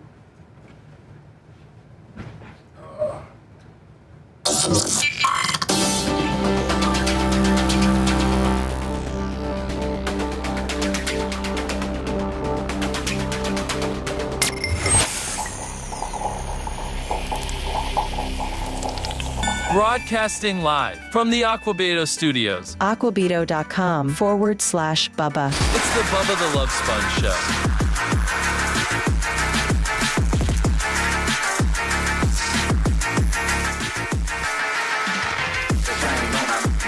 Today, the after show, the Monday uncensored after show, which is usually, well, is always an audio podcast. But if you are a member on our YouTube channel at the Bubba Army, you'll get to visually see it as well. So that's an advantage for that. We'll end the show with this hit that Trevor Lawrence from the Jaguars, the number one overall pick, 3-4 years ago out of Clemson? Yeah. Good quarterback. They're not complete ass buckets and they're the worst team in the league. But he's a heck of a personality for the NFL. People like him. He's very, very promotable. He's a good guy. So here are the shoes that the guy that hit him was wearing. And here is... Well, describe for the road. What do they say on them? They say free in Palestinian colors. Yeah, they say free in Palestinian covers. Here is the play in question. Hit from Aziz Al-Shire. Did he get ejected from the game? Sure did. Okay, then I mean the process has started. Mm-hmm. Good. Got into fights. They got into yeah. I mean, they scrapped, but there was no now over this though. Pepper spray. But a lot of times, man, when you take on our quarterback, which is our leader. Oh, watch when they show the hit, you can see everybody reacts. Trevor, especially the offensive linemen, they really take that personal. Look at his own teammates, and too. They should. I'll be honest with you. Trevor Lawrence's teammates walk over his stiff body to get into a fight with the it's good. He's just lying there. Even some of the guys on the Texans defense, you see them put their hands on their head. They don't really know what they just saw. It's disrespectful. There's an honor that you give to your opponent, and he's a captain. Am I right, Rhett? I mean, he's a captain. He's got the C on his chest. He is on the football field, and you respect him. And there's opportunities to be physical and give big hits. At the end of the day, man, is this Tom Brady or who's commentating this? It's Daryl Johnston, Moose Johnson. Yeah. But he's right. At the end of the day, man, you want to knock that guy's block off, but you don't want to hurt him. Like a Darryl Stingley, a paralyzation, the Utley kid from Detroit. Like you do not, that guy's your fellow brother and you're part of the union. You're part of the NFL Players Union. At the end of the day, you may be playing each other, but you're still a brotherhood. Man. Look at that, right to his chin. Oh. No, see, but if, okay, hold on. So there's a lot. So like right here. He's sliding too. So by the way, right here, he knows he's sliding. Right here, you can tell that, and I think there's a rule like if a quarterback threatens, like goes into a slide but doesn't. I think that there's a rule that the ball's down. Yeah, he's penalized. So, as the zero kid here, you completely hold back, or you know what you do? You dive over his body. That makes it worse because he's helpless. If you've committed to diving, then you high dive. Don't have your hands out or nothing, and just try to dive. You know, if you've already committed to maybe trying to tackle him, then just completely pull up and try to not have any type of contact. I IM'd you, Bubba, in real speed, and I think it looks a million times. About athletes with concussion protocols. He's sliding, and the 100%. zero guy is not even in the frame. That'd be like running out of bounds and clocking somebody. Now he's ready. He's getting ready to launch. And all he has to do is pull up. Yep. And for the rest of his NFL career, you don't get 6 or 8 of those anymore. 2 is 1 or 2 more, and 2 is done. Do they show Lummy then like Trevor having the stiff arm? I IM'd you the thing in real speed, Bubba, and you could see his stiff arm. You could see the guys hop over him. It all. It's disturbing. Yeah. Okay, let me get it. Here. Trevor represents them well, and oh my! No, there's no doubt that Trevor represents them well, and oh my! That'll be Al Shire, who's flagged for the big hit on the slide. He's got like the Tua arm. Yeah. It's called fencing, I read. Exactly. It's called what? It's called fencing. That means you have a traumatic brain injury. No doubt that Trevor represents them well, and oh my! That'll be Al Shire, who Jaguar offensive lineman. I'm kneeing that guy to the throat if I can. Look at this. Look at this. Come on. Oh my God. I mean, there's nobody that can say that this was a clean hit.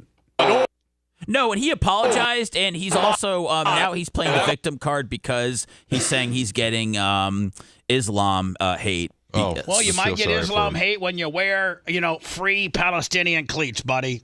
One equals the other. You think you can just wear free Palestinian cleats and people aren't going to have an opinion about that? You're exercising your opinion by wearing those cleats. Mm-hmm. People should be able to have their opinion on your cleats and opinion on your dirty-ass hit. And I hope that I think, Lummy, that he gets an automatic next game suspension, does he not? No, he got tossed from this game, but they're gonna need to look at it. Yeah, the ruling hasn't come down from New York yet. Oh, I hope it's big. If you listen, the quarterback is absolutely in the NFL your franchise. Like, I mean, that could have been a punter, Bubba. That's the intent to destroy somebody. But what I'm saying is, though, if you don't protect these guys, you don't have a league. You don't have a league. I mean, that's why everybody has a $20 or $30 million a year quarterback, because this league you can't be. It's a passing quarterback league. It's what it's turned into. It's what they want. It's the most exciting the way the game is played. It's not a league that Cooper Rush and Mac Jones and Drew Lock can carry. No, not at all. Jay, thank you, my friend. Thank you. Lummy, you want to call it 35? Sounds good. 35 it is for the after show. If you are a member on our YouTube channel. If you're not, go to our YouTube channel, The Bubba Army, and hit join. It's $4.99 a month, and you get all kinds of exclusive stuff that you can't get anywhere else. Appreciate you. Thanks for letting me finish. You've been listening to the Bubba the Love Sponge Show, starring me, Bubba the Love Sponge, co-host and show historian, Lummit. It's Seth, co-host and president of podcasting. It's Brian Matroni, king of counter programming. Rhett, the filthy ginger video editor. Yeah, back here wiring up. It's Mini Macho. The BRN agent, Thomas Buttoned Up B. Co-host, Dr. Dan Diaco, Esquire of Council. Co-host, J. Diaco, Esquire, the Spitting Cobra of Council. Now, time for the legal disclaimer. Exactly. The Bubba the Love Sponge Show is intended solely for the enjoyment of our listening audience. Any rebroadcast, retransmission, or other use of this show without express written consent of the Bubba Radio Network is prohibited. We must dissuade him of this delusion. Until next time, always remember. I'll repeat hello. I'm back.